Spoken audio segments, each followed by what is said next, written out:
Morning. Dave Fletcher from BBC Radio Derby here. Alongside me, Richard Ray from Radio Leicester. Nobody will understand why I'm laughing. It's day 2 of Derbyshire's County Championship match with Leicestershire, which is why we're both here, of course.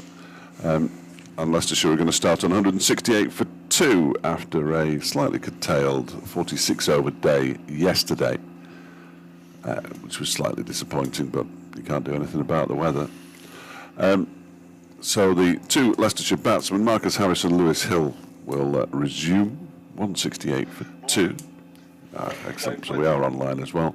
And Derbyshire have been practicing their slip catching this morning. They practice it every morning, of course, but let's hope this morning it worked. I hope their hands are warmer because it is chilly. It looks glorious out there, and every chance of having all 104 overs today, so it's going to be a long day. Get back 8 of the overs we lost yesterday, but although it does look glorious, it is cold. Ice on the covers, you were told this morning? Yes, I was told there was ice on the covers this morning by somebody who was here when the covers were being removed. We weren't. You probably guess who that was, if you're a regular Derbyshire watcher / listener. Does Griff actually live here? You might as well. Well, when he was leaving last night, I just said to him, I'll see you in 12 hours. And sure enough, he was here when I arrived. I beat him yesterday. I was very proud of that. I don't beat him very often. Twice this season already I've beaten him to the ground. I did arrive at the same time as him every day down in Cardiff because we were staying in the same hotel. Sam Connors from the City End. 1:10 lunch, 4 o'clock tea. So you get 15 minutes of us at half time in the football if you fancy it. That's for later. Sam Connors is in bowls to Lewis Hill, who plays and misses at the first delivery of the morning. Nice delivery. The heavy roller has been on this morning, so any movement off the pitch might be slightly dampened down. I think that's how it works. But that was a good delivery first up. Hill in just a short-sleeved shirt. Anticipating doing a lot of running, perhaps. But, I think I'd have my sleeveless sweater on, batting or not. Well, you have. In here. Can I leave you with this over? By all means. Connors turns. And he comes and bowls and uppercut by Hill. It was short and wide, outside off stump. One bounce high over the slips and over the rope. So Hill just sort of helped it on its way. Little flick of the wrists. Took advantage. He looked in good nick yesterday, Lewis Hill. He's just struggled a bit in the first couple of games, but he was busy yesterday. And that is when Hill does look at his best. Only in the last couple of overs of last night's play, when he sort of shut up shop, did he begin to look a little bit sort of tentative again. But he took full advantage of short, wide delivery. Just helped it on its way high over Wayne Madsen and Irene Donald, David Lloyd. One bounce for 4. Connors is in and bowls outside off stump. Better length, not necessarily much better line, but Hill let it go through. He moved on to 38 with that 4. 172 for 2 Leicestershire. I think quietly they feel they got themselves into a reasonable position yesterday, and I think that has to be true really. Laid a very solid foundation. If they can go on and post a sort of score of somewhere around about 400, they reckon there's a little bit in the track, although, as Fletch said, the heavy roller has been on it. In goes Connors, well driven in the air, just short of Harry Kame at extra cover.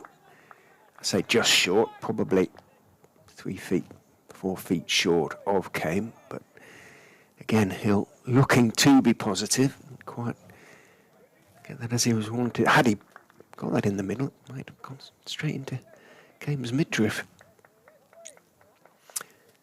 So an eventful few deliveries already.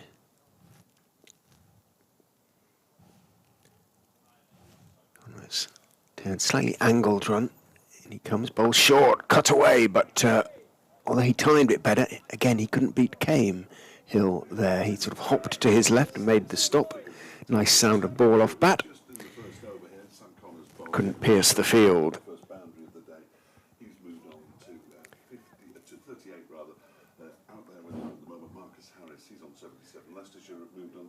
172 for 2 in their first innings. We've got 110 overs to play today. Connors turns. In shortish run, bowls. Fuller, Hill is forward very solidly. Holds the pose for a couple of seconds, having played it out into the offside. And there's no run. End of the over, the first over of the day. Just that single scoring shot, the 4, high down over the rope, just in front of us. We're at a very fine third man when the bowling is from the city end. No reals. There was a little bit of a slope, but it's a pretty flat ground for those inquiring, thinking there might be a sort of Lord-style slope. The camera's on a bit of a tilt, isn't it? That is at the why. far end. Has it been possibly blown over, is it?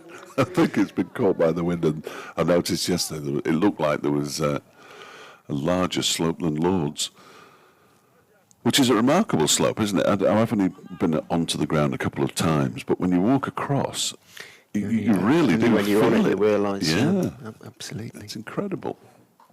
I'm surprised they haven't actually done something about it in a way. I suppose it's part of the character of the place, but given how much money they have done at the MCC. A couple of quid, haven't they? Ooh.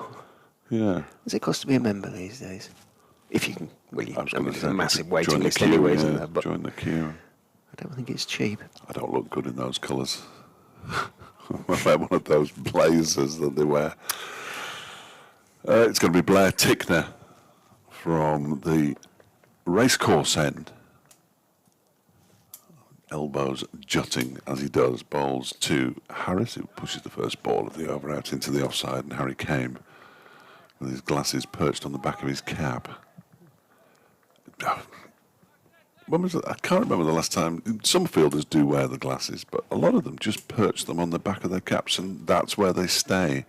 But they're paid to put them there. Well, I was going to say, it might be part of the sort of sponsorship deal that they're required to sport them one way or another. Yeah. Because the sun is in Kame's eyes as Tickner bowls. This one's turned into the leg side where Sam Connors, who is without glasses, does the fielding, and there's no run. Looking around to see if anybody's got them on, other than on the back of their caps. I don't think so. Has David Lloyd got his on? No, I don't think so. He does occasionally wear them. The Derbyshire skipper, he's at first slip. Yes, he has. Oh, he has. Okay. And it is bright. It is bright, yeah. Bit of cloud around now. Beautiful day. 9 degrees. And goes Tickner and bowls. That's left alone outside the off stump by Harris. Goes through to Brookguest. A couple of slips in the gully, I'm going to call it. Man on the point boundary. Cover mid-off, very standard. Man out on the mid-wicket boundary is interesting. There's a man down at long leg as well. I think that's Pat Brown on the mid-wicket boundary. Alice Dahl is on the point boundary, and Alex Thompson down in front of the chairman's box at the far end of the ground. As Tickner is in, bowls on that one, beats him. Or he pulls the bat inside the line. You pay your money and you take your choice. Either way, it was a decent enough delivery from Tickner, who we spoke to last night.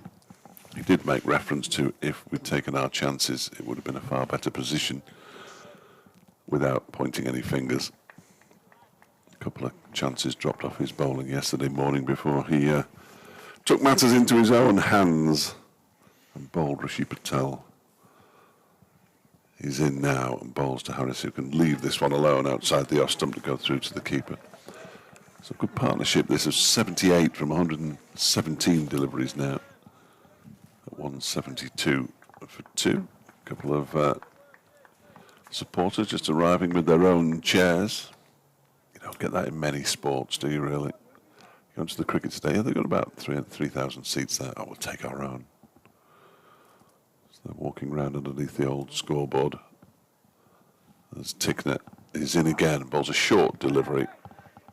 And it goes through to Brookguest. It's the end of the over. Tickner was pleased with the carry. He'd heard some things about the county ground pitch, so I think he was quite pleased with the carry that he got yesterday. He's just had a couple of pats on the back as well from Guest and from Lloyd. And Aaron Donald is also wearing. It must be a Welsh thing. He's also wearing his glasses. I don't think it is a Welsh thing. That's singing, isn't it? I think we established yesterday. Yes. So, But we didn't generalise at all. No. Goodness me, no. 172 for 2. Sam Connors will, of course, continue from the city end. Morning to Foxy Phil. As Connors is in and bowls to Hill. Very high bouncer. And is he going to get away with it? He is, because it's just signalled 1 for the over. Hill, had he wanted to try and help it on its way over the slips, would have struggled to reach it. I suggest.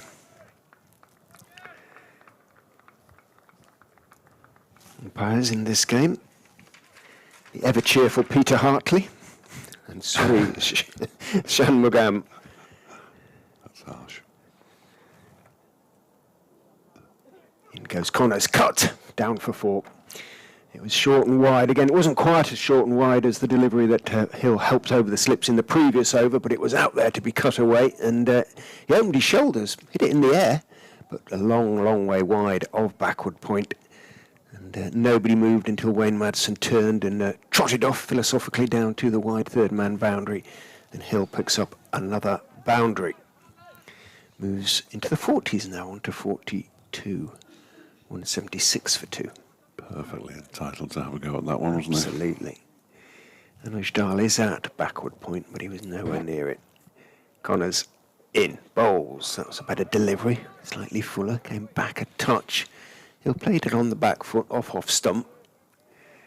Dropped it out into the offside. And there is, of course, no run. No boundary riders for Connors, with the exception, of course, presumably of long leg. Trying to look round. Yep, there's Blair Tickner down there, hiding behind the pillar. Otherwise, 3 slips, backward point, extra cover, mid-off, mid-on, mid-wicket. As Connors is in, bowls, and it's a little bit short, pulled around the corner by Hill, lifting the left knee rather elegantly, helping it around down towards Tickner, whose throw comes back in. It's the first single of the day. Hill on to 43, 177 for 2. There was an email I meant to read out yesterday. It arrived probably during the rain break from Jonathan Case, keeping with the international theme of yesterday. He said, I'm changing today to yesterday. First signing of the year from the unofficial branch of the North East China Supporters Club, which is quite a long way away. Connors to the left-handed Harris for the first time in the day. Bowls nice and straight. Harris blocks it firmly back up the pitch on the off side, but mid-on hops round quickly to make sure there's no quick single to be taken. Sorry, I shouldn't have started reading that email. I didn't realise the over hadn't finished. Great to see everyone's made it through the winter. He says, for another year, looking forward to another year of hope and inevitable disappointment. The first hour yesterday certainly didn't disappoint in that department. Now, there was some hope and a certain amount of disappointment from a Derbyshire perspective, certainly. Connors bowls again, good length line off stump, and Harris everything neatly together, plays it again firmly up the pitch, this time more or less straight to mid-off, and that is the end of the over. Proceed. No, I finished it. Oh, no, okay. I haven't. He says some nice things, and I'm very grateful for that, Jonathan, about the BBC input and the media team for putting together such a slick operation.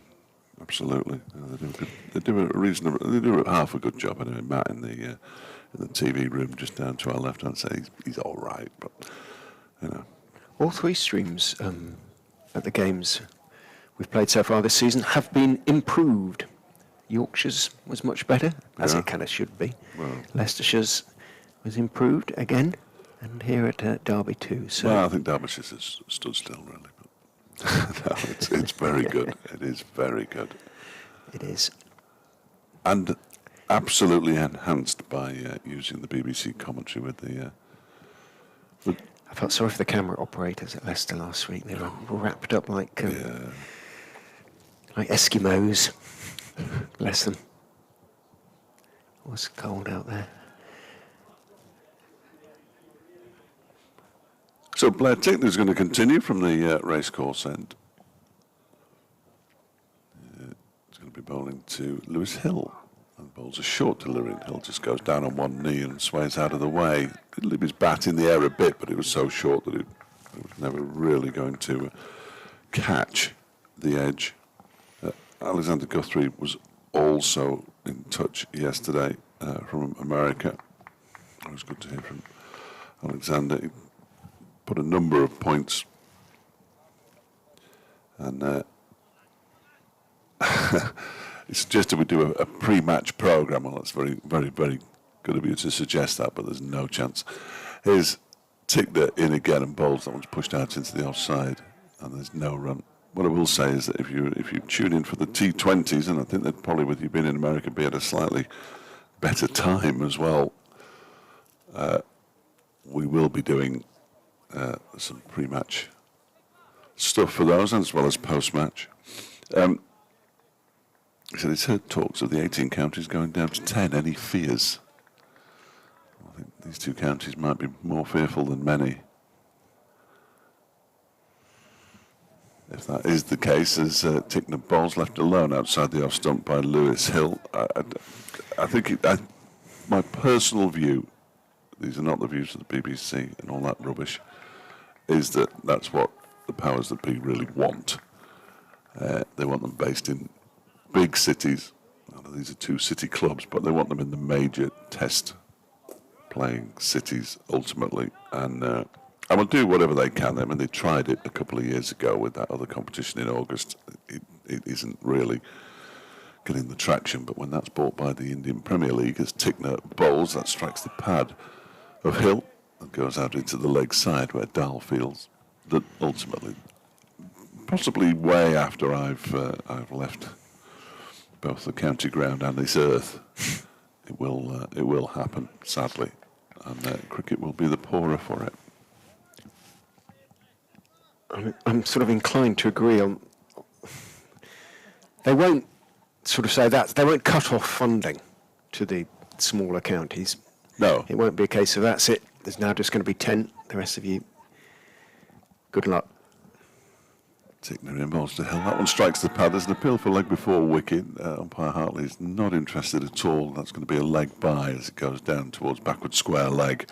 And Leicestershire move to 178 for 2. Yeah, they'll keep funding them up to a point, but they'll do it by way of introducing another tier to the quote-unquote first-class competition, I suggest. There's no doubt that the 100 is being sold. All the national newspaper journalists can't be wrong. There is briefing going on, I'm sure. Tickner around the wicket to Harris, who clips that one nicely off his pads down to the square leg boundary, where it's fielded by Pat Brown. First run of the day for Marcus Harris. Yeah, 78 and 179 for 2. End of the over. Hill has 43. I know we were talking about it yesterday down in the t'other press box, so to speak, anticipating eventually trips to the likes of Cornwall, Norfolk. It sounded quite nice, to be quite honest. It would be quite good, wouldn't it? Well, in one respect, but very much not in another. But, well, I don't know how far down the line that might be, or they might try to make it. It might be nearer than you think. Connors from the city end, over the wicket to Harris onto the legs. Harris just calmly turns it around the corner down towards Tickner at long leg. He too sporting the reflective sunglasses atop his smart new blue Derbyshire cap, and then he keeps on running, having run in to field the ball because he's having to jog a good 40-50 yards from long leg for the left-hander to long leg for the right-hander. Lloyd is telling his mid-off to go a little bit wider. He's having seen Hill's inclination to drive 180 for 2 with that single. Connors is in 2. Hill bowls very straight. Hill presents an equally straight bat. Returning to this match, the one disappointment yesterday, and I know we only had 46 overs, was that we didn't see Alex Thompson. His confidence must be sky high. A little bit surprised. Taking those 12 wickets down in Cardiff. why the skipper brought himself on and not Thompson for a couple of overs at the end. Yeah. Connors bowls. Oh, edged, could be dropping short. And it does, incredibly drops short. Popped up leading edge. It floated in the air out towards Wideish Gully. Dahl ran across from backward point, couldn't get there. And Iron Donald scrambling across from third slip. They both dived and somehow it landed just between the two of them. An extraordinary escape for Lewis Hill. Yeah, that was a bit unfortunate for the two fielders. In fact, Glad they didn't collide. Fortunate that they didn't collide. Yeah, absolutely. I was just going to say that. That was the danger there. They were very close to each other. No luck for Sam Connors, who comes in, bowls 2, Hill cuts him away for 4, just to, well, as they say, rub salt in the wound. Well, Connors can't believe that. Short and wide, and Hill just got up on his toes and said, well, thanks very much. Wasn't a chance, you have to say, because neither of them were quite able to get their hand to it. Hill needs some tape for his bat hit, absolutely on the leading edge. He's waving away at the pavilion, saying, get some tape out here. And no doubt there will be between overs. Right, well, if you're going to bowl out there, says David Lloyd, you better have some cover. He's setting a field for a bad ball because Dahl has gone back from backward point to the backward point boundary. Connors is in, bowled, a little bit short again, pops up a touch, got quite high up in the bat, went out towards sort of point, landed about 2 pitches away, obviously a long way short of any of the fielders. There's only Harry Kane there now in the covers. He has gone to cover as opposed to extra cover, with Dahl having gone out to the backward point boundary, covering a wideish area. Kane, mid-off has sort of gone wider as well. The aforementioned Thompson out there. Connors is in and bowls Hill edge and he's caught. Well, it has come and punches the 2 fists and deserved for Sam Connors. Found the edge again, and this time more or less straight to Madsen at second slip, and this time, as opposed to yesterday at this time, no mistake. First wicket of the day. Hill goes for 47, Leicestershire 184 for 3. Well, they needed an early breakthrough, Derbyshire, didn't they, really? And that one, he just played back a little bit and didn't really get the right line. And it's come off the edge when Madsen at second slip takes a relatively comfortable catch. And Sam Connors picks up his second wicket of the innings. And as I say, Derbyshire really did need an early breakthrough, so having toiled away for 46 overs yesterday, including 3 drop catches in the first 35 minutes at slip. It's good to see one held on to by Wayne Madsen, who has got an enormous number of catches over his career. I mean, a ludicrous number of catches. 72 balls for his 47, 7 fours for Lewis Hill. And, oh dear, it's Peter Hanscom. That doesn't make it any easier, does it? Blimey. Is that fair? I'm not sure that it is. Had his feet up all day yesterday. Pete? I'm going to pinch one of your phrases.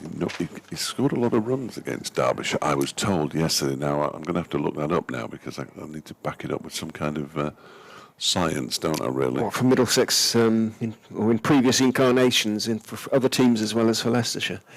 I remember what he did last year. I will check. But this season, Hanscom only batted twice, got 26 against Yorkshire and 51, a rather laboured 51 against Sussex. Harris on strike at the beginning of a new Blair. Tickner over as the ball is bowled some distance wide of the off stump, and it's allowed to go through to Brooke Guest once again. I'm trying to remember. I think it was Griff who told me so. You'd think there was something in his mind that that would back that up. There normally is. So I'll check that over the course of the next few minutes. Here comes Tickner again. That's a full delivery that's guided out to the backward point boundary. Anuj Dahl just gets a awkward little bobble. Does really well to get both hands on it and return the ball. Just had to adjust a little bit then. He's got a slight limp now, left knee. He just bent down and gave his left knee a rub. So keep an eye on him, I'm sure he's... 15 in the game against Derbyshire at home last season, and 5 and 62 in the game here last May. So, 1/2 century in 3 innings last season. Taking it in and bowls to him, and he guides that down into the ground. Nice stop, diving to his left by Lewis Rees, who's in at gully. Yeah, he's only played 3 matches against Derbyshire. He's only got 113 runs, 22.6, 150. So perhaps it's one of those perceptions that people have. He's a fine cricketer, no question about it. Tickner is in again to him, and he turns this into the leg side. Of course, all batsmen are vulnerable at the start of their innings, so no better time to strike. Hasn't been in great form in Australia over the Australian season, Peter. Obviously not keeping for Leicestershire this season, which he did last season, which was hugely useful because it meant we could play an extra bowler, essentially. Don't need one of those anymore, obviously. Here's Tickner in again, bowls to Hanscom, who's beaten outside the off stump. Look, just straightened a Yeah, nice delivery from the New Zealander. This is one of the joys, there are many joys of county cricket, one of the joys of county cricket, seeing an international bowler taking on an international batsman in your own back garden. Get yourselves down, would be my advice. Nobody ever listens to what I say though, so.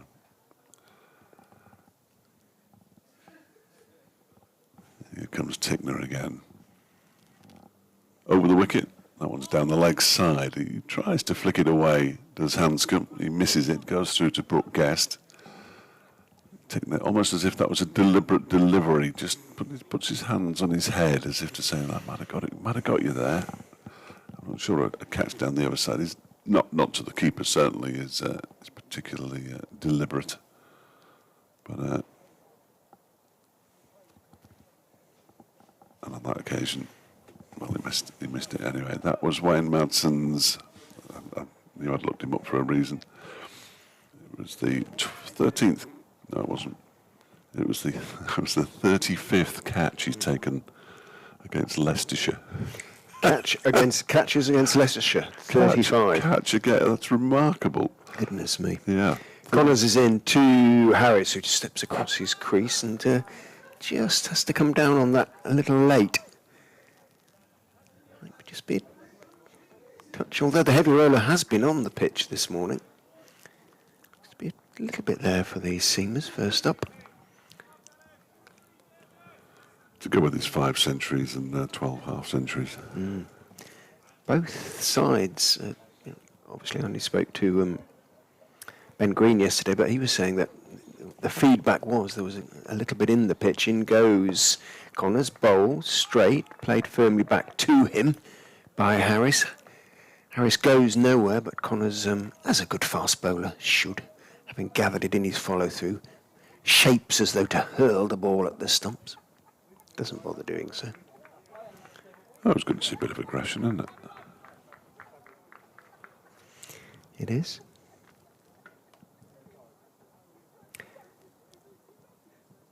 Donald has gone that little bit wider at third slip again as in goes Connors and bowls. Very straight, played straight back past him by Harris. Should pick up a couple. No, he's going to pick up 4. The unfortunate fielder who was in hot pursuit there had to sort of rather dance across the advertising mat. What can you call it? I don't know what it's made of, but he didn't look very comfortable running across it, and then had to slow down to get as it got to towards the covers. There isn't a big runoff space, so to speak, and so Harris picks up 4. Yeah, I think it's some kind of.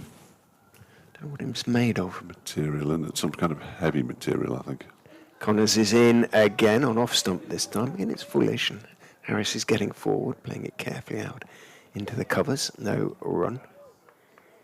They put the mat, was it last year or the year before, a little bit too close to the pitch. It didn't interfere with anything other than it meant that the bowlers were starting their run-ups on the mat, so there was lots of green marks all over it. It looks fairly grubby down there at the moment, I must say. Connors bowls, touch shorter and a bit straighter, and Harris can just wait and calmly turn it gently into the on-side. Thompson has to move across from wide-ish mid-on to mid-wicket to field, and Harris takes his single. Having given 3 chances up to the point of getting to 26 yesterday, he's been chanceless since, and that's the danger, I suppose, isn't it? Yeah. Got to get him while He's he can. calmly settled down into a really nice rhythm. Marcus Harris, Peter Hanscom, yet to settle down. In comes Connors, bowls to him, outside off stump. Lots of oohs and ahs, but the ball didn't do too much, and it was a very, very safe leave. From Hanscom, end of another decent over from Sam Connors. 2 wickets to him. Of the 3 that have fallen, Leicestershire, though, approaching their first bonus point of the match. 190 for 3.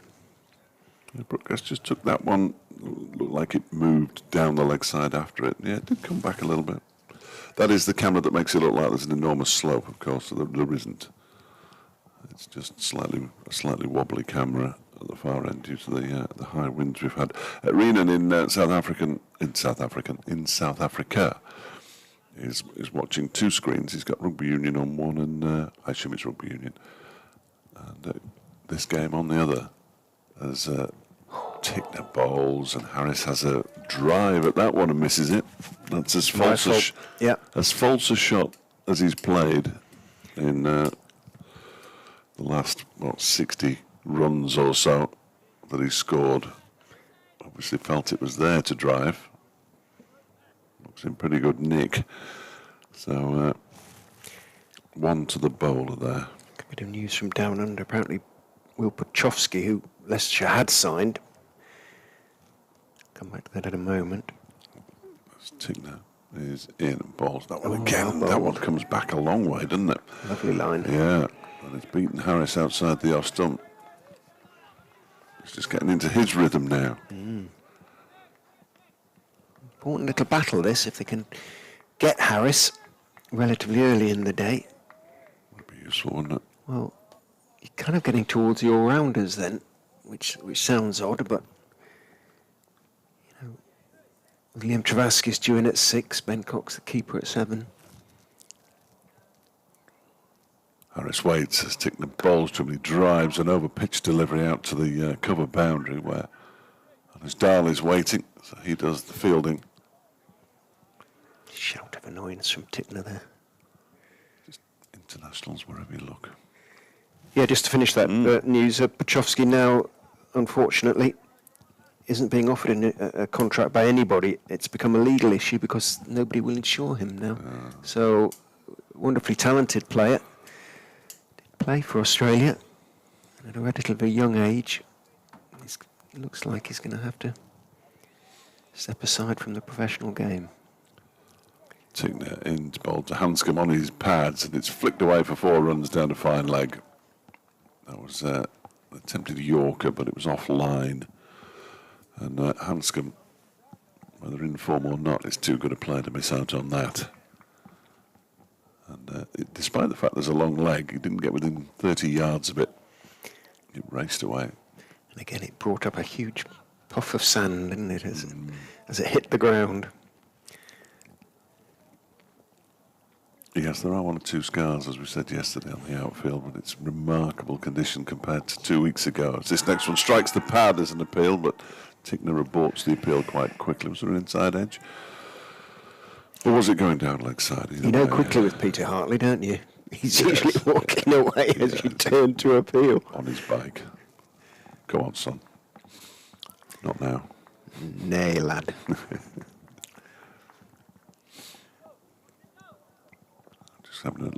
replay of that one. Yeah, it was going to miss leg stump. There's Tickner.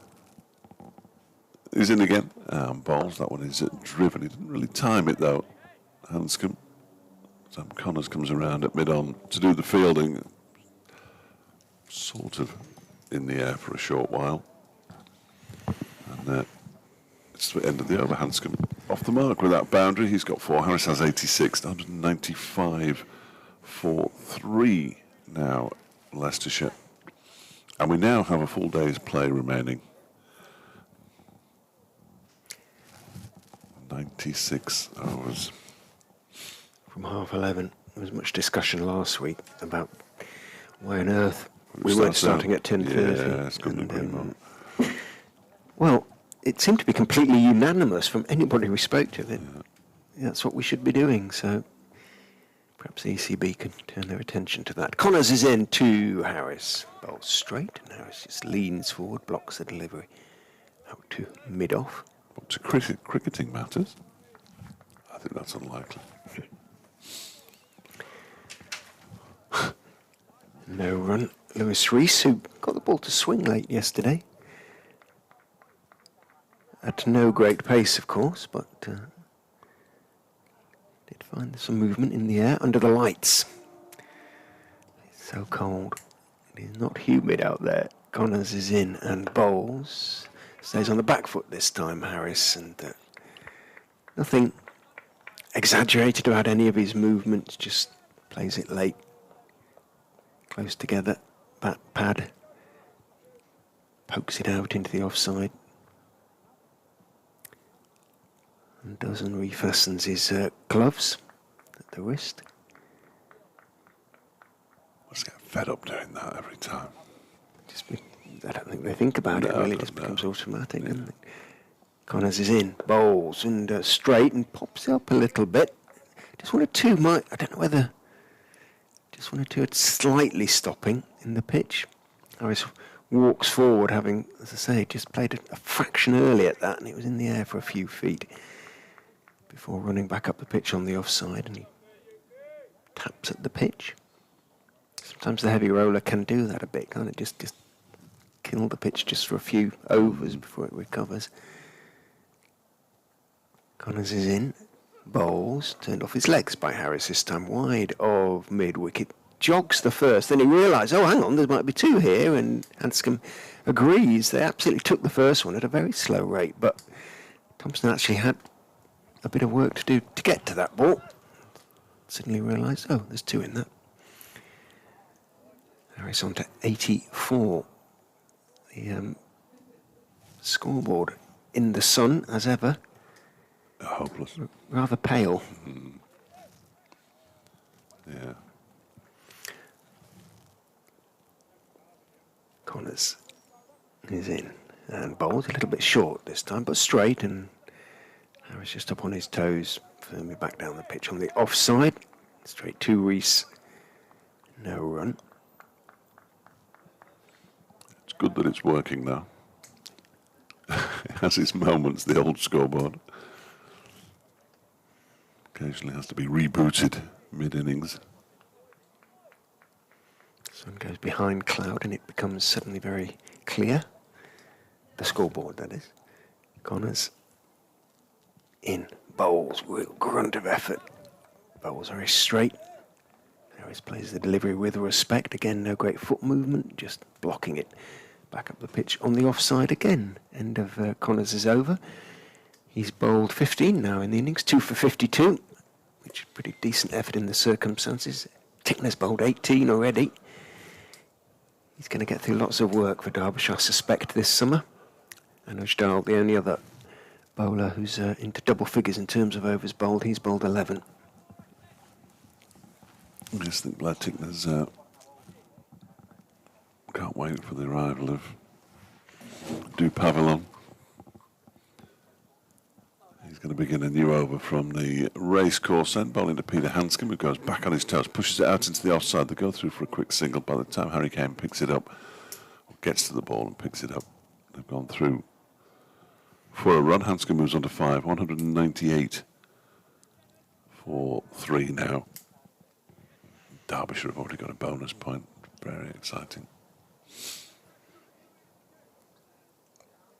The reason somebody said to me, well, at the bottom, aren't they? Which they are going into this round of matches, but no bonus points, of course, from the first round of matches. As Tickner is in, that's edged and dropped by David Lloyd this time at first slip. Wow. He went hard at it, did Harris. He's now looking at the toe end of his bat. That's the first time he's been dropped since he was on 26, though. If that's of any consolation, which I don't think it is. Harris on 88 for the fourth time. Wasn't an easy one, was it? But it did carry. The third, I think, without checking, off Blair Tickner. I think he had 2 yesterday. In fact, it's the third time Harris has been dropped off Blair Tickner. Wow. Who's in again? The Kiwi, and that one is driven, and that always happens, doesn't it? Happened to poor old Sam Connors earlier. I'm not sure if it's got the legs to go. It has got the legs to get to the boundary. Connors was giving it everything, chasing after it, as he always does, but he couldn't get there. And even though it was a different batsman, Hanscom picks up a boundary, moves on to 9, and the 200 is up for Leicestershire there. 200 and 3 for 3. Yeah, Madison when he was on 1 off Tickner. Donald when he was on 12. Yes, it was Madsen off Dahl when he was on 26. Indeed. That was the. If we're counting that as a drop, I'll come back to that. As Tickner bowls, it's wide of the off stump. Hanscom allows it to go through. A lot of other people who'd seen the replay said it dropped short. I thought it might just have carried. I thought it carried, yeah, absolutely. Yeah. I have to say, it felt like it carried. David Lloyd has still got his head down at the ground. He can't quite believe what he's done there. That could have been huge. That could be another really big moment. 5 drops in an innings. Tickner is in. That one is driven straight back to him. And Tickner, the mild-mannered Blair Tickner, looked for a moment as though he was going to threaten to throw down the stumps, but held onto the ball. And there's no run, so 203 for 3. Harris 89 now. Hanscom 9. Lewis Hill, the only man out today, caught by Wayne Madsen at second slip off the bowling of Sam Connors. Blair Tickner could have had 3 for 60 or 3 for 59. He's in again now and bowls, and that one is carved into the offside. When it's fielded by Pat Brown at point, and it's the end of the over. 203 for 3. The end of another good over from Blair Tickner. He looks less than gruntled out there, doesn't he? There isn't quite as big a smile on his face anymore, is there? He's had a pat on the back from an Aaron Donald and from Wayne Madsen. David Lloyd is... where is he? He's talking to his other base, yes. Keeping out of the way. Yeah. In fact... Tickner's chewed on his cap briefly. It is a little dispiriting, isn't it? But yeah, now he's going to get a pat on the back from Alex Thompson as well, who said, normally we catch those. Chin up, old boy. Yeah. Yeah, welcome to England. It's his first game here at the county ground, of course. He sat and watched it rain, or sat and watched the outfield fill up with water last time out. Change of bowling. Must be reasonably used to that in New Zealand. Yes. Anush Dahl is going to bowl around the wicket to Marcus Harris. Connors having made an early breakthrough on this bright second day of the Vitality County Championship Division 2 match between Derbyshire and Leicestershire in Derby. Dahl is in, bowls onto Harris's middle and leg stumps. Harris stays back and just turns his wrists on the defensive prod. Drops the ball down. Dahl himself fields in his follow-through. Fair few in, actually. Well wrapped up. Probably 50 in the Temporary permanent over there. In goes Dahl. Bowls Fuller this time, but again onto the leg stump of Harris, and he can clip it out to deep mid-wicket. Takes the first one quickly this time, thinking might be the second one in, but Thompson, well, the ball arrived quickly to him, and he got his throw away quickly. So just the single to Harris, who moves on to 90. It's a good day to be at the cricket if you are a sports fan. You might have your thoughts elsewhere, notably the Abbey Stadium in Cambridge later on. When it's a sold-out away end, you can't watch the action. So if you've got a little radio, you can listen in the sports scene this afternoon while you're watching the cricket. Put your headphones in, for goodness sake, though. Leicester City and Leicester Tigers both in action today in huge games too. Leicester snooker players at Crucible. Dahl with Brooke Guest standing up now, bowls to Peter Hanscom, who's forward on off stump. Plays it back down the wicket to Anuj Dahl. It would be remiss of me at this point not to mention Burton Albion as well. Then they're at home this afternoon, just down the A38. At home to Reading. Reading. Yes, on the back of 8 successive home defeats. There's a club having an interesting time of things at the moment. Dahl in. Bowls forward goes Hanscom. Wasn't quite as full a delivery, but didn't move, and Hanscom forward and off stump, slightly angled bat. Again, there's no run. Zach Chappell gone on a lap of the ground. It's more than halfway around now in front of the East Midlands demolition stand.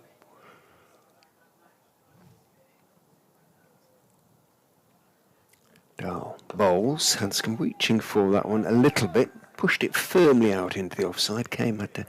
It's not Kame, actually, is it? It's Connors who's out there. Kame is at backward point now. Connors is in the covers, and he scrambled across on one of the practice wickets and made the stop. Zach's going to sign a few autographs over there.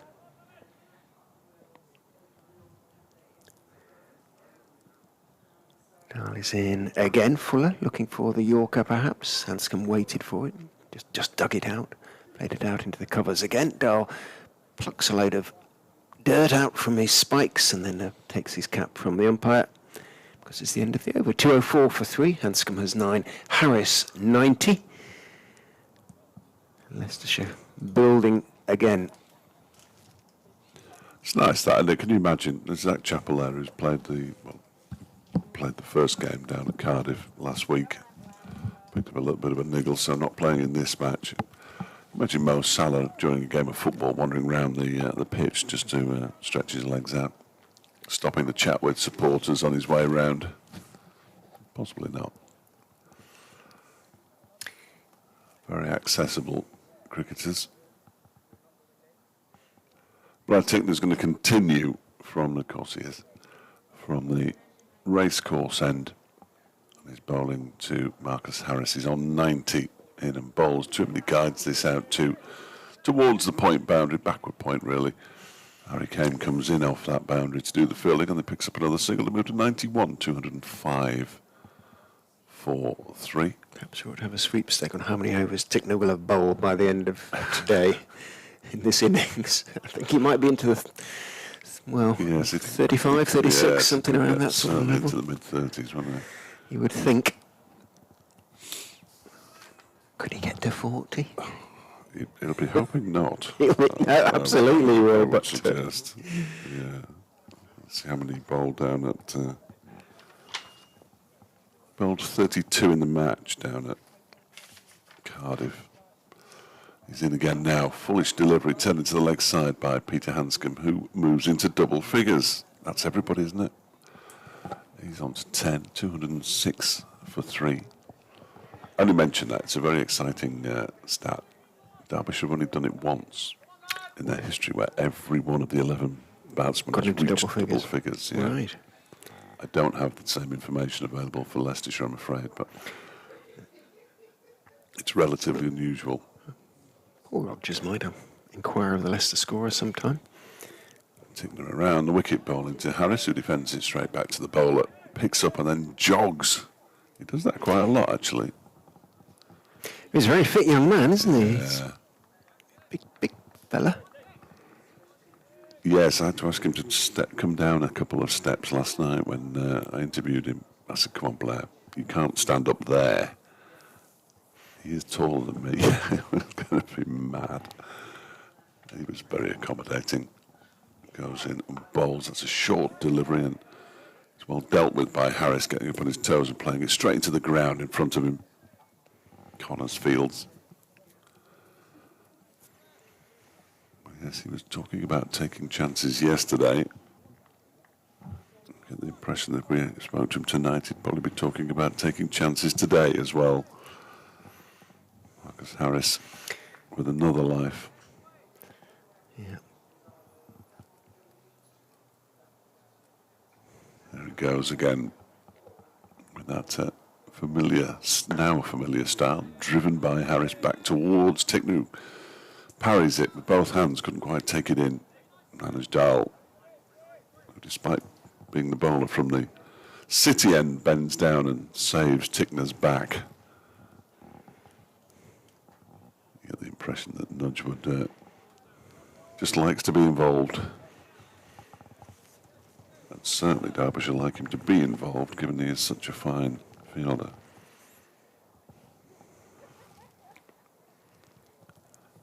Here comes Ticknor again, driven nicely out towards the extra cover boundary. It's Lewis Rees giving chase, and he'll pull it up because the ball has slowed down considerably. He's left quite a big scar in the turf as well as he put the slide in. The batsman get through for 3. Harris moves to potentially within one blow of a century. He's on 94, Hanscom on 10. It's the end of Ticknor's 20th over, 209 for 3, and Stevens being mischievous because extras are also into double figures. So that might be another statistical quirk, as he points out. If all 11 batsmen and extras get into double figures, that would be impressive. But you'd have thought most innings extras get into double figures, don't they? David Lloyd hastened that yesterday, of course, with his 2 no balls in his first over. 209 for 3. No. 22 wickets last season. Top wicket taker was in the county championship. Was Thompson with 31. Connors 27. He's already got more than a third of his total from last year. That's Thompson. Down round the wicket to Marcus Harris, who is carefully leaning forward, not striding forward. Lloyd and Madsen conventional first and second slip. Donald now very much in the gully. Encouraging, or hoping perhaps that Harris, who has driven and missed at 1 or 2 from Ticknor.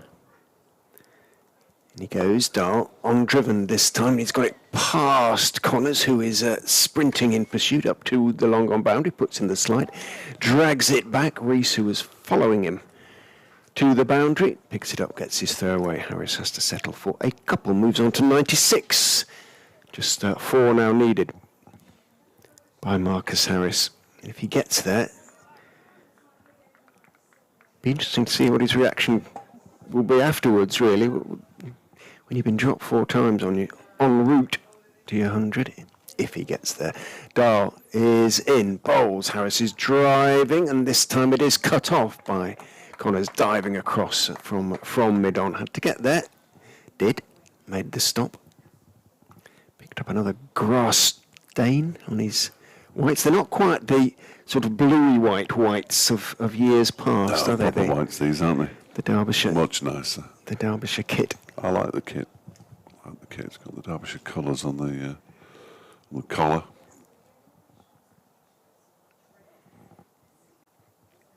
Where it should be, of course. Dahl has taken his gully out now, and he's put Donald into short mid-wicket. Comes in and bowls to Harris, who's clipping it past that short mid-wicket. I don't think it's going to get to the boundary, though. Connors chases back, gives it everything, puts in the slide, picks up, throws, and it is just 2 to Harris. He picked it up about a yard inside the ropes, but nothing, because Connors, when he runs, you know he's giving it everything. Arms and legs go everywhere, don't they? Straining everything. It's not a classical running style. But you know he is giving it 100% effort. The left side of his white trousers are now predominantly green as Dahl is in to Harris, who's forward solidly, pushing the delivery out into the offside, off stump. And there's no run. He's puffing a bit, bless him. He's Sam Connors. He's had 2 long chases in that over. The good thing is he's got plenty of sweat on his forehead to polish the ball with. Indeed. Take the silver lining, the positives. The positives. Harris on 98. Dahl is in. Harris drives, but he can't get it past the man at extra cover again. It was there to be put away for the 2 that he needed. He wasn't quite able to do so. Kane cut it off. End of the over. He's going to have to wait now. So Harris remains. 98. Peter Hanscom on 10. 213 for 3 now. Leicestershire. Blythe Tickner's first spell of the day has come to an end. 6 overs for 18. 1 maiden in there as well, because Pat Brown has been handed the ball. Bowled just 5 overs yesterday for 22.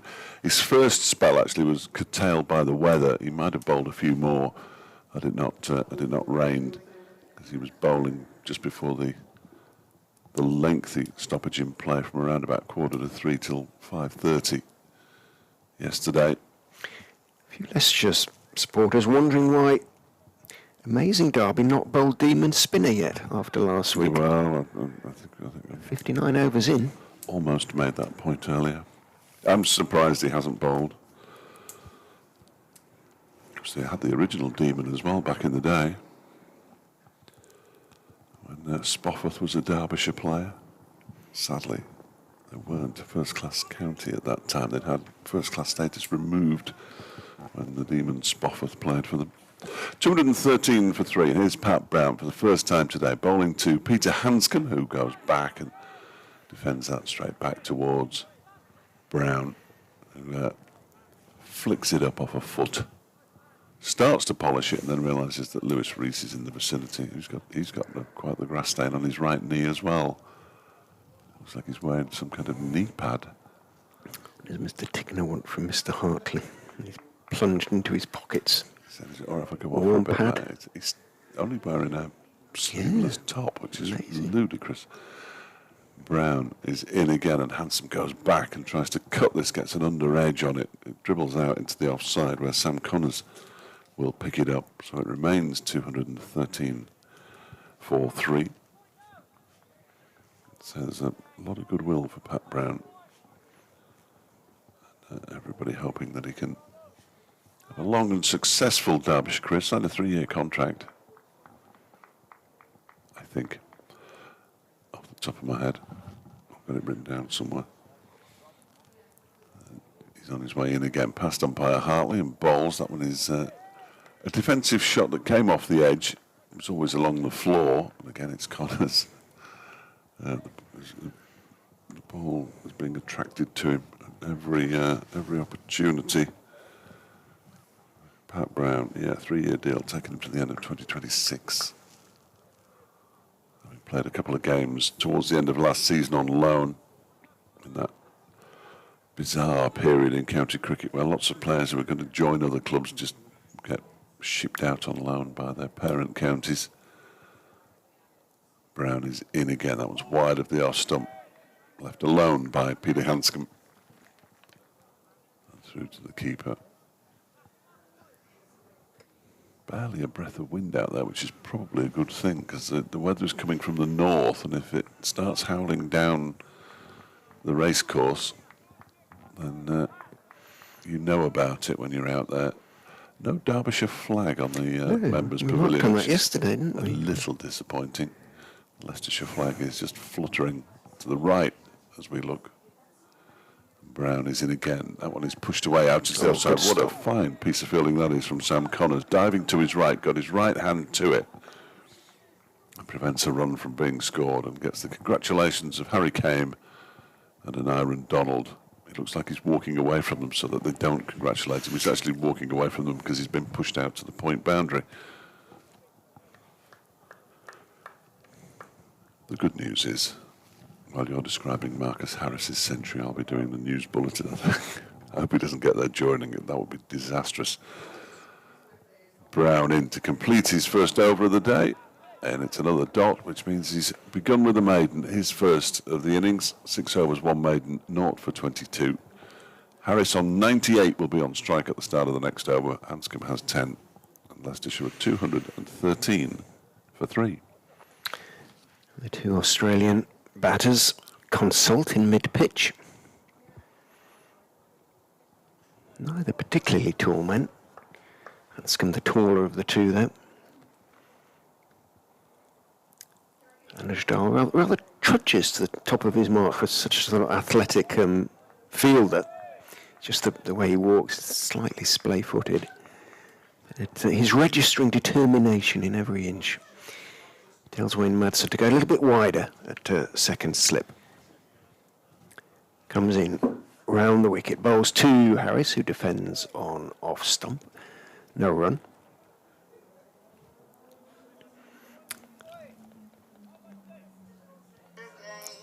Kame is at extra cover. Still got an Iron Donald at that shortish mid-wicket, about 2.5 strips back, maybe 12, 15 yards from the bat, on about the 45 degrees.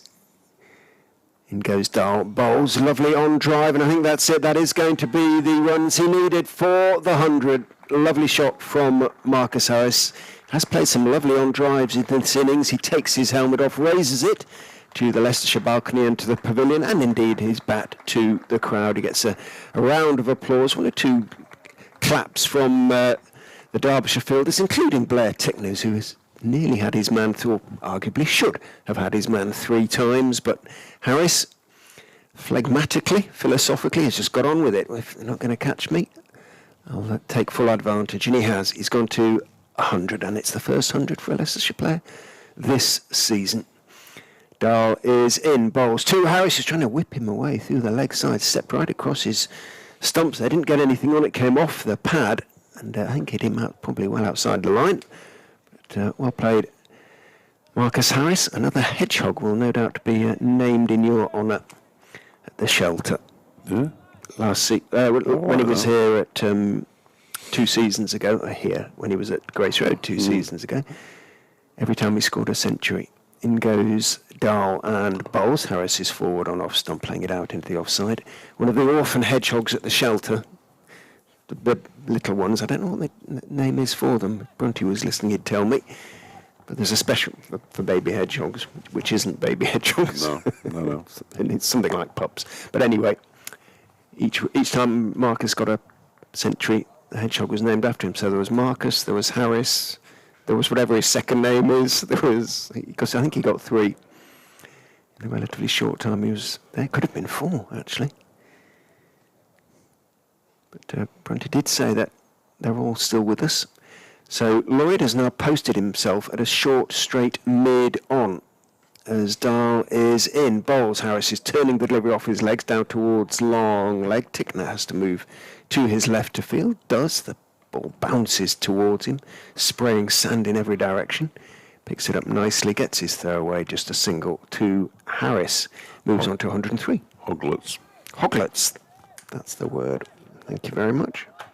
So, another Hoglet will be named in Marcus Harris's honour. Lots of H's.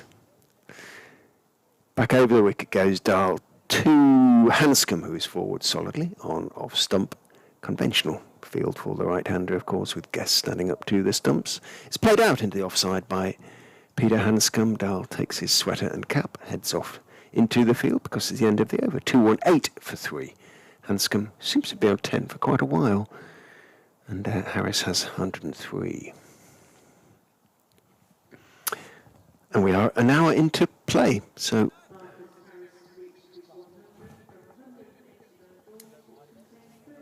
Harris's figures, which I haven't give you, 92 balls? 190 balls? 13 fours anyway.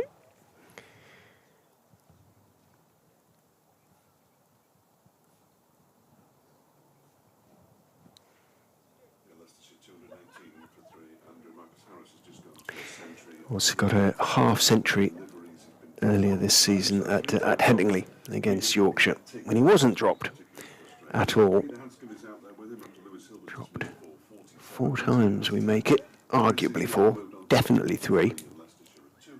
On his way to this 100, but he can hardly be blamed for that. Right, well, we've got a little bit of a delay here. I think Pat Brown has thrown the ball to David Lloyd, who is showing it, hopefully, to the umpires. Implication being it is now gone out of shape. Well, the Dukes can do that, but it's gone through the gauge, if you like to, that is used by the umpires to make sure it is still circular. Peter Hartley, it's now being shown to Peter Hartley. Well, he just tosses it back. You're unlikely to get any joy from Peter Hartley if the other umpires put it through the... I know there is a word for that.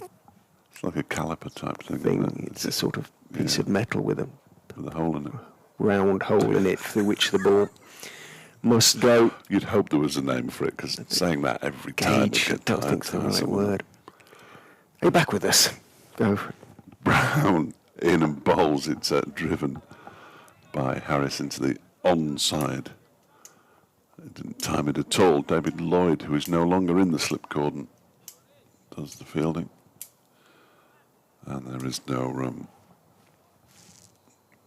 19.37 seconds, that last update. Just realised we've added 50 this morning. Exactly. Ah, yes. From 6.8 to 2.18. I'm going to get one exactly on 20 seconds at some point. Brown is in, bowls on the legs of Marcus Harris, who turns it out towards the square leg boundary, where inevitably Sam Connors does the fielding. Through for a single. Harris 104 now. 219 for 3. Well, yesterday when Zach Chappell was with us, he said they'd like them to be 3 down before lunch. I think he meant on day 1 rather than day 2, but well, I know we lost a lot of cricket yesterday. They could and should have been, really. Yeah, should have been. Lewis Rees looks like he's warming up. As in goes Brown and bowls. That one's off an edge into the ground and straight to Nyron Donald at 5th slip gully. That kind of area. And again, there's no run. Perhaps giving Rees a go, given that he got some swing yesterday evening with the ball. I know the lights were on, but left armers often do, don't they, as you were saying. A large goal lands on the outfield. There are 2 of them out there now as Brown is in and bowls. Back into his stumps goes Hanscom and pushes it out into the offside. And there is no run.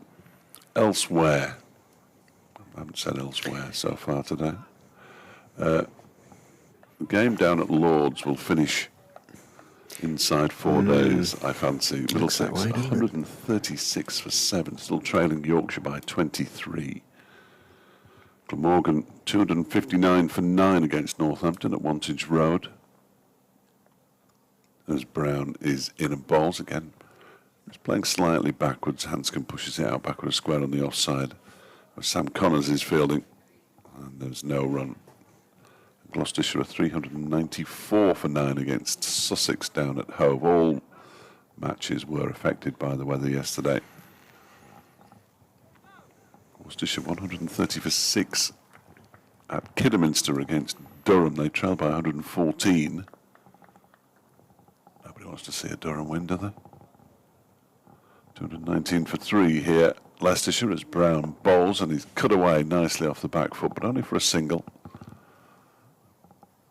Hanscom moves on to 11, 220 for 3. Somerset 165 for 2, trailing Nottinghamshire by 28. Cantor 144 for 4 against Surrey at Canterbury. Essex 123 for 1, which means they only trail Lancashire by 23 at Chelmsford, and Warwickshire continuing to bat are 394 for 5 against Hampshire at Southampton. There's no reason why you should, but if you wanted to hear any of the other games, they are available on the BBC Sport website for you. We're going to see the spinner. And you heard the what can only be described as a slightly sarcastic cheer, I think, It was a bit, wasn't it? from members of the crowd below us. And if he goes through the Leicestershire I was going to say, if he turns the first one square, yes. questions may be asked. Because the one that he turned square before lunch at Cardiff was one of those over before lunch type overs. He might have had a couple in the end, but he turned one an awful long way. Now we're having a delay because short leg is padding up. What Leicestershire did last match, Lewis Hill, knowing he was going to bring on Liam Travaskis, sent Rishi Patel off to put his padders on and brought the 12th man on. So there was no delay. And why every county can't do that is absolutely beyond me. However, well, actually, it wasn't short leg because he's going in at leg slip and Iron Donald for Peter Hanscom. So, Alex Thompson, the demon spinner, is coming on from the city end. And, well, he's walking up now and just drying his right hand, which must be fairly dry, on the pitch. And now he's fiddling with his field, which could all have been done previously. 3 goals. Just 100, 4 goals now, watch with interest. 4 overs today. Thompson stretches and he's in round the wicket, bowled a little bit short though, and just neatly goes back. Hanscom steers it away towards the point boundary, rather casually a run after, and picked up just inside the ropes by Brown. He doesn't run like Connors, does he, with arms and legs flailing everywhere. He's very sort of almost a laid-back style of running. But he got there. An inch. He wasn't going to get there. If he hadn't, there might have been 1 or 2 eyebrows raised, but he did get there, and Hanscom is limited, consequently, to 2. Thompson in bowls. Oh, that one stays a bit low, outside off stump, sort of skidded on a bit, didn't get up at all. Taken by Guest. Hanscom let it go. Quick delivery as well, by Thompson's standards. Well, he's bowling round the wicket. In he goes and bowls on 2 leg stumps, so it's an easy turn into the vacant square leg area for Hanscom. And he picks up, as I say, a very comfortable single. What will Harris make of him? He's got the left-hander to bowl at, and hopefully, from Thompson's point of view, some footholds, perhaps. Harris checks his guard, looks like about leg stump he's taking. From here, but we aren't directly behind him. Round the wicket goes Thompson and bowls. Just unfussily, does everything unfussily, Harris. I keep saying that, just leans forward and dabs it out. To the skipper, who's at mid-wicket now. Fairly conventional mid-wicket. Donald at leg slip. Madsen at normal slip. Forward goes Harris to delivery on middle stump. Pushes it again out to Lloyd. Polishes the ball firmly on the back of his trousers before tossing it to the tall Alex Thompson. Pauses at the end of his run, just 3 or 4 steps. In he goes and bowls down the wicket goes Harris. Smacks him back over his head for a 1 bounce for. Last ball of the over. Harris onto 108, 227 for 3. An enormous amount of turn there for him. Alex Thompson. And he's bowling, I know he's bowling to a left-hander in Harris, but he's a left-hander who's got 108 runs to his name.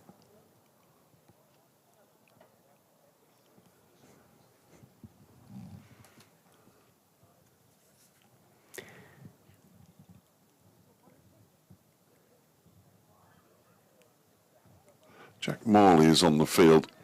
The lesser spotted Jack Morley on loan from Lancashire, left arm spinner, because Blair Tickner's gone off. He's just walking up the steps away to our left hand side. So The other hoglet was called Sinclair, which is Harris's second name. Excellent. There you go. I just couldn't remember what his second name was. And it's a name that's readily memorable, isn't it, really, Sinclair? Unusual. 227 for 3. Pat Brown begins a new over. Balls to Hanscom, who slightly hurried by that one. Pushes it out into the onside, up towards mid-on. Fielded by Lewis Rees. That is the 27th century of Marcus Harris's first-class career. I wonder how many times he's been dropped. Oh, how many times he's got to four figures, three figures and been dropped 4 times. 3 off the same bowler. Yeah, I'm just wondering how to phrase that question to him. Good luck. I don't envy you there. Don't. Have you made any luckier centuries than that? Don't start like that. That's probably not the best. Possibly not. No, leave that to other people. That kind of question. Brown is in bowls. That one is turned into the leg side again by Hanscom. This time a little square it, so they can get through for a single. Hanscom moves to 15, 228. He's the sort of bloke who'd laugh, though, actually, rather than he wouldn't be affronted. He wouldn't take offence, I don't think. I have heard an interview at a cricket ground where the first question was, congratulations on the 100, but you were dropped on 20 odd. Guess who the... Oh, you'd get it straight away. Okay. There is no contest. Here is Brown in and bowls a full delivery that's driven out towards point boundary by Harris. It moves to 109 now, 229 for 3. Anuj Dahl did the fielding. I assume that's Matt Lamb who's giving him a drink, although Mitch Wagstaff is around the first team squad at the moment. Youngster who got 2 wickets in his first over of leg spin, even though he's an opening bat. Up at Scarborough last season, it was a remarkable debut. Did well at the end of last season, a couple of half centuries. Actually walking more like Wagstaff than Lamb. As Brown is in, and that one is turned off his pads down to fine leg for 4 runs. Thompson can't get round. It's a very straight delivery.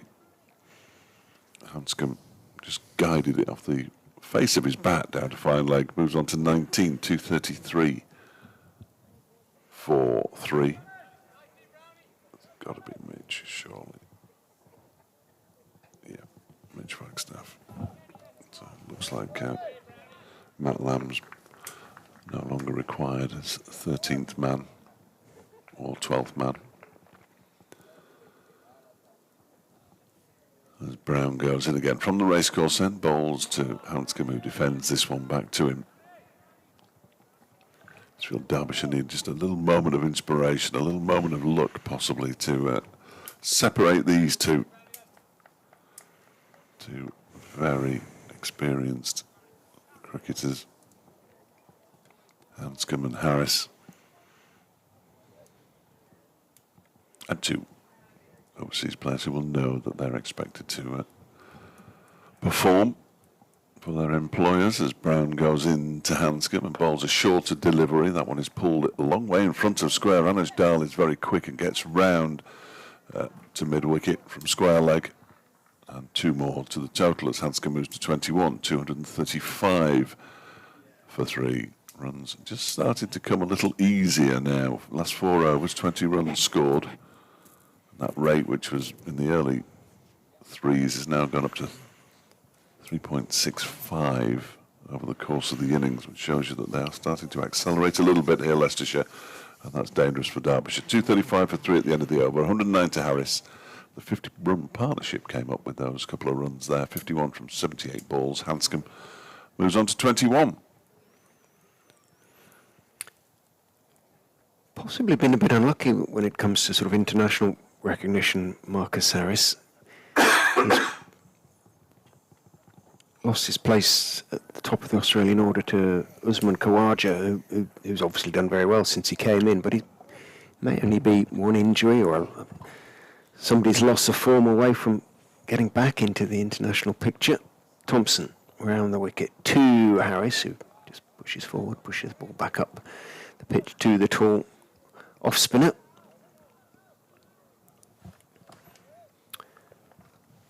from Western Australia, now plays for Victoria, of course. So teammates, these two in Australia as well as here in England. At the moment, outside off stump from Thompson, just pushed calmly by Harris, slightly wide of off point, who is the 12th man. And a comfortable single is taken. Harris onto 110, 236 for 3. Hoping to get through this over, but I might just have to depart a ball or two early, Fletch, if that's all right. Just of course. Introduce myself to BBC Radio Leicester. Thompson is in to Hanscom, bowls on Midland leg, and Hanscom turns it out just wide enough of the 12th man, who's now in the leg side, to take 1. They won't do you any harm to do a bit of work. Richard will be back. Yeah, Jack Morley fielding a couple of times there. Young man on loan from Lancashire. Thompson bowls. That's left alone outside the off stump by Harris. Slip and a leg slip. Backward point. Man on the cover boundary. Extra cover. Mid off. Long on. Mid wicket and a square leg on the boundary for Alex Thompson, who bowls this next delivery to Harris. And he pushes it straight back at him. Is that an ice cream van? I can hear he'll do well. Because although it looks glorious from here, and if you're watching on the stream, you'll be thinking, well, I bet everybody wants an ice cream. I think, quite frankly, nobody does. Back into his stumps goes Harris to the next delivery from Thompson and pushes it up to Sam Connors, who's at long on. And it was the final ball of the over as well. Harris 111, Hanscom 22. Leicestershire 238 for 3. 65 overs have now been bowled with this ball, so another 15 before the second new ball can be taken. 85 overs left in the day's play. 104 today as we make up some of the overs lost yesterday. 1:10 for lunch, 4 o'clock for tea. They are immovable, apart from if 9 wickets were down, but I would suggest that lunch will definitely be at 1:10 unless something absolutely remarkable happens. And Pat Brown is going to continue from the racecourse end.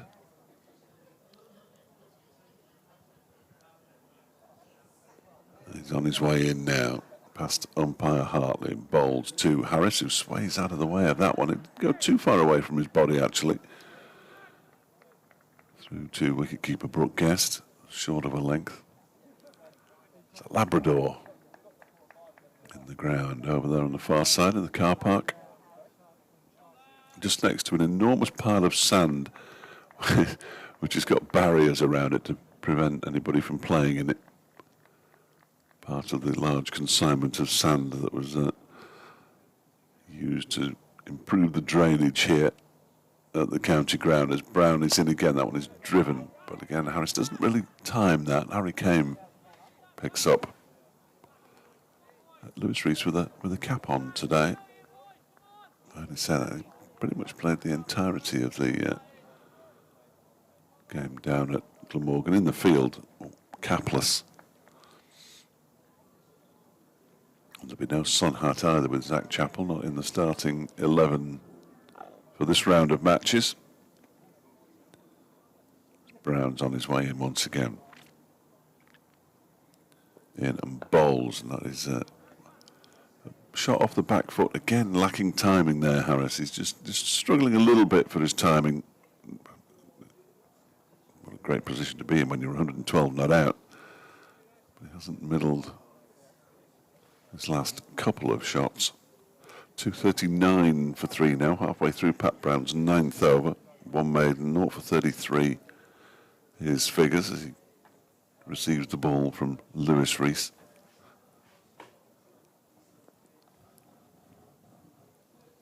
He's on his way in again. Bowls to Hanscom, who turns this into the leg side towards Rees, who has to jog forward because the ball stops before reaching him.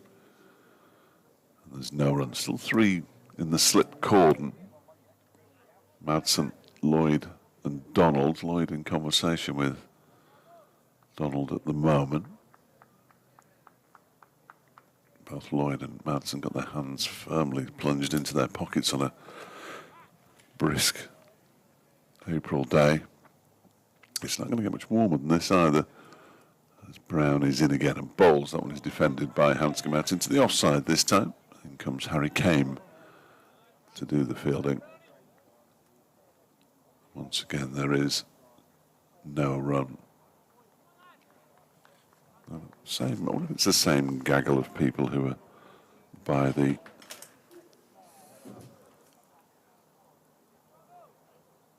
bar at the far end of the ground. I don't often see that many people sitting there. We did yesterday and we are today. I mean, it's a handy place if you want a cold beverage.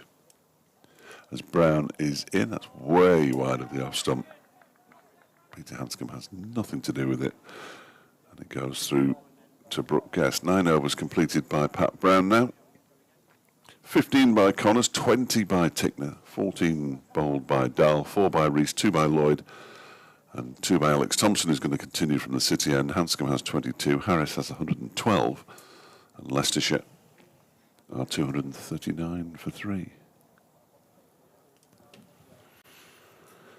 The sun continues, well, you don't want to say blaze across the county ground, do you? Because it is still pretty cold out there, but it does at least mean things beginning to dry up properly. The outfield and the poor old ground staff can just relax for a short while anyway. Thompson, the 30-year-old, will continue.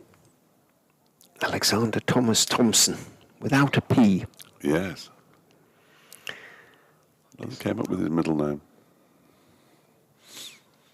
He's going to go around the wicket to Marcus Sinclair. Harris bowls, tosses that one up pleasantly, clipped firmly by Harris back down the pitch on the onside. Donald, who's sort of moving around the bat, he's now the one at short, straight, mid-wicket, mid-on, I should say, just almost with his right foot on the edge of the pitch there, about 4/5 of the way back. Thompson is in. Nice line, nice flight, but nothing there for him at the moment. Just pushed out into the offside by Harris. And Dahl.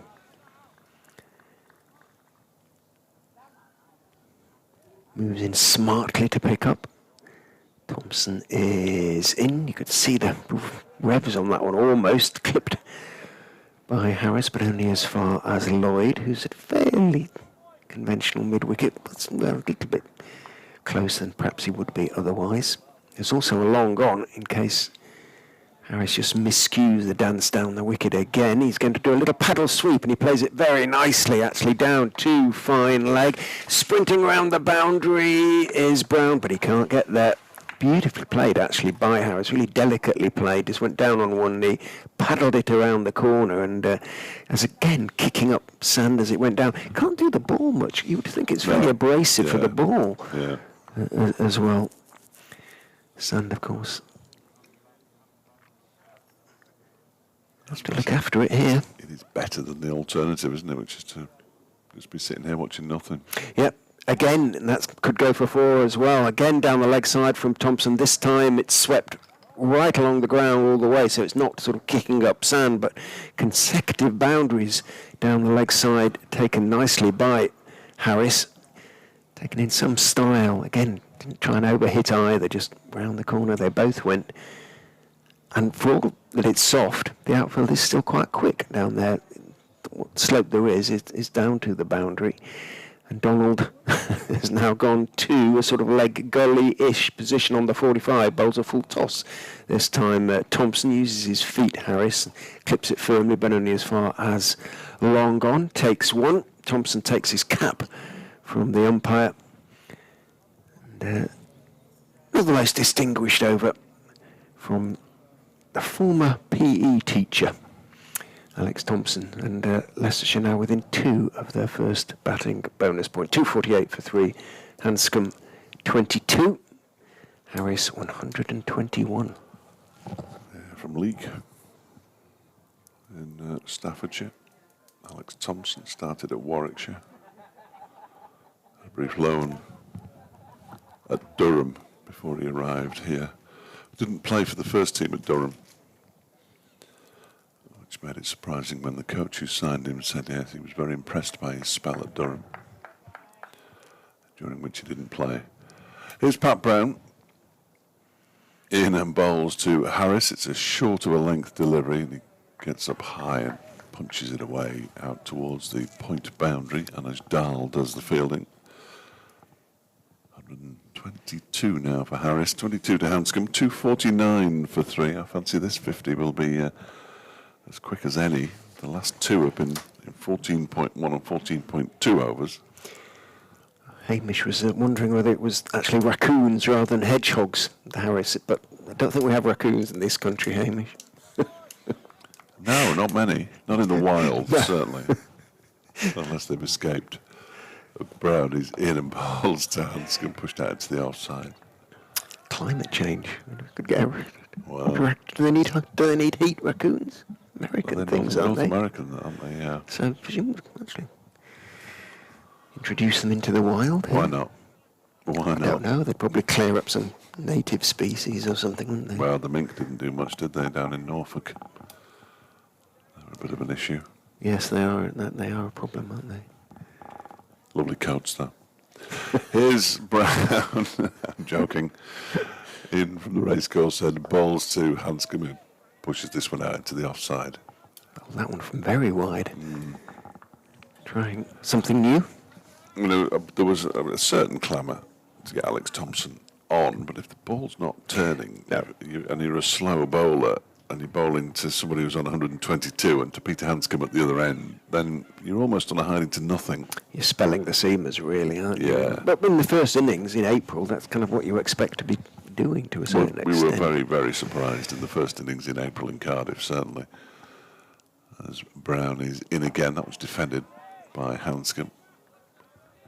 He does the fielding himself, Pat Brown, who, in common with Sam Connors, bowls with one of those white sleeves on his bowling arm. I'm not sure. It looks to be a bit of strapping underneath it as well. There's a sort of more solid white Yes. around that elbow. He always has, actually. He did it for Worcester, didn't he, as well? So it's not a sort of new thing for him.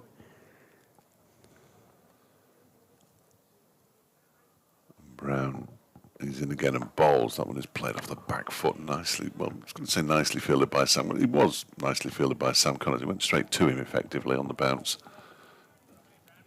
Still had to get down. I'm not sure I'd have got down quickly enough to stop it. Well, I'd say I'm not sure. I know I wouldn't have got down quickly enough to have stopped it. That makes it good fielding to me, but it's sort of routine for professional cricketers. Final ball of Pat Brown's 10th over. His first game of the season, having not been in Cardiff. He's in now. Bowls a full delivery, but it was a sort of floaty full delivery to Peter Hanscom, who just got his bat down on it, pushed it into the offside. He remains on 22. Harris has 122. Brown has bowled 10 overs for 31, and Leicestershire 249 for 3 after 90 minutes of play today. Having started the day at 168 for 2. Lewis Hill, the man out, caught at second slip by Wayne Madsen off the bowling of Sam Connors. He made 47. Marcus Harris was then dropped for the umpteenth time when he was on 88, before going on to reach 3 figures from 189 balls with his 13th 4. And Leicestershire will be very pleased with the way things are going here. Do we have another 12th man out there? Oh dear, where? Just in front of yes, us. Mitch Wagstaff. In goes Thompson and bowls foolish, waits for it. Harrison clips him firmly out through the vacant mid-on area down towards long on, takes 1. Mr. Wagstaff was in at sort of, well, on the 45 on the leg side for Harris for that little sort of paddle sweep. He's now moving across to a very similar position for Peter Hanscom, the right-hander. Thompson is staying around the wicket to him. Hanscom, that is, bowls, and Hanscom is driving pleasantly, and he's got that one through. And Connors, with that classical style, chases after it, puts in the slide, drags it back just inside the ropes. Hanscom has to settle for 3. And applause from Wayne Madsen, who appreciates effort. He really does. He's how long did he captain Derbyshire? I don't know. I know he was captain 5 seasons. 2012, but he certainly stopped in 2016. 5 seasons, perhaps. Thompson in to Harris, who did start to advance down the wicket. Perhaps Thompson saw him coming and adjusted his length and line a touch. Harris on the move, clipped to Lloyd at that mid-wicket position.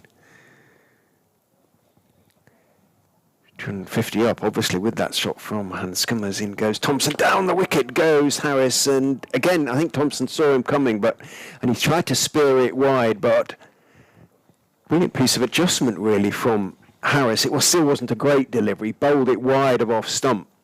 Harris reached for it and sort of slap drove it away wide of Dahl, and there's a few sort of folded arms out there, and Thompson is briefly scratched his chin, but Harris had time, didn't he, to adjust and slap it away. He did. He was, as you say, he was reaching for it, but he always seemed to be in control, didn't he? Yeah. Of the slap, which is definitely what it was. Thompson is in, bowl straight, and not much movement at all from Harris, and came down a little late, and thick inside edge. Would have been a very loud shout for leg before if he hadn't got something on that, but he did. 257 for 3. From 68, almost just over half an over, in goes Thompson. Bowls, Harris forward, turning down towards square leg. Wagstaff has to run up from that position on the 45. Harris takes 1, moves on to 128. So 258 from 69 overs. I'll work that out, but I'll have to use a calculator in terms of run rate. 3.7. I was going to say about 3.7 something. That's very good. Have you just worked? No, you've got it on there. There you go. I've got it on a computer in front of me. Okay. I can't do maths. I can do maths, but I'd have to write it down. Long division. Alexander in America has been banged. Apologies for not reading your email out from yesterday until this morning. Alexander, he's got what is clearly a baseball-inspired idea. Clubs giving away free football-style scarves to try to get more fans out to the grounds during the early days of the season. Then he suggests that free sun hats during the warmer, sunny days. Well, you'd have to be some kind of meteorological genius to try and work out when those warmer, sunny days are going to be, because we haven't had any yet. We've had some sunny days, but the warmer aspect of it, slightly absent. Like a number of clubs, Leicestershire introduced a bucket hat last season, which proved extremely popular in the one-day cup. They're in, aren't they? Bucket hats, yeah, very in. Helps if you win the competition, of course. Brown begins a new over, pushed out into the offside. Mitch Wagstaff does the fielding. Harris is on strike. And there's no run. They were, or indeed are, reversible, green and red. Oh, right. They came on sale at, well, they didn't sort of mean to really put them on sale, but in the one-day match at Kibworth against Surrey. Was it Surrey? Was it Hampshire? I can't quite remember who it was. Brown, past umpire Hartley bowls, is driven thick inside edge from Harris. He's going to pick up 2 runs for it as well. Sam Connors comes in off the boundary to do the fielding on the leg side mid-wicket area. The players were all sort of encouraged to wear them as they walked around the boundary at the club ground, and people were sort of asking us if they could buy them, and they're trying to find out where to buy them from. They were very popular. A clamour for these bucket hats, but it was a lovely day. So that's the key. And bucket hats are very much in, aren't they? I'm told. Brown in and bowls. That one is pulled into the leg side. That's going to be 4 runs. Sam Connors is chasing around, giving it everything as you would expect, but he's never going to get there. It was pulled a long way in front of square by Harris. And Sam Connors was just slightly backward square leg on the boundary. So once he'd got as much of the ball as he did, Shorter delivery from Brown. Harris picks up another boundary, moves to 134, 264 for 3.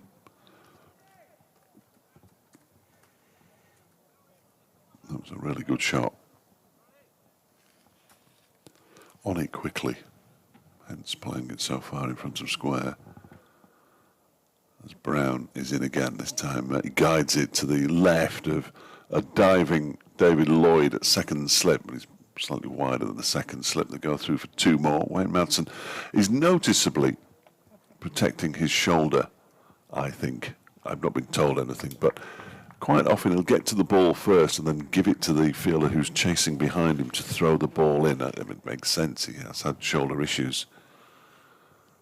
I was asked if he was going to bowl down at Glamorgan, but he hasn't bowled for a while now. Wayne Madsen with that round arm off spin of his.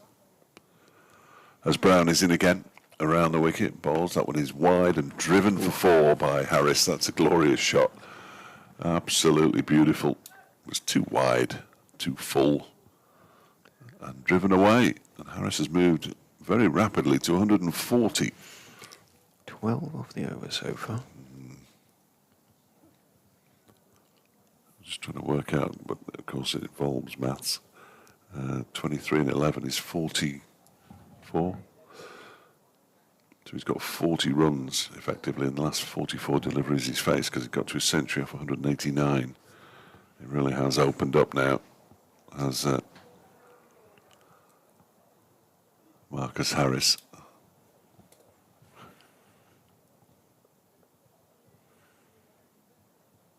The ball takes its time to get back.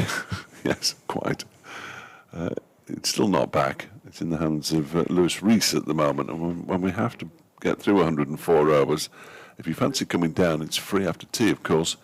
You're going to see a lot of cricket in that final session, because now the field's being changed as well.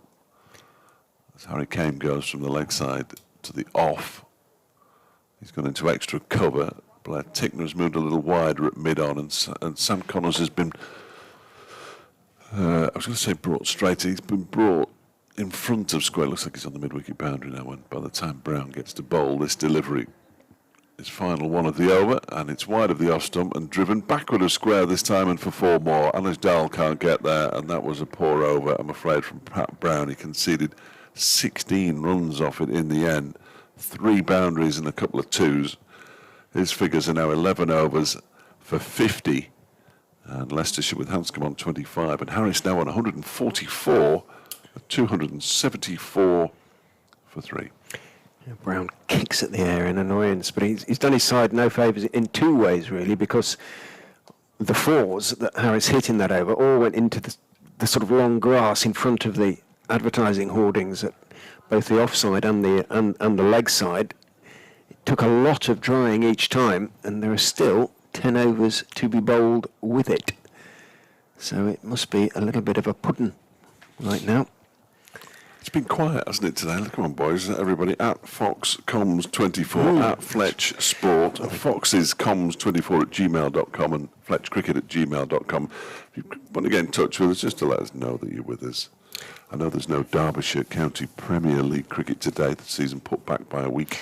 Hamish and Bonnie are watching as Thompson bowls, and it's turned by Hanscom, but only as far as the fielder on the leg side, Dahl, who picks up and gets his throw away quickly. Is that 2 humans, a human and an animal? 2 animals? No, what it's is that? 2 humans. Excellent. Sorry about that. I just wanted to check before I put my foot on it.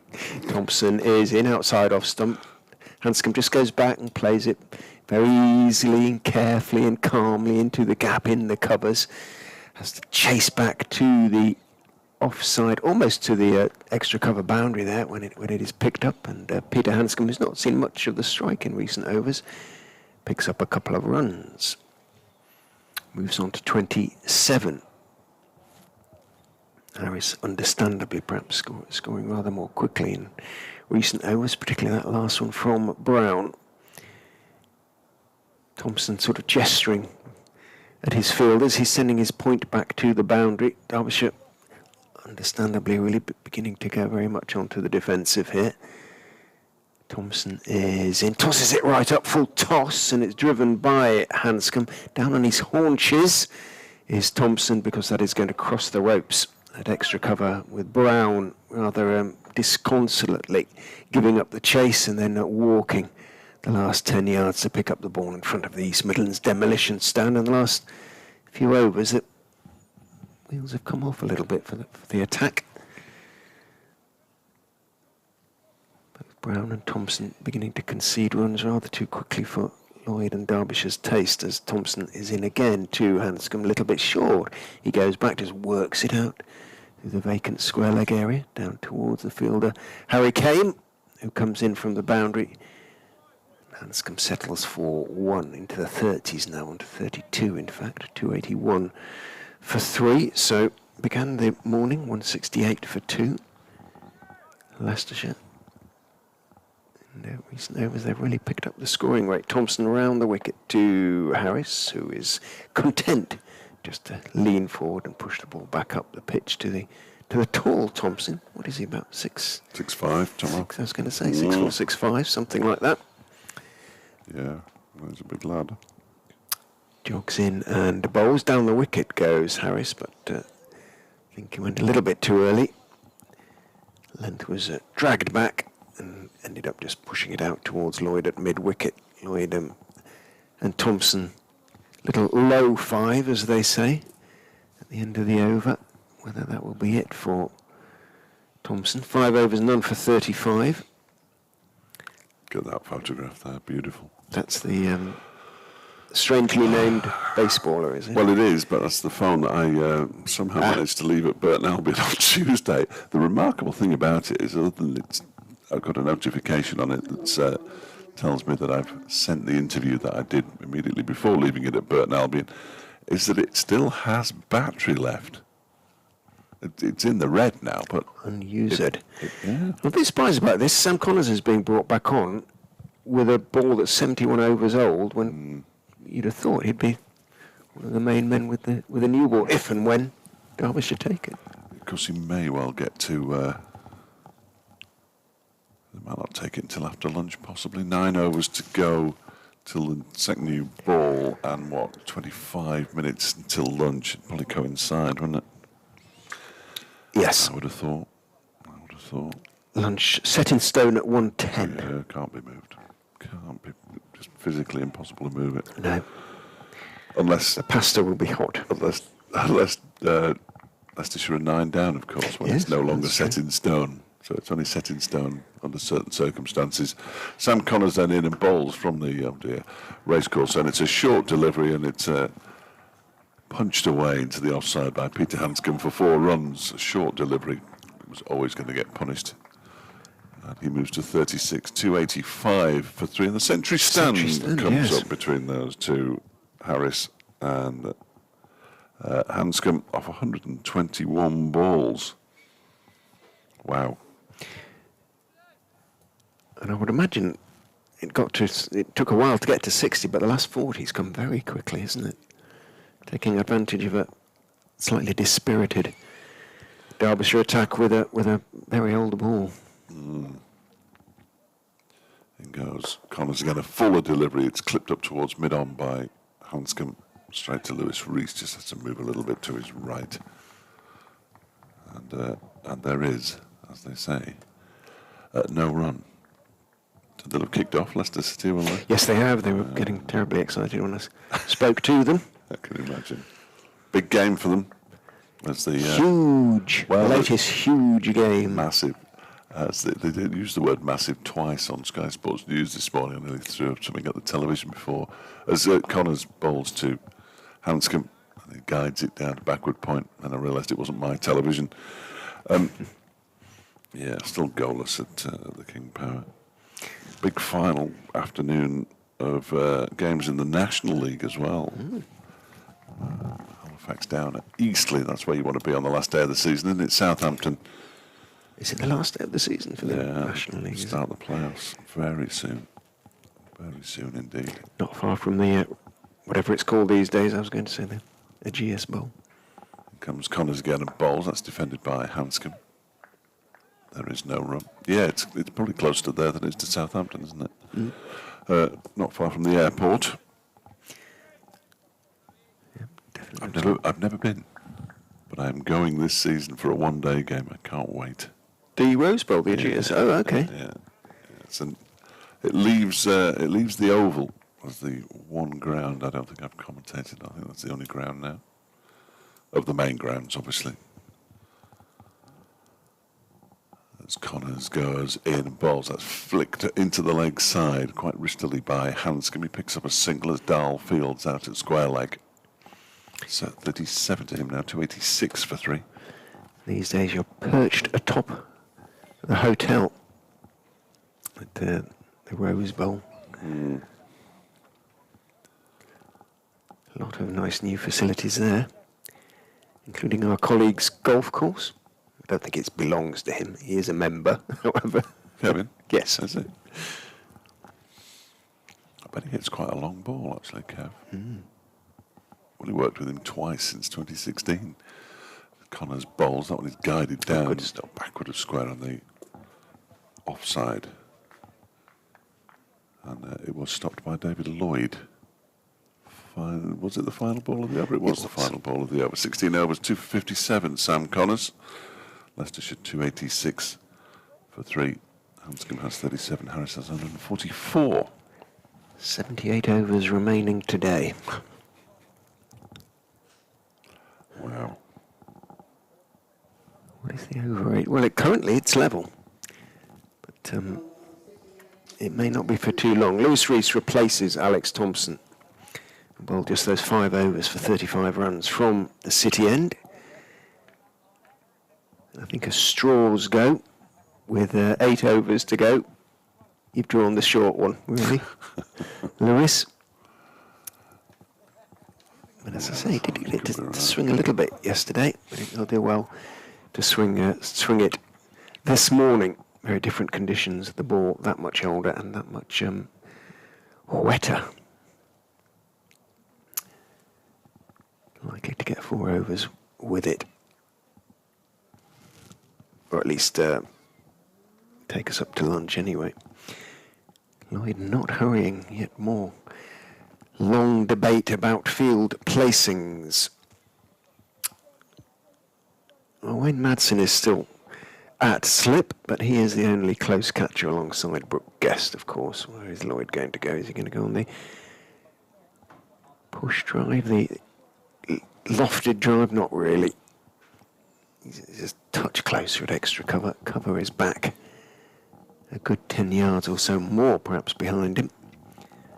Rees is in over the wicket, bowls nice and straight to Peter Hanscom, who is very careful in defence. No great foot movement, just pushing it back down the wicket on the onside. Rees picks up in his follow through. Hanscom has quietly gone on to 37. Matthew Jarrett says hello to you, Richard, from Melbourne. Do you know Matthew Jarrett? I do, yes, indeed, yeah. Hello to you. I don't know why I didn't just say hello to you anyway. Rees is in, bowls on off stump, touch of shape back into the right-hander. Again, Hanscom is leaning forward in defence. No pace really from Lewis Rees. Oh, that is Van Gogh Fox then. Excellent. Got him. He says he's watching with his daughter. I think it's a typo. I think your daughter's Tilda rather than Teoda. Watching his fellow Victorians hit the ball all over the park. Where's George Grimshaw? He says, I'll answer that in a moment. Rees is in, bowls very wide outside off stump, and Hanscom has nothing to do with it. George Grimshaw is at Northamptonshire, where who he signed for in the winter. He did wish David Griffin a happy birthday this morning. It is David Griffin's birthday. 62, would you believe it? Barely looks a day over 61. And Griffiths said, "Oh, George did. Yeah. Okay. And he said, "Oh, thank you very much, George. How are things?" He said, "Oh, not too bad." Rees scampers in, bowls, helped on its way round the corner and could go for 4. No, good work down there by Tickner, who put in the slide and got there and got his throw away and keeps Hanscom to a couple of runs. And George said he not too bad, but a bit in and out because of a toe injury. Didn't specify which toe. Officer Crabtree. That's what it was. That's who he was, isn't he? Arthur Bostrom in Hello Hello. Here comes Reese and bowls outside off stump. With a tash? Yes. Yes. The Scrimshaw lookalike. Yeah, that's no, what okay, I meant. I'm there now. Okay. Yeah.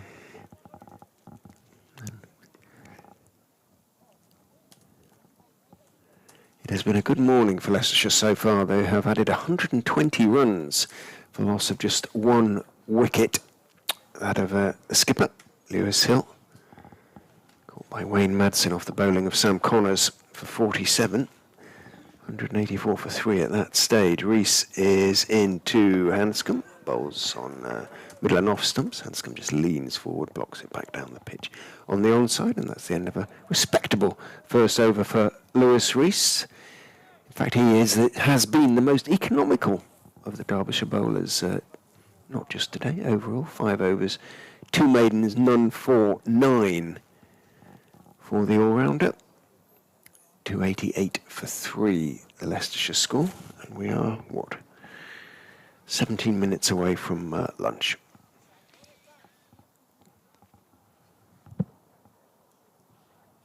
Wow.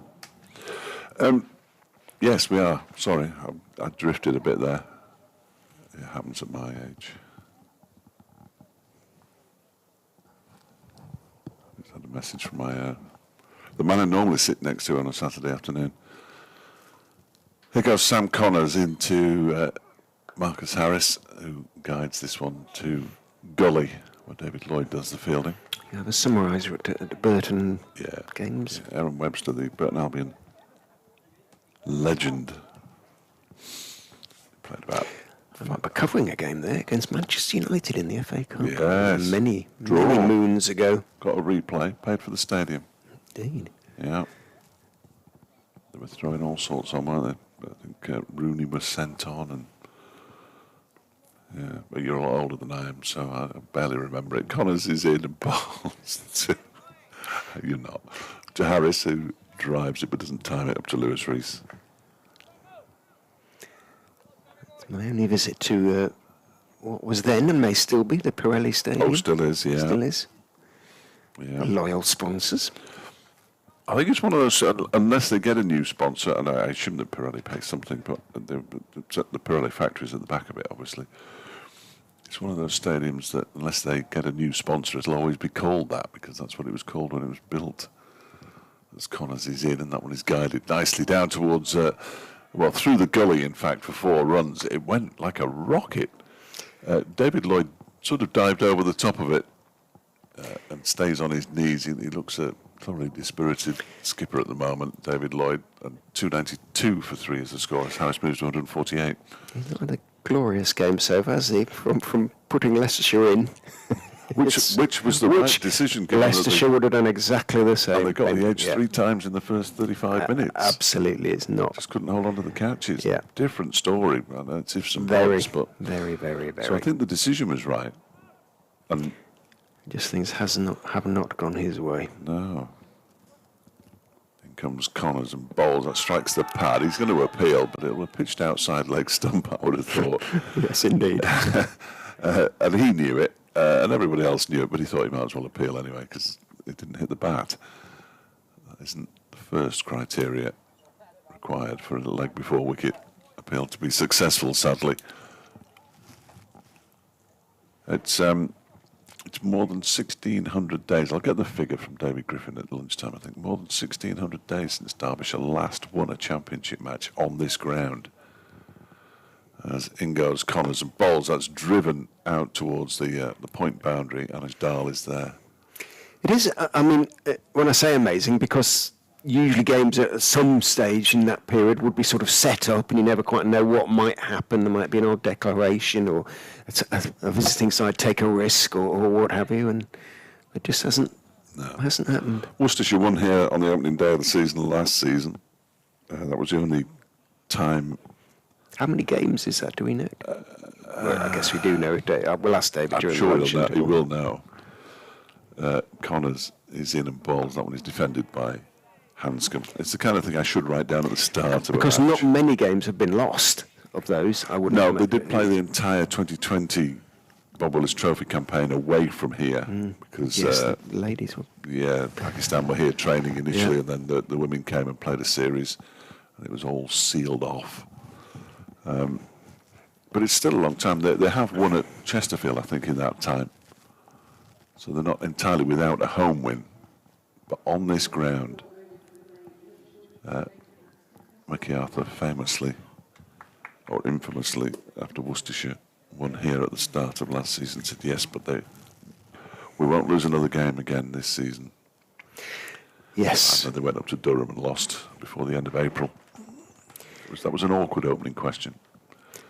Marcus Harris is on 149. He is. Off you go.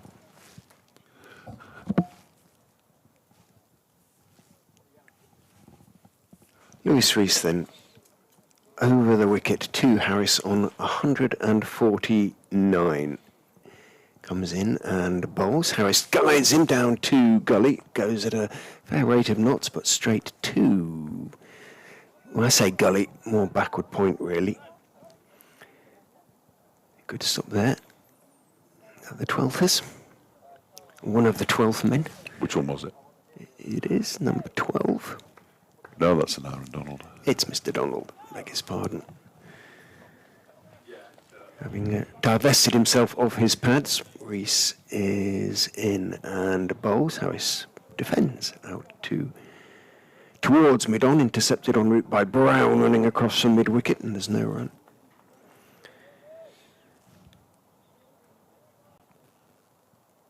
Harris wanders off towards short leg. Thank you, Steve. Stephen's filling in the gaps for me. What was it? A magnificent typo, which he's now corrected. He's watching the stream at the moment. Rees is in, bowls, a little bit short, and played away off the back foot by Harris through the vacant point area, down to the fielder on the point boundary, and that is the single Harris needed for his 150. Raises his bat round the ground, gets a warm round of applause, of course, from his teammates, but also from the crowd as well. Appreciate a quality player playing well. Now, I'm just wondering, he went from 100 to 150 without giving a chance, so that's something anyway. Yes. From Derbyshire's point of view, his 150 came off 235 balls. In goes Rees, bowls to Hanscom, who defends on off stump, out into the offside. Before I go for my update, they haven't won at Derby since they beat Sussex in 2019. They did beat Middlesex at Chesterfield in 2022, and they beat Notts at Trent Bridge in a technical home game, but we don't count that, Stephen. Since 2019? Wow. He did actually put there's been no sun at Derby since Sussex in 2019, but he corrected it to win. Thank you, Stephen. Rees is in, bowls to Hanscom's, looking to drive, thick inside edge, could easily have squeezed onto the stumps, actually went onto the pad and bounced out into the offside. A little bit of swing back in for Rees, bit of an effort ball there, pushed it through a little bit quicker, or more quickly at any rate. Harris's 235 balls. How many fours did he hit? Just check for you, just to confirm. 21 fours. 235 balls, 21 times 4. Rees is in and bowls, swings in towards middle and leg stump this time, and the ever-vigilant Hanscom just blocks it out into the onside. End of the over, the 75th of the Leicestershire first innings, 294 for 3 the score. Peter Hanscom has 39. Marcus Harris, as you possibly can hear in the background as Jane, the Derbyshire scorer, confirms his figures. He's on 150 of 235 balls, and he's hit 21 fours.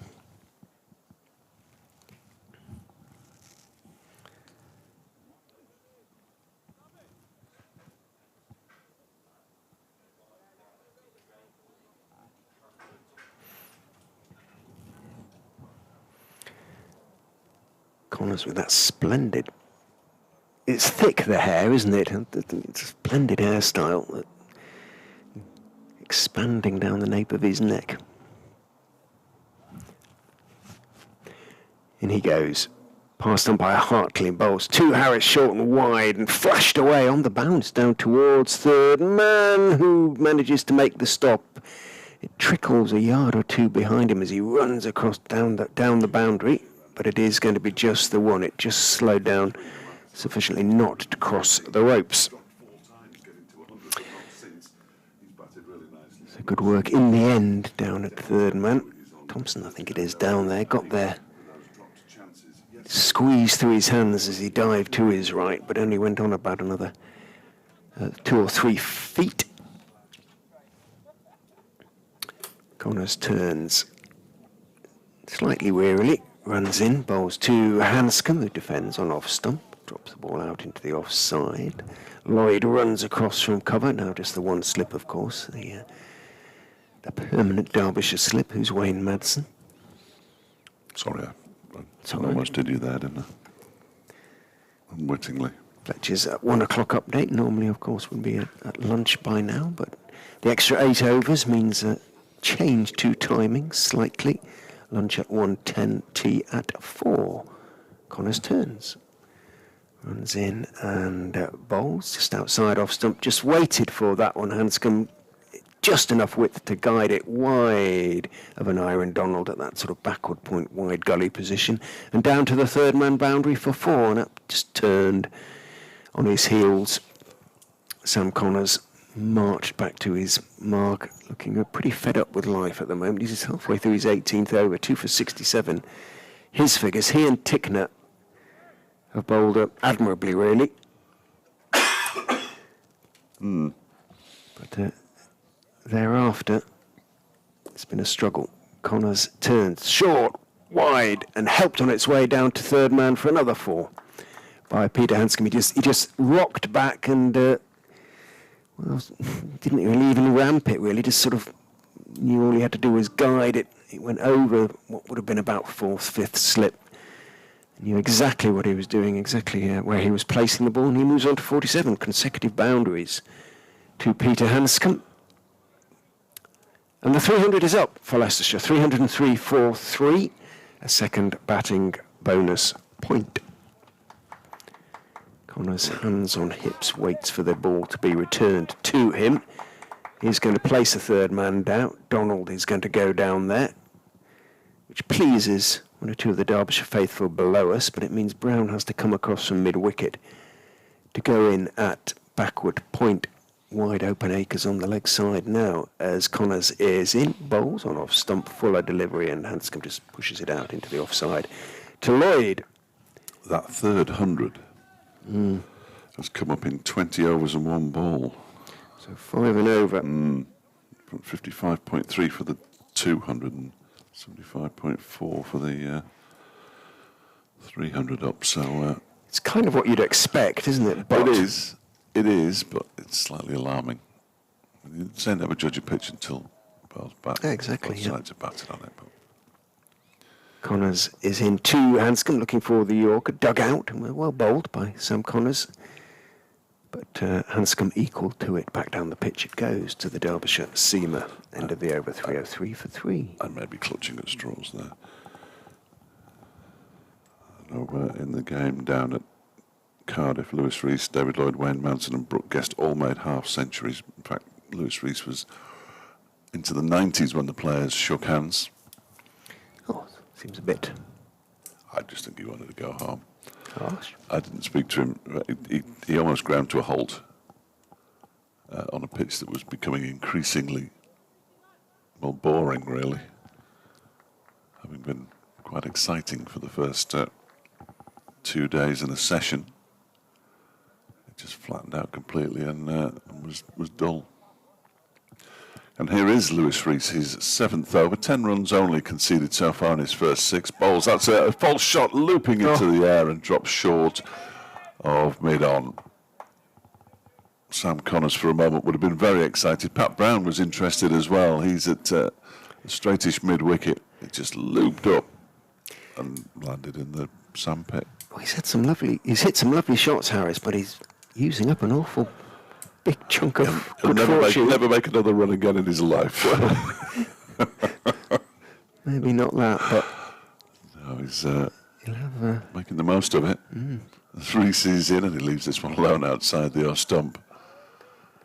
Goes through to Brooke Guest. He's dropped 4 times, but not since he got to a century. So he might have a chanceless second century and a double century if he carries on going like this. That ended up not being a chance. It was just a false shot. There is Reese in and bowls. That was clipped nicely into the leg side by Harris for a single. Dahl Fields 152 to Harris now, 304 for 3. Leicestershire. Derbyshire could. I know bonus points ultimately, if you're winning matches, don't necessarily make a huge amount of difference to the final table.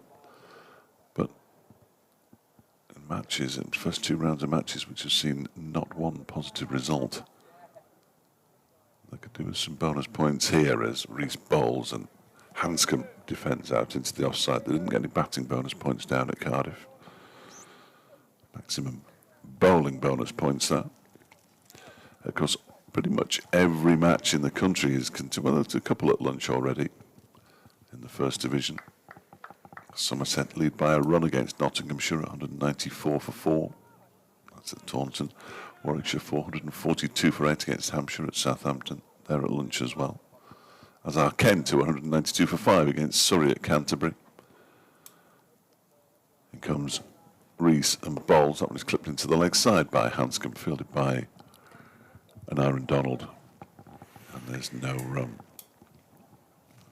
The game that is continuing in the first division, or one of them, there are 2 in fact. Essex 170 for 1, leading Lancashire by 24 at Chelmsford. And Worcestershire on the brink, 172 for 9, so their lunch might even be delayed, which is not good at Kidderminster because the lunches there are magnificent. Oh, we're not going there. In comes Reese again. That one is guided down into the ground by Hanscom, fielded by Dahl at backward point. Worcestershire trail by 72. We are going to get one more over before lunch. Oh, good. Middlesex 211 for 8, lead Yorkshire by 52 now. That could be important, that lead. Northamptonshire at 28 for 1, trailing Glamorgan by 243 at Wantage Road. And down at Hove, they've gone to lunch with Sussex 25 for 1, trailing Gloucestershire by 392. And he's saving us all here, David Lloyd, by bringing Alex Thompson on. From the race course end of the ground, just see if he gets any more joy, any more response from the pitch.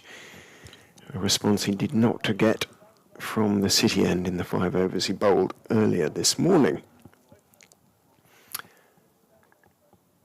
Bowls a loosener to Lewis Reese, or a couple. Harris, will he play for lunch? Be quite happy to go on and get a double 100 here, Harris. As it's been decided that he's not going to get out in this innings one way or another. No. It would appear the fates have ruled. In bat forever. 73 overs remain as Thompson, 1 over before lunch, round the wicket to Marcus Harris bowls. Harris goes forward. He did turn a little bit, that one, from outside the off stump, further away into the gloves of Guest, but looked to be little something there. Pushes a hair across his forehead, turns, steps past umpire Hartley and bowls. A bit straighter, that one doesn't turn so much. Harris goes back, pushes it off stump out into the offside Dahl. The fielder moving across to his left at point. A bit more cloud around now, but certainly no threat of rain. No, that's Monday. Thompson is in, tosses it up pleasantly, but it's fuller though, so Harris can just sort of drive it away through point out to Brown, I think it is. Is it Brown? No, it isn't. Yes, it is. Yes, it is. Is it? Yeah, I think so. Out there on the point boundary, yes, it is. His whites are spotless, which is why I was wondering whether it might be the 12th man, but he isn't one for diving around, Pat Brown, is he? As we saw when he was chasing after that, was Connors is completely clarted with mud and green and everything. Strengthening, mentioning Connors, strengthening the offside, the leg side. He comes across from the leg side for the left-hander to the leg side for Peter Hanscom. He's going to go to square leg, and Brown is going to go to deep mid-wicket. Thompson is going to stay around the wicket. Quite know why. In he goes. Bowls, drops very short and outside off stump. It can be guided away by Hanscom in the air, but perfectly safely down to third man, and that's the 4 he needed for his 50. It's been typical Hanscom innings, really. No real fireworks, but very steady, very careful. He hasn't given a chance, he says, looking across just for confirmation. Don't think so. And it's come off 75 balls. So just, you kind of look up and suddenly Hanscom has sort of quietly moved on. In goes Thompson, bowls to him. He clips the delivery off middle and leg out to square leg. What's his 8th 4? 75 balls, 8 fours for Peter Hanscom. He too looks capable of going on. Thompson is in to him. He's forward very carefully, studiously almost, playing it back down the wicket to the off spin, and that, ladies and gentlemen, is lunch, and the session very much belongs to the visitors. 309 for 3 Leicestershire. They began the day 168 for 2. So 141 runs added. Is that right? Sounds about right. Yeah. This morning for the loss of just the 1 wicket, that of Lewis Hill, caught by Wayne Madsen, the second slip off the bowling of Sam Connors, relatively early in the day for 47, 184 for 3 at that stage, but although Marcus Harris was dropped again for the 4th time, possibly the 4th time in his innings, certainly the 3rd time in his innings when he was on 88, low at first slip by David Lord off the bowling of Blair Tickner. He has taken full advantage. He went to his 100 off 189 balls, hitting 13 fours, and then his 150 came off 235, hitting 21 fours, and he and Peter Hanscom have added a big century partnership so far for the 4th wicket. Couldn't have summed it better myself. We'll be back in around about 35-40 minutes time for the afternoon session. Join us for that. We'll see you then.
And in Derby, Leicestershire's morning after another drop catch by Derbyshire, 309 for 3. They're going to resume on momentarily. We can't tell you what's happening really because the scoreboard is just showing adverts.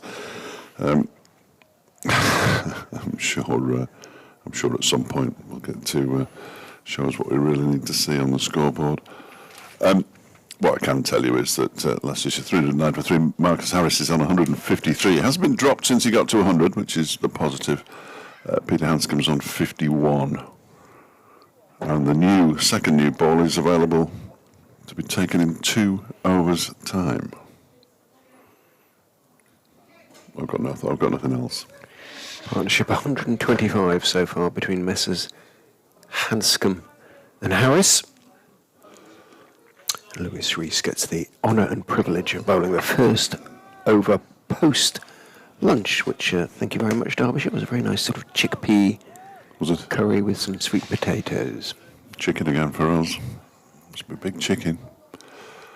Lewis Rees bowls the first ball after lunch, turned into the leg side by Marcus Harris, and there's no run. Connor's hopping up and down energetically, Jack in the box style. You had cold feet. I did. I've got cold hands at the moment. I don't know what's going on. There's really cold wind. All the players who have every right to be colder than us Really got their hands plunged deep into their pockets out there. It is cloudy now. We said it was nice and warm in the sun as Rees bowls and Harris pushes out into the offside. And there's no run. So that morning session, 141 runs, you said, didn't you? Yes. That's a lot of runs. It is. Too many, really. I actually have a minimum of 5 updates coming up. That's exciting. Here comes Rees and bowls. That one is defended by Harris out into the offside, and there's no run. Got to get your excitement where you can when you get to my age, Rich. We have 3. Leicester City winning at half-time. They too enjoying a little bit of fortune. They missed a penalty, haven't they? They have, but the goal looked to be offside. But No. What's it called? VAR. No, that's what it's called. Back to the top of the table, then, eh? Here's Rees in and bowls. That was clipped into the leg side nicely by Harris. I think there'll only be one here as Anish Dalyap gets around to do the fielding. Harris moves on to 154, 310 for 3. Come on, Rees is the shout. Unsurprisingly, Halifax Town are going to be in the playoffs, the National League playoffs, which is a good effort for a team as funded as minimally as they appear to be. Here comes Rees again and bowls. That one is guided backward of square on the offside by Hanscom. And his Dahl does the fielding. And there's no run. Aldershot Town will miss out. What's going on here? Oh, it's you. Apologies. That's miles behind. You might need to refresh. 310 for 3. I thought it was me. Rees bowls guided into the offside by Hanscom, and there is no run. And York City are going to survive relegation. What a mess. I'm seeing York City play Manchester United as well, curiously, covering them. That was a long time. I was going to say, that was in the 70s when York City were not quite. Wearing the Y front shirts, wasn't it? It's the end of the over, 310 for 3. Tell you what was in the 90s. It was in the 90s. Was it in the 90s? I think so. I was at the Yorkshire Post in those days. Still going now. Yes. Remarkably. Yes. In a print version as well. Yeah. So Alex Thompson from the racecourse end round the wicket to Marcus Harris bowls. Harris goes back and prods at the ball. Bit of a thick inside edge. Didn't really get up very much. Running in is David Lloyd, who's got his sunnies on, despite the cloud building away. Tosses that one up and clipped by Harris calmly through very straight mid-on down towards Blair Tickener at long on. One is taken. Harris, well, will be eyeing up a potential double century here. So who knows what might happen if the new ball is taken, and Tickner showing no signs of warming up, has to be said. Perhaps they're concerned at how much round the park the new ball might go. There is that. We now delay matters while the field is changed. We know it's going to be a right-hand, left-hand combination. You would sort of think that a certain amount of preparation would be done. Over the wicket goes Thompson, bowls to Hanscom, who goes back and turns it down towards wide long leg. And Ujdar comes running into field. Field's about 30 yards inside the rope. Hanscom, as carefully and almost delicately as ever, picks up a single, moves on to 52. Back round goes Thompson Dull, having come up towards a sort of backward point. Thompson is in driving, thick outside edge in the air through about fourth slip, running down to third man. Dahl is in pursuit. He's not going to cut it off. A yell, I think it came from Madsen, the irrepressibly enthusiastic Wayne Madsen. And it was a genuine edge. It wasn't the nicest of shots from Harris, but everything has gone his way in this innings and continues so to do. He moves on to 159, 316. For 3, slip has gone in. Madsen, well, he was there already. He hasn't gone any wider. Round the wicket again goes Thompson, a little bit shorter and flatter, cut off just wide of off stump by Harris, and it bounces horribly in front of Ujdar, who manages to get something behind it and picks himself up. At the third attempt. Yeah, but he stopped it. Did what he had to do. Covered in sand. Thompson is in, tossed up, played towards wide-ish mid-on, but mid-wicket scrambles across an Iron Donald to field, and there is no run. End of this second over post-lunch. The new ball is now available, but the lack of... No, Connors from the city end and Tickner from the racecourse end, I think. Well, Reese is going to continue. No, he's taking his sweater off. Yeah, put it back on. They're both taking their sweaters off. Reese, And it's a sweater off, and Reese is putting it back on. Yeah, back Maybe on he was just being hopeful. He's got a big smile on his face. Come on, give me the new ball, Skip. Yeah. I'll swing it for you. Fairly sure he probably wouldn't want to. Yeah, look at him, looking furious. He's not. And then Tickner from the... unless they decide to keep Thompson on with the new ball, see if he can do anything with the new ball. Open. No, he's starting to stretch. Blair Tickner just down to our left-hand side. So Thompson did take the new ball in the second innings at Sophia Gardens, unsurprisingly, given that it was turning or had turned. I'm fairly sure I won't get through this over, but I'll begin it. Connors in bowls and played off the back foot. That sounded like a new ball, didn't it? Completely different sound off the bat. Much nicer, cleaner sound. Nicely fielded by Pat Brown. Cover. Peter Hanscom on strike. He's got 52. Harris has 159. Partnership 132. I no longer have Q, which is a concern.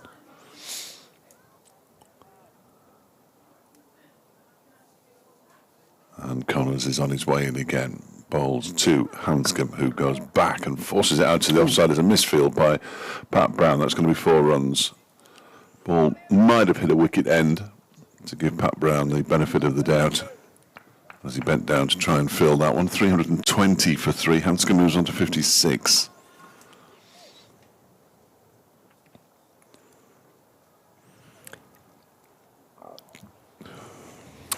Mr. Walker, Mr. Roman Walker, that is, of Leicestershire, recovering from injury. He's going to join us for a little Leicestershire insight from about 2:30. Excellent. He promises, if he can find the entrance. All right. Connors, it's in the back. Can't miss it. That Well, was pushed out to the offside. There's yeah. no run. There's no big sign, though. No.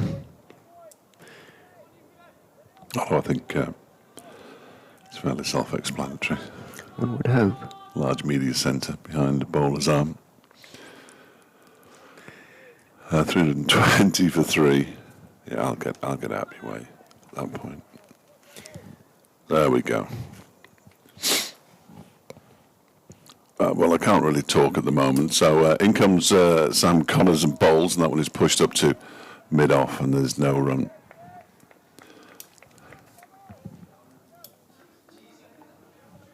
Was there a run? Nope. No, I didn't think there was a run. I got slightly distracted. I was being asked for a level, but it'll be a different level by the time I move my microphone across for the update into the starter sports scene and the big build-up to Derby County's game at Cambridge United. It's about to start. Stand by for excitement. Here comes Connors in and bowls, and Hanscom pushes it out into the offside. This time there's no run. Pat Brown does fielding. It remains 320 for 3. The partnership at 136. It's not been one of Derbyshire's finest days. Not so far, but nice new cherry in their hand. And he takes a wicket or two. Well, the first new ball should have taken 3 wickets. At least. Mm-hmm. But they weren't as tired as they are now, of course. In comes Connors and bowls, and that one is driven nicely, but across goes Alex Thompson at mid-off to do the fielding. Hanscom remains on 56 at the end of the over. Harris has 159, the partnership 136, and Leicestershire 320 for 3 with a mere 69 overs left today. Tea at 4 o'clock, in which case the evening session could be about 48 overs, I reckon. You ever been described as trim, Fletch? No. Well, you have now. Is it with the comcam working? The description is of Fletch is looking trim. I'm a long way. I'm in the distance, of course, compared to you. No, never been described as trim. Oh, now you have. That's very kind. Blair Tickner I'll see you soon. points vaguely in directions where he wants his fielders. He's going to have 3 slips as he comes around the wicket to Marcus Harris. Reset, if you like. Nice new ball. Well, reset in that you haven't got a new batsman to bowl at that. You've got Harris on 159 and Hanscom on 56, 2 Australia internationals. Tickner, a little dance on the spot before he gets into his stride, and bowls, goes past the outside edge with a lovely delivery just on the line, just outside off stump. Might just have moved away, did enough to defeat Harris's slightly uncertain back foot defensive. He wasn't sure whether to go forward or back to that one, so it was the right length as well. Bowl Tickner, but he's had no luck really in this innings. 1 wicket, that of Rishi Patel, who's off stump. He knocked out what feels like a long time ago now. New Zealander turns, elbows jutting, runs in, bowls to Harris. Similar line, but Harris equal to it on that occasion. Gets forward, pushes the delivery out towards point, where Pat Brown is the fielder.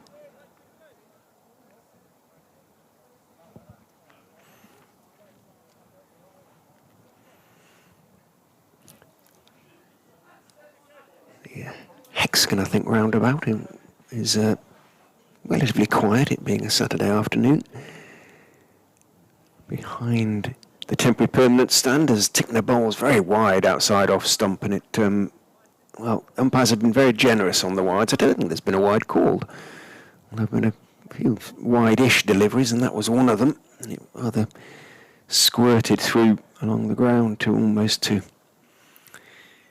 Brooke Guest, who took it on the second bounce. Didn't quite get that one right. Tickner, who's bowling his 21st over of the innings. In he goes, the big man, and bowls onto the legs of Harris, thumps into the pad. trickles out towards square leg. The leg bye is taken. Guest goes in pursuit. Umpire Hartley, hope he had a good lunch.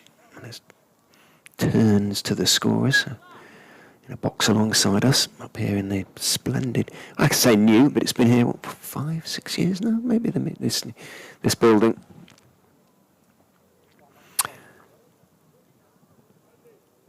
Here at the county ground, the Incora county ground. Now he's going to have a right-hander to bowl at Tickner, and he just moves his marker a foot or two to the right. And they decide they're not going to have 3 slips, they're going to have 2 slips and a gully for Peter Hanscom.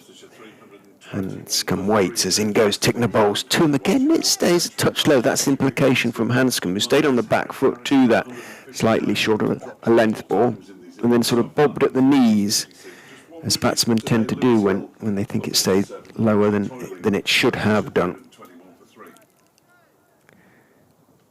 Perhaps it did. Leicestershire approaching the stage where they maybe won't mind a bit of uneven bounce.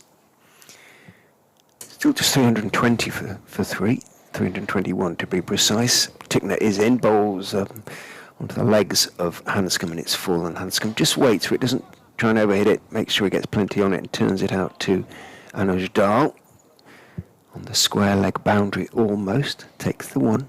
Hanscom just playing himself back in post lunch. 26-51 and now 57 not out in his 3 innings for the Foxes so far this season. For Peter Hanscom, as a chat to Harris. And Aaron Donald and David Lloyd have just done that thing that slips do when they're trying to keep themselves enthused, and had a race from one end of the pitch to the other. And it was won by? Well, Donald won it and then turned around and almost rugby tackled Lloyd to the ground. A disappointing way to get an injury. Connors from the City End, a full delivery that's pushed back to him by Hanscom. Well, as we've been dealing in generalisations, they are Welsh, rugby, etc. Well, were they singing as they did? I certainly think the Donald family is steeped in rugby union. Sure. But the Lloyd family, not so much. He's a Wrexham man. He's a season ticket holder at Wrexham Football Club, that is. Roman Walker's he's a North Walian, so he's a big Wrexham fan as well. So I don't think he's a season ticket holder. Connors bowls, that one is played nicely off the back foot, and as Donald does the fielding a backward point. But he'll be a happy boy because last Saturday, of course, they sealed promotion. They did, and it was a Derbyshire supporter who told David Lloyd the final score down at Cardiff. He was telling me, although he knew they were 3-0 up at half-time because there was one of the many delays that day. He got off the field, had a look at the league table. It was always going to happen, wasn't it? They're going to go up next season as well. I think that they'll be short odds. Throw a bit more money at them. Might get a bit harder next year. Not much. Here's Connors, bowls, and that one is another foolish delivery. This time it's pushed up to mid-on, where the capless Lewis Rees, that's better.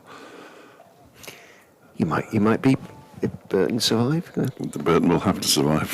Yes, I was going to say but it's a possibility that you'll be heading to the racecourse ground at some stage next season. Then. Well, it's an either or. I'll either go to the racecourse ground or I'll be at Prenton Park at some point next season, which will be very exciting. I've only reported there twice. As Connors is in, bowls to Hanscom, who defends again, this time up to Lewis Rees. A lot depends on what happens this afternoon. And of course next Saturday afternoon. And Tuesday night indeed for Cheltenham. But Burton have made changes. They've gone to a back 4 again, which will please the fans if they're not beyond being pleased, which some of them clearly are. And they've revamped their strike force. As in comes Connors and bowls again, a full delivery. And again, it's pushed by Hanscom up to mid-on, where Lewis Rees does the fielding. Hanscom never seems to get frustrated. A number of times he picks out fielders. It's remarkable, really, but it doesn't. Just nothing seems to affect his temperament very much. You'd imagine he's a pretty good golfer. I think he was out with Louis Kimber the other day. I think he's off single figures, something like 8 or something like that. He waits now as Connors bowls to him and he goes on the back foot and drives into the offside, but it's fielded by Pat Brown. In the covers, it's the end of the over. Maiden over from Sam Connors. His third, 2 for 75 from 20 overs. Hanscom has 57, Harris has 159. They're 322 for 3 now, Leicestershire. Over 8 -2, which is a slight concern. It only gets changed at intervals, doesn't it? It tends to anyway these days. I think they're the regulations. Is it a regulation? Because, okay. I don't know. Sometimes think it's the umpires want it putting up as a sort of warning to the bowling side. They're beginning to flirt with potential points deduction, and especially if Leicestershire don't bat again in the game. Tickner round the wicket to Marcus Harris, who's driving slightly wide-ish delivery, square, off the front foot nonetheless, out to Dahl, who balletically lifts his right foot as he throws that one in to Brooke Guest. And the single is taken. Harris on to 160. There's a chance they might not bat again. Largely due to the weather, possibly. Well, exactly. And so Derbyshire need to be aware. I'm sure that they will throw the ball to Thompson at some stage if that becomes an issue. Long way from that 70. Yet. Over the wicket goes Tickner, a little bit short. Again, doesn't get up and just pulled around the corner, almost sort of guide pulled by Hanscom. Again, no great violence in the shot. Doesn't attempt to pull the cover off the ball, just sort of helps it on its way. Dahl, again, who's getting through a fair amount of work in the outfield down there. Runs across to his right to field. Hanscom picks up a couple. Moves on to 59. Tickner, knees pumping. Bowls again down the leg side. I think that could be third long leg is going to get across the fine leg to cut it off. Once Hanscom just got a little bit too much on his little leg glance. And it went close enough to long leg as he chased around the boundary for him to cut it off. So just the single on that occasion to Hanscom. He's on to 60 now. I like that from Sam Connors, who's a young man still making his way in the game, having a word of advice for the man who's played Test cricket. That's good, that. Tickner is in, round the wicket to Harris, defends off the off stump with a slightly angled bat. There isn't a point, just a deep backward point. Who is Dahl, comes running in to field the ball. Once again, single taken. I think the description is milking the bowling. That's what these two have done in this over. 1, 2, 1, 1 off the 4 balls so far. Yes. Feel new ball notwithstanding. Feels slightly defensive, certainly on the leg side. Tickner is in and bowls, looking for the on drive is Hanscom, but doesn't really go through with the shot. Never sort of really seems to go through with the shot. Peter Hanscom just always a guide rather than a full-blooded follow through with him. Pushes it out to Reese at mid-on. There's no run.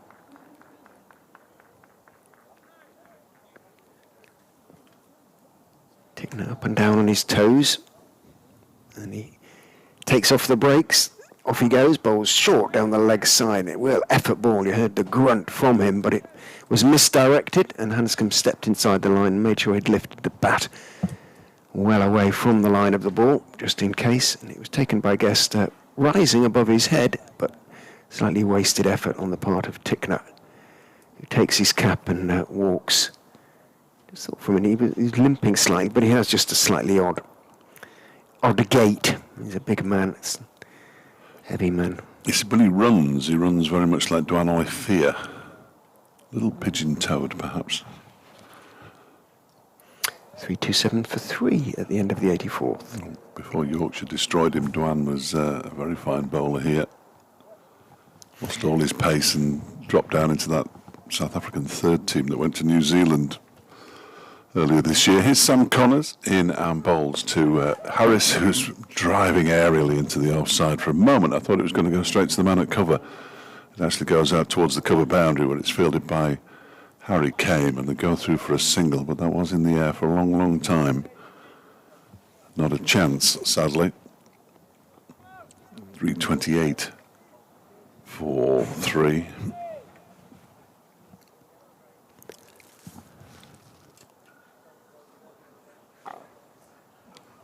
Field swaps around, right-handed and left-handed, of course. There comes Connors once again in and bowls. That one is pushed out into the offside by Peter Hanscom, and there's no run. Middlesex building up quite a nice little lead at Lord's. 85-run lead now in a low-scoring game. They're 244 for 9. They're unlikely to... Tail wagging a bit then. Unlikely to build it any further, or much further, you would have thought. Northants batting 45 for 1, trailing Glamorgan by 226. And Sussex are 43 for 1, trailing Gloucestershire by 374. 328 for 3, Leicestershire as the next delivery from Connors is defended with the straightest of straight bats. Connors turns around and sort of puts his arms out wide, shrugs his shoulders as if to say, I'm not sure I'm going to get through these. A real chorus of encouragement there from the slips, led as ever by Mr. Madsen. Yes. The game at Kidderminster's into its third innings already. Durham are 9 for 1, leading by 69. They're playing Worcestershire, of course. Their first few matches been moved to Kidderminster. As Connors is in and strikes the pad too high.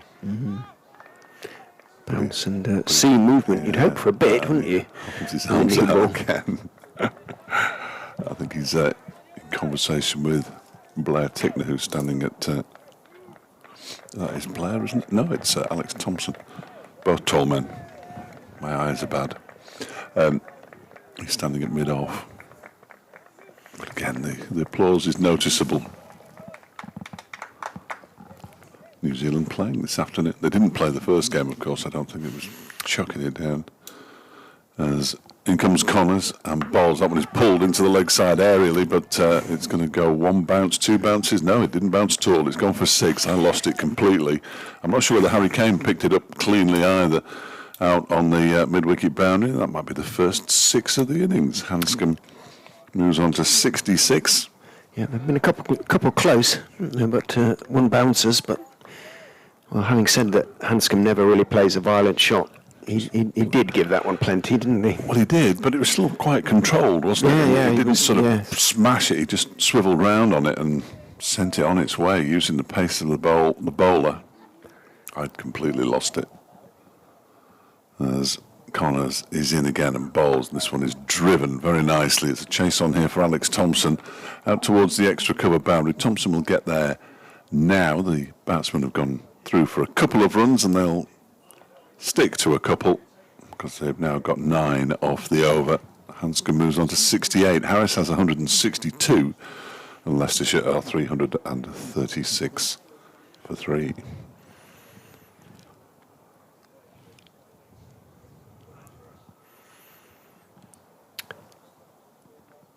They're in Pakistan, aren't they? New Zealand? Yes. Yeah. Yeah.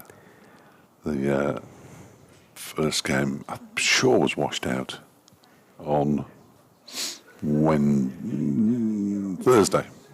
Well, there's been some extraordinary weather on the subcontinent as well, isn't there, of late? It's almost like the planet's changing. Apparently.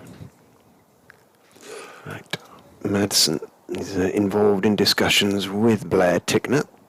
Does that mean Lloyd is off the field or something? Or is No, he just making suggestions? No, he's still there. Still at first slip.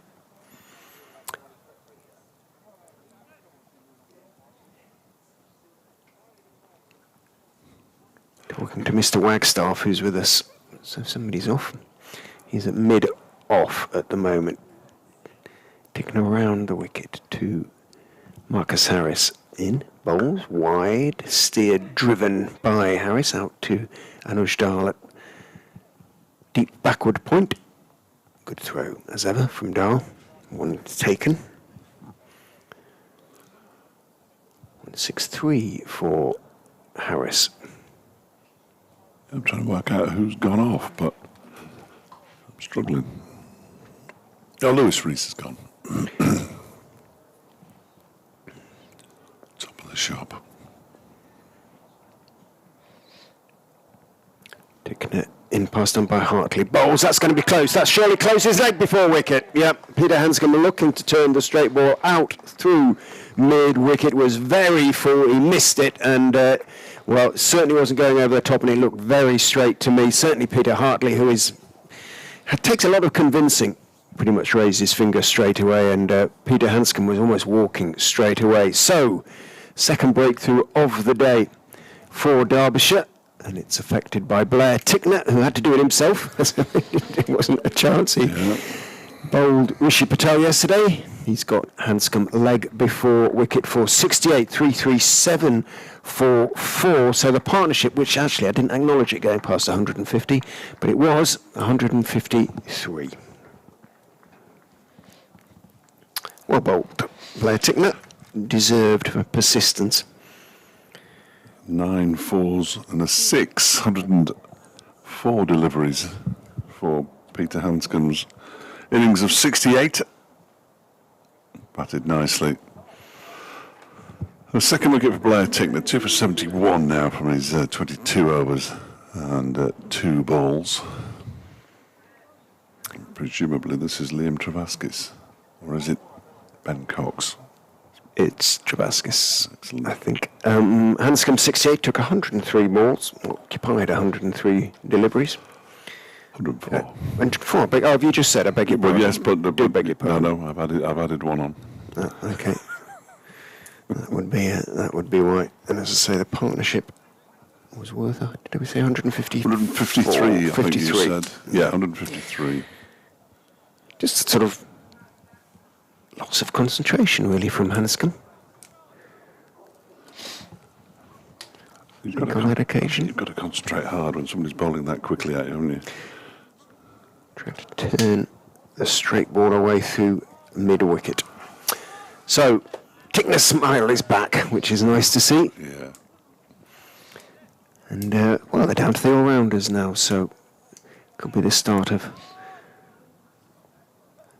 a turnaround in fortunes for Derbyshire and for Blair Tickner, who's got the left-handed Liam Travaskis to bowl at. Goes in round the wicket, bowled Travaskis, big step forward, and it was a wide delivery. And so he could let it go through, and Tickner with a grin sort of keeps running. He knows when he's got it a bit wrong. Big smile on his face as he turns back, has a chat to Lewis Rees. It's a good attitude to have, though, isn't it? To enjoy yourself. He can laugh at himself, can't he? He doesn't quite get it right. 2 for 71 now for Tickner, which in the circumstances is a pretty respectable effort. In he goes, bowls bouncer to Travaskis, who steps inside the line. It was going on down the leg side. Again, the accuracy wasn't quite there. Just like to get forward, Liam Travaskis, from what we've seen so far, which isn't too much. He, having played only the one game and played only the one innings, he made 82 of 202 balls against Sussex. Was 82 not out overnight. He's got into the 90s several times, but he hasn't gone to 100 balls onto the hip this time, Tickner, and Travaskis looking to turn it into the leg side. Doesn't get anything on it, bounces off the thigh pad. They'll only protect you for so much, though, won't they? He's got into the 80s, I should say, a few times. 88 his highest score, Liam Travaskis. It's Ben Mike who's got into the 90s, I think, 5 times, without going on to 100. He told me. Check those figures. He'd know, I suppose. He had a good time on his return to Headingley, didn't he, a couple of weeks ago? He did indeed, yeah. 4 for 44 and 92, I think he made. Tickner in again to Travaskis. Bowls on off stump. He's going to pick up 4 as he went forward on off stump. He played it reasonably well, in fairness. It was a sort of edge, but it was angled down. It bounced sort of well short of what would have been sort of third stroke fourth slip, and it went between that position and gully and ran down to the third man boundary for 4. So a little bit unlucky for Tickner, but at least he picked up a wicket in the over, 341 for 4. Just showing a replay on the big screen of that leg before wicket for... Was it adjacent? Pretty much in front, yes, and he didn't have a stride. Good appeal from Tickner. And I don't think Hanscom was massively surprised. He was sort of semi-walking, wasn't he? So 341 for 4. Sam Connors begins his 22nd over of the innings, bowls to Harris, who plays that out. Looked off a thick inside edge into the leg side when it's fielded by Alex Thompson. They go through for a single, which brings Liam Travaskis on to strike, the former Durham man. As Derbyshire played Durham almost as much as they play Leicestershire. I've seen it, as you will have done, I'm sure, seen a fair bit of Liam Travaskis over the last few years. But he hasn't played too much first-class cricket, which is one of the reasons he's come to Leicestershire. He's played in, obviously, all the one-dayers, but... He's waiting now. As Connors bowls to him, and he's edged this one along the floor past the left-hand side of third slip, and it's gone all the way down to a wide third man for 4 runs. David Lloyd put his hand in front of his face. It's a genuine edge, but all the way along the ground, by no manner of means a chance. This is just his 28th first-class game. He played 68 T20s, 32 List A games. Right.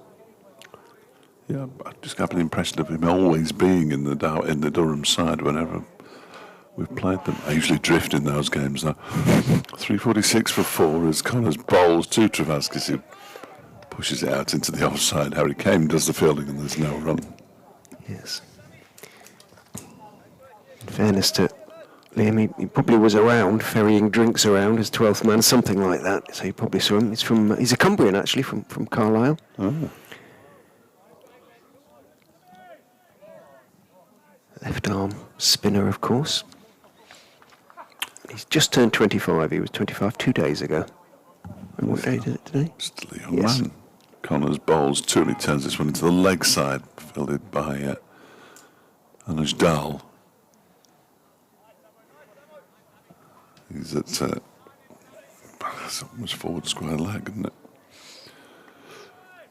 Not too far away from umpire Hartley, which means he can't escape a conversation.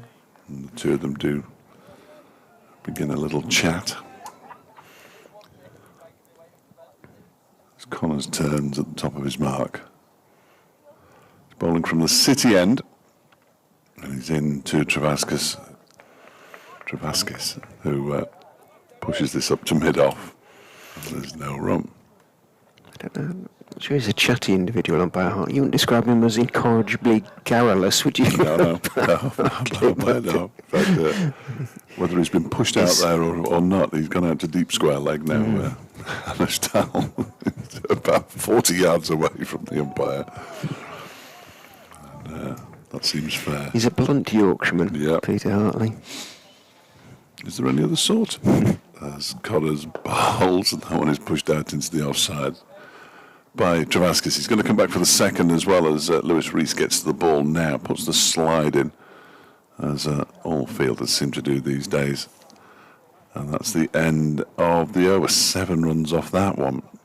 Harris has 164. And Liam Travaskis is into double figures.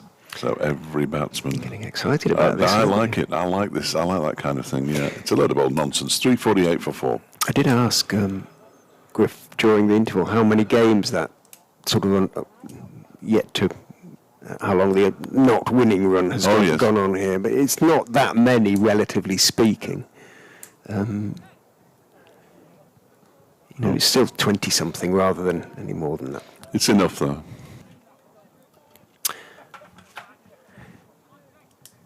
Well, Tickner, wicket, and lifted by his wicket, I'm sure, is going to continue from the racecourse end. Once again, Connor with that interesting hairstyle. I was commenting about it as a quick word before the New Zealander is ready to go. Turns round the wicket, goes in, bowls to Harris, who's driving pleasantly, and he's got it past Rees, who turns in pursuit. He's going to cut it off before it crosses the ropes at deep extra cover, almost wide long off, about 4 or 5 yards inside the ropes. Harris settles for a couple, moves on to 166. 350 up for Leicestershire, so a third batting bonus point. And 87 overs have been bowled, so they've got 23, including what's left of this one, to get that another 100 runs, maximum batting bonus points as Tickner bowls on off stump and Harris just drops it out into the offside, out towards point. And Irene Donald running into field. The afternoon session that of Peter Hanscom led before we get to Blair Tickner for 68. He put on Sounds as though Leicester City have got across the line against West Bromwich Albion. So it's turning into quite a good day for Leicestershire sports so far. Tickner is in, bowls onto the legs of Harris, who goes back, just tucks it away behind square, down towards wide long leg. Deep square is the man who gets there first, who's Harry Kane. Single taken by Harris, moves on to 167, 351 for 4. Sun back out. Tickner, his great strength notwithstanding, is beginning to look a fraction weary. He's into his 24th over. I forgot what I said, how many bowled at... Got into his late 20s, was he? In goes Tickner, bowls on off stump. Harris is forward, raises his bat to Liam Travaskis, who'd almost turned his back anyway. And umpire Hartley does have somebody else to talk to. 32, 14 in the first innings, 18 in the second down at Cardiff. Although a lot of the slack was taken up by Alex Thompson, who bowled an enormous number of overs. Beg your pardon, Travaskis was, of course, on strike there. Tickner is into the Cumbrian, bouncer, pulled, didn't really get up at all, and he was onto it quickly. Travaskis pulls it around the corner, but Thompson is down there in front of what I tend to think of as the old pavilion. I think you call it the members' pavilion now, the members' balcony over there. Thompson bowled 70 overs at Glamorgan, 44 in the second innings. It's a lot of overs, isn't it, in the first game of the season in April for a spinner? He won't bowl any more than that this season, will he? Certainly in a game, most unlikely to. You never know. But most unlikely, you would think. Tickner is in. Bowls edged, caught! Did it carry? No, it didn't carry. Did he just pick it up on the half volley? Tickner can't believe it. I thought Guest had got his glove to it, but Guest is down. Yeah, he's staying on his knees, which suggests that it carried and he didn't hang on. Well, Blair Tickner cannot believe it. And, well, I'm beginning to get familiar with this biting cap routine of poor Tickner's. Another one has gone down. There's the replay. No, it isn't. It's the ball before that.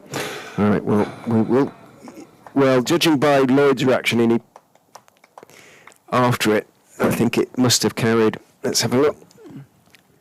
It did carry. Yeah. Yep. And Guest couldn't quite home, and it was very low to his left, and it was travelling, but poor Blair Tickner. So what's that?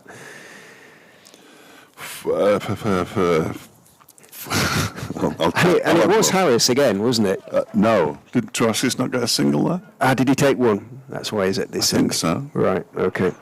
If it was Harris again, I think he'd be doing more than biting his cap. Sam Connors, it is me, isn't it? Yes. Begins a new over to Travaskis, who turns it up to mid-on. And there's no run. So the one this morning, well, Marcus Harris has been dropped 4 times, 3 of them off Blair Tickner, so that's 4 catches dropped by a combination of 3 different people. First one, Brooke Guest has dropped. Yes. He's joined the club. Yeah. I'm sure that won't make Blair feel any better. Connors is in and bowls. That one is squaring up Travaskis, and the ball goes out backward square on the offside, fielded by Pat Brown. Just trying to work it out.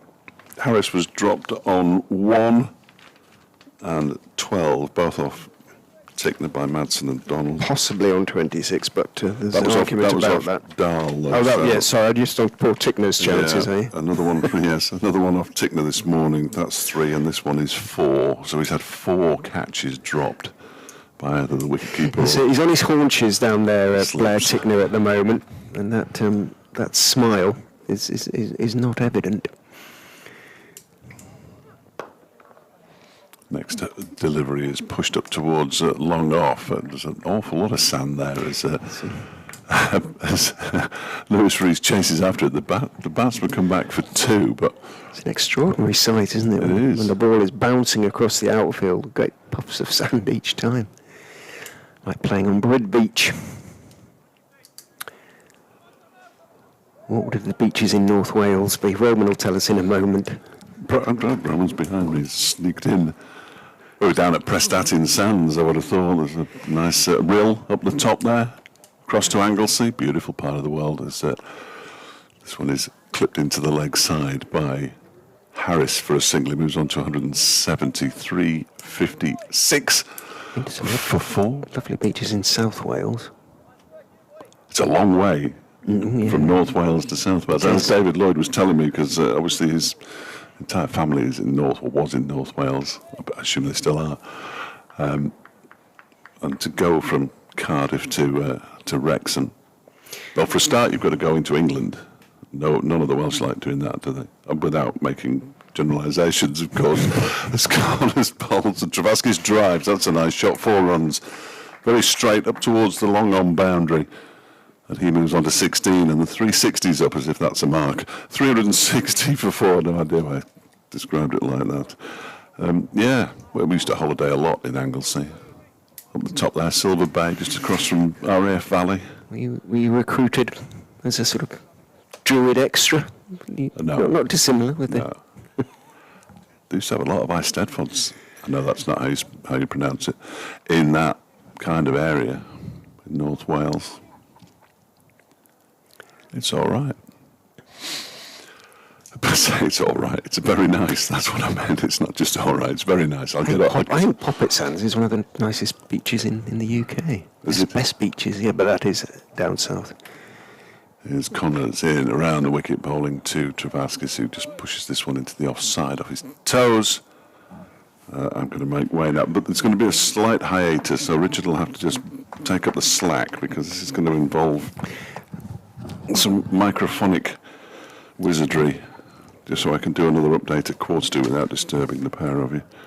So I'm going to put all that there. I'm just going to move that slightly and hope that we don't knock us off air, and I'm going to hand to you.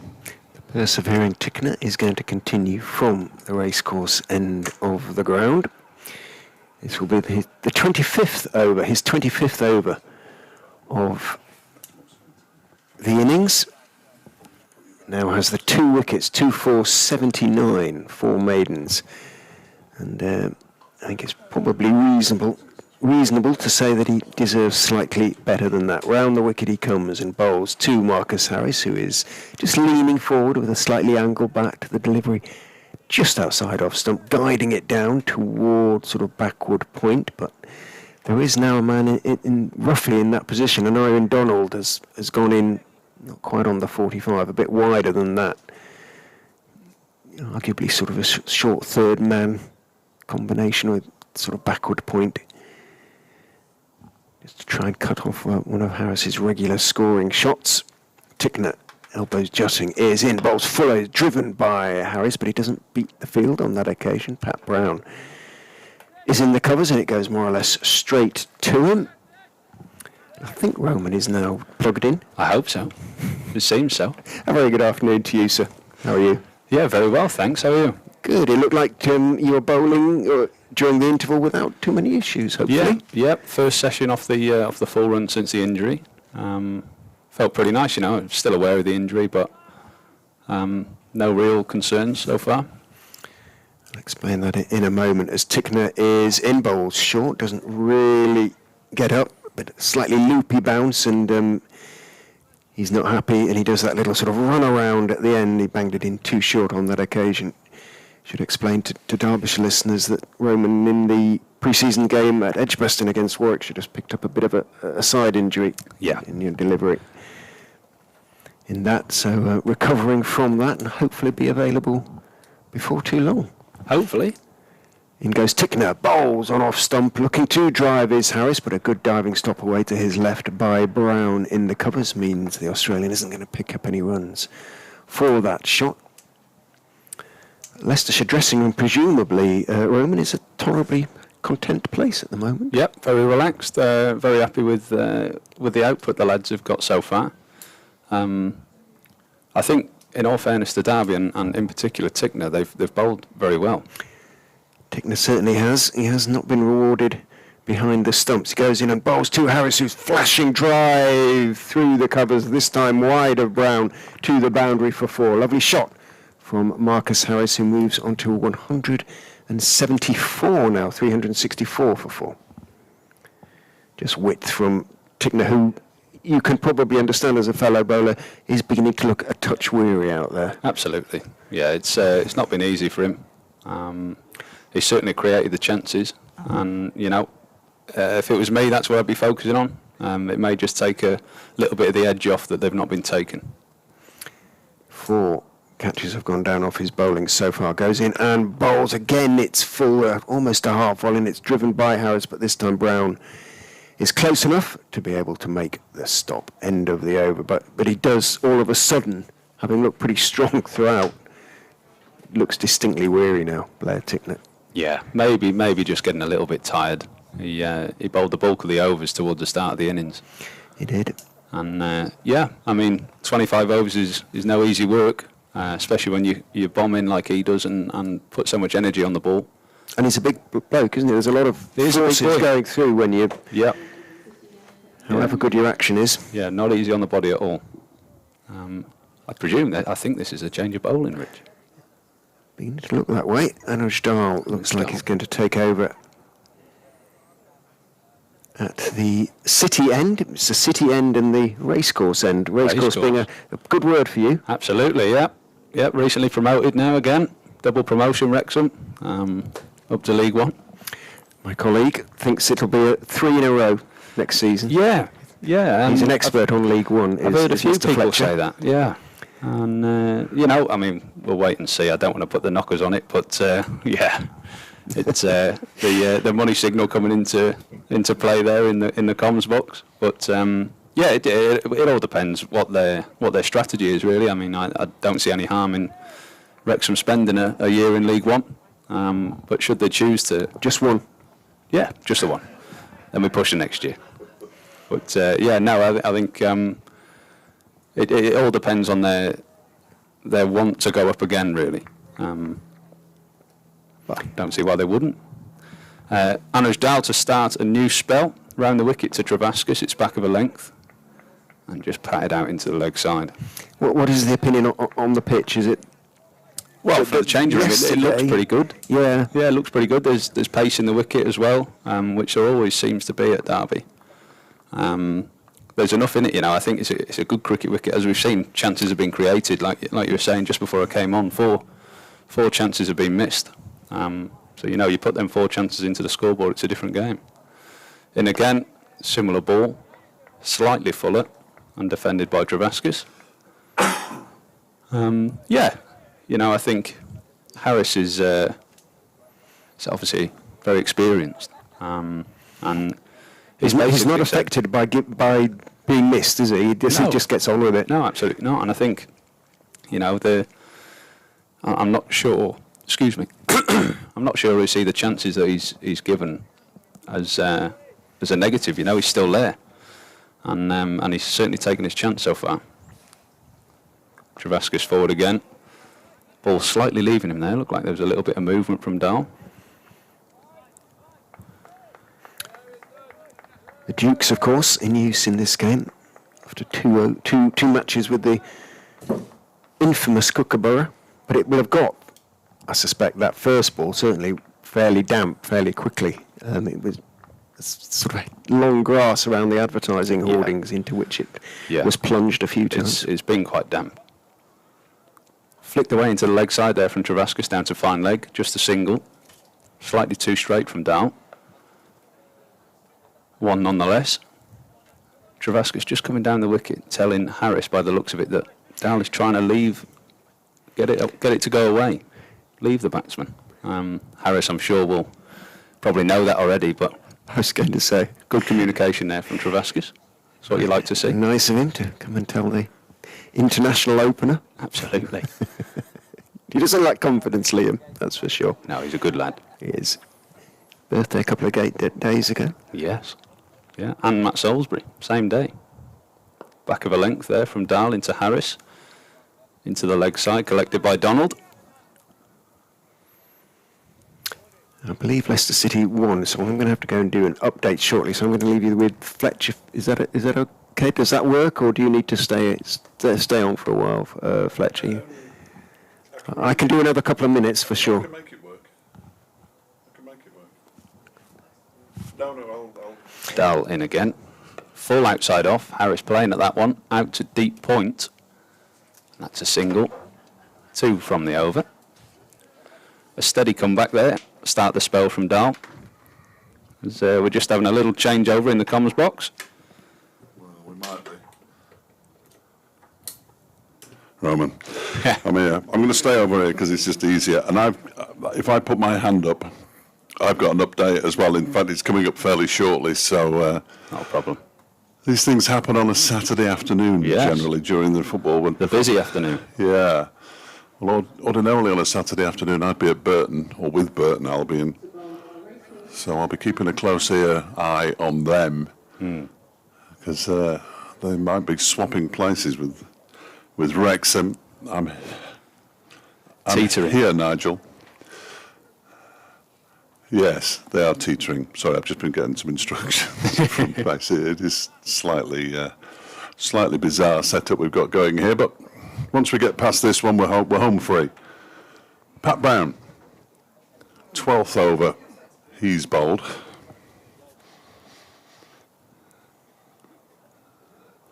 And he's on his way in to bowl to Harris, who just taps it out into the leg side, where it's fielded by Blair Tickner, who actually hits the stumps, middle stump as well at that.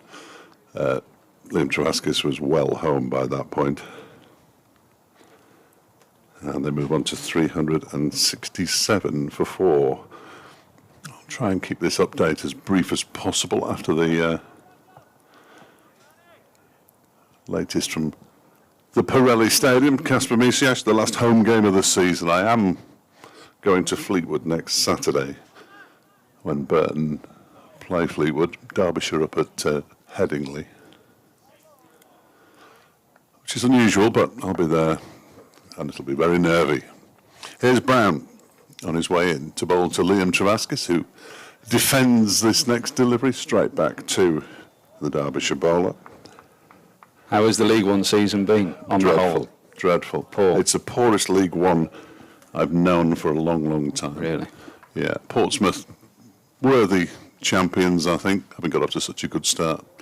Derby County can go up with them if they win today and Bolton and Peterborough drop points. And that would probably be about right. On the day, I think Peterborough, they're the best side in it, though. Here's Pat Brown in and bowls, and that's defended by Travascus. I think, if I remember correctly, I think Wrexham in the January window were linked with Clark Harris, Yes, the Peterborough yeah, striker, which I thought would have been a great move for us. absolutely. Here comes my update. Here we go.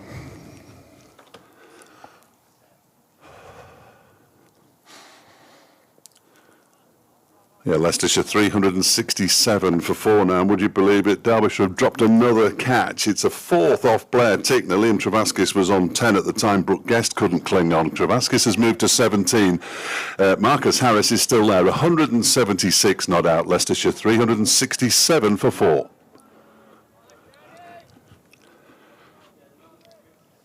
And the good news is I can turn that down now, so I don't have to listen to the cue anymore. And when Richard returns, you two can continue your conversation. Yeah, it's been a poor league. It's been probably the easiest League One to get out of, if you know what I mean. Yeah, very interesting. Yeah. Very And I interesting. don't think it'll be as Brown bowls and it's tapped, sort of guided backward square on the offside. to an Iron Donald. The Welsh are taking over. When you look at the teams that are coming down, Rotherham, of course, because that's what they do. They go up and then they come down. Sheffield Wednesday, potentially. The teams at the bottom of the Championship just seem to be in a bit of disarray. I think among your biggest rivals might be Stockport County again, because they've got a head of steam going as well, haven't they? They've played very, very well this year. And Mansfield as well, under Nigel Clough. Brown balls, that almost takes the edge of Travaskis' bat as he just pops forward, goes past the edge and through to Brooke Guest behind the stumps. Nice over there from Pat Brown. Yeah. So there's a lot of goodwill for Pat Brown. I mean, he's had a lot of injuries throughout his career, hasn't he? Has hardly played. I think this is only his 9th first-class match, which is remarkable when you think about it. He's played a lot of T20 cricket and played for England, of course, early in his career. And there are people who really want him to succeed in red ball cricket here. I know he wants to. Speaking to him on the media day at the start of the season, he is desperate to succeed and almost picked up a wicket there. He's got 3, I think, at the end of last season, and that's it. This is his first match this season, though. Dal to continue. Round the wicket again. It's wide, flashed by Harris, but missed. Maybe just a little bit more bounce than he was expecting. Looking to hit that gap where deep point is out. And, He must be starting to think he's invincible, though, mustn't he? He's been dropped 4 times. Well, you just that think, would show complacency, wouldn't it, I suppose? I could do what I like here, because they're never going to get me. Yeah, I'm sure there's a sense of freedom when you're on 176. True. And that's driven, that's full on the offside, driven straight through cover. It's a lovely shot. He's almost a trademark drive, Marcus Harris. Beautiful, beautiful shot. Really gets his right shoulder round and into the ball and just slaps it through mid-off. And that's part of Derbyshire's problem, is that they've given him so many lads. They dropped him twice before he got to, or possibly 3 times by the time he got to 26. He wasn't. He's been chanceless since he got to 3 figures, which is something that clearly I've never experienced in my life. You mentioned a Frida when you get to the 170. Yeah. Well, I can say I've not got to 180 now. I've not got that high. No. In my village cricket career, I never got to 50. So it's tougher than it looks. Oh, I was never very good at batting. I wasn't particularly good at bowling either. So somebody's got to make the numbers up, haven't they? That was a few years ago now. It's a little bit of a change in the field here. Brooke Guest has come up to the stumps. Dal staying round the wicket. They've lost a man behind square on the offside who was catching at gully, and Dave Lloyd, I think it is, the captain, has gone to catching cover, and it's a better length there from Dal this time, just back of a length, and Harris defends it. Been timing it very well. You can tell on his defensive shots even that they're rolling pretty swiftly over to mid-on and mid-off. Yeah, I mean, what's it like when because you've been out there, obviously, going through your bowling and that. What's it like underfoot? Because there's a lot of sand has been put on this outfield over the last couple of weeks. Around the square, it's not too bad. Obviously, it's driven through the offside, and it looks like they're just going to take the single. Happy to take the single as Harry Kane fields and throws it into Brooke Guest. It's not too bad. Obviously, the sand helps and doesn't help in other ways. You know, fielding, diving on it can be quite tough, quite dangerous. But the run-ups seem absolutely fine from what I've seen. But there's a few patches around the outfield that are just a bit wet. You know, both ends, both Daffabet sponsors there. It's a little bit wet around there, which is to be expected with the weather we've had. As Dal bowls back of a length there, Travaskis forward and defending. Well, that game a couple of weeks ago against Gloucestershire that was completely washed out. We did go out to the middle pretty much every day, myself and David Griffin, the photographer, after we'd asked permission off Neil Godrich, the head groundsman, and it was incredibly wet. I mean, it was coming over your shoes every day. Yeah, it was awful. It's been such a surprise, the weather, with how bad it has been. That's an edge from Travaskis. It's going to run away for 4. It's gone through a second or third slip line. And well bowled from Dow, but unlucky to go for 4. Yeah, the weather recently. I mean, I know we're still early in the season, and March and April, you're not expecting sun. But just how hard it's been raining and how consistently has been such a surprise for me. I said to Neil before the season had started, I said, well, it's not stopped raining since January, and he just immediately, quick as a flash, said October. and he's barely been able to get out there because he was having to prepare pitches. And the irony was, the way things are these days, the outfield was underwater. They had a net when the game was abandoned because the run-ups had been covered, and the square actually needed watering. Oh, really? Because it had been covered up for so long. There's Pat Brown continuing from the racecourse end, bowls to Harris, who turns that one nicely into the leg side. Ball throws up sand as it bobbles along the outfield, and Harry Kane does the fielding. Single taken. Harris moves to 181, 376 for 4. But there's been so much good drainage put into squares now that it almost sucks the life out of it, and drainage into the outfield as well. It sucks the life out of everything, doesn't it? Yes. Yeah. Here, as we've been talking about the scars on the outfield, it's interesting. It's a tough time for groundsmen. Absolutely. Here's Brown in and bowls. That one is defended by Travaskis out into the onside. Richard's back. We'll bring him in at the end of this next over because then I can fiddle around with the wires again. I have no real idea which one's which anymore. If Richard can hear us, that's half the battle. It means I only have to move one. And I can go away and start looking at the video printer. Panic about which division I'll be covering football in next season. Here's Brown. In. Bowls to Travaskis, who just turns that very comfortably down to long leg for a single. Looks like Alex Thompson down there in the far distance. Travaskis moves on to 22, 378 for 4. 3 balls left in the over. It might be too early in the over to mention Burton's win at Wrexham this season in the EFL Trophy, but I just thought I'd chuck it in. Certainly too early for me. Well, again, it was another game that I missed because I was covering Alfreton's FA Cup tie against Walsall. So I missed the big EFL Trophy trip to Wrexham. It's Brown. I wasn't disappointed. That one's wide of the off stump and going wider. It's actually something I think Wrexham have dealt with pretty well. I think people see us as giants now, especially in League Two, with the money that has been pumped into the club in the right places as well, and it's sort of given us. But people want to come and beat us. Yeah. We're a target now. Yeah.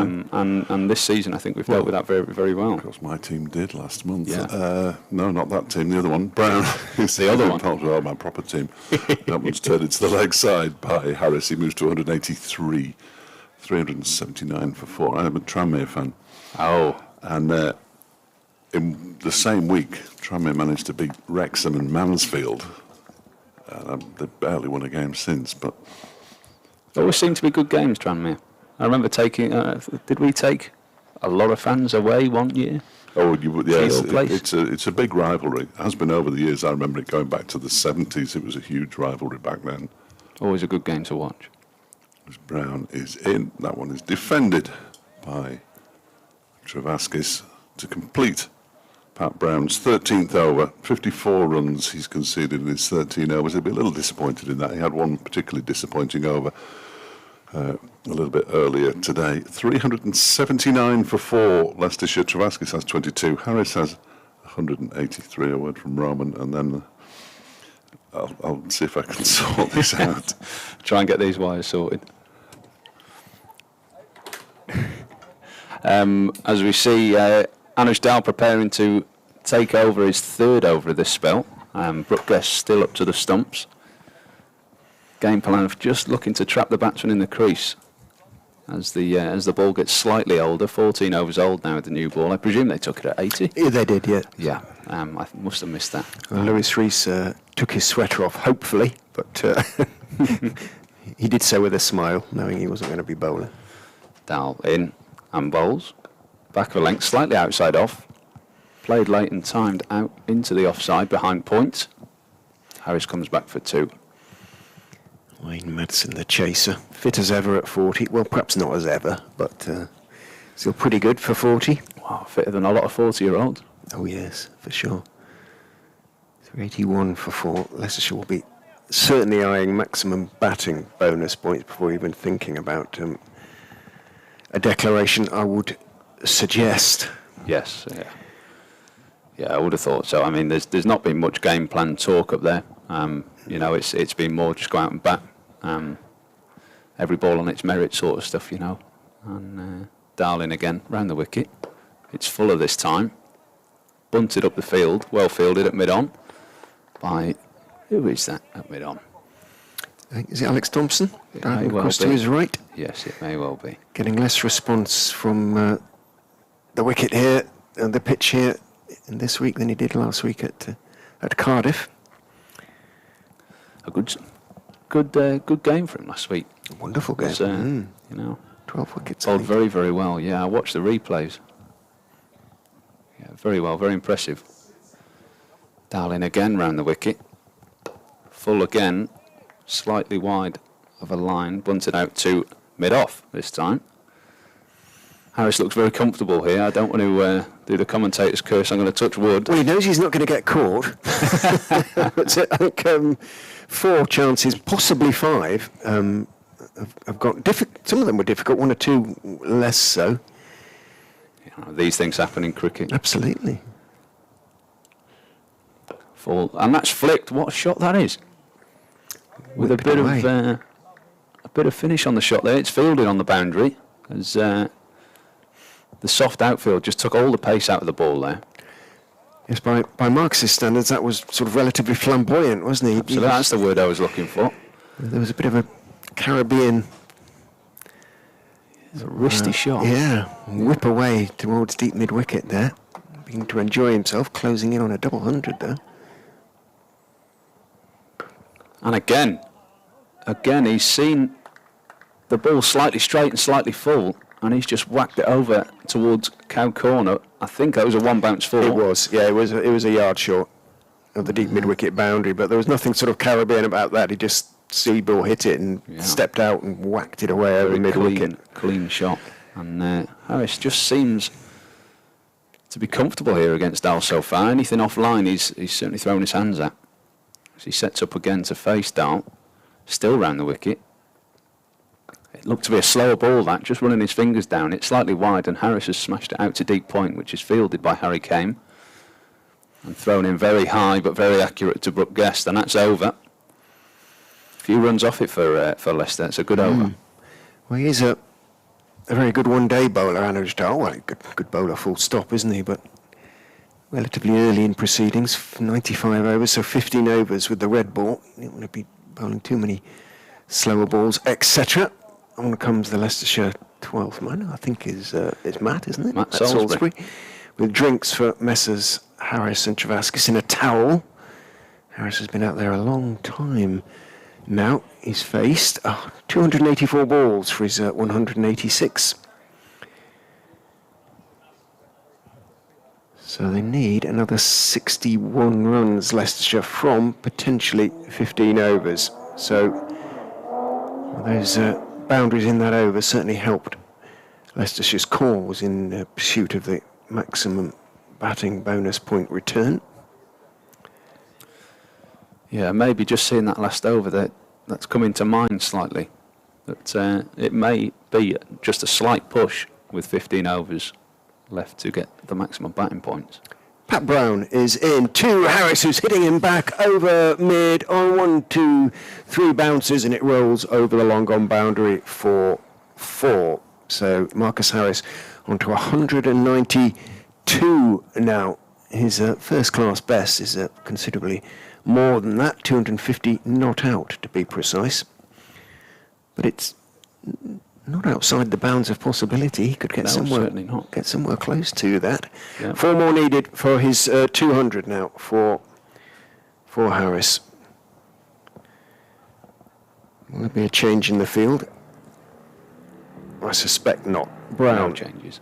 is in. Bowls to Harris, who's looking to hit over the leg side. He's got a bit of a thick inside edge on that. It's running out towards deep backward square, but it is going to be cut off before it gets there. So just 2 to Harris. Harry came running across, or running along the boundary edge.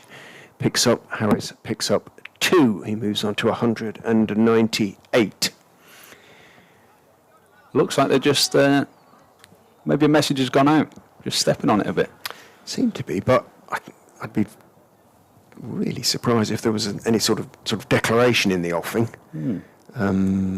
Maybe just the thought with the time that's gone out of the game from yesterday. And a bad forecast for Monday, apparently. Yeah. A worsening forecast for Monday, but all sorts of changes to the field now as Derbyshire go firmly onto the defensive. Deep mid-wicket has gone out, so that's Dahl out there. Kame is at deep backward square. And the 12th man has gone down to 3rd man, and for once Wayne Madsen has come out of slips. He's gone to backward point. Brown into Harris, short, attempted to be pulled down to long leg. It was there to be hit. I think it came off the glove and just trickles out towards sort of leg gully. Brooke Guest runs across the field, and it is just the single. Harris onto 199. So his 200 will have to wait a moment or two.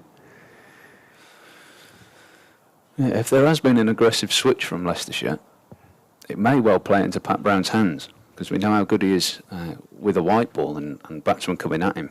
I'm certain he definitely went over to the Big Bash. Unfortunately got injured whilst he was over there.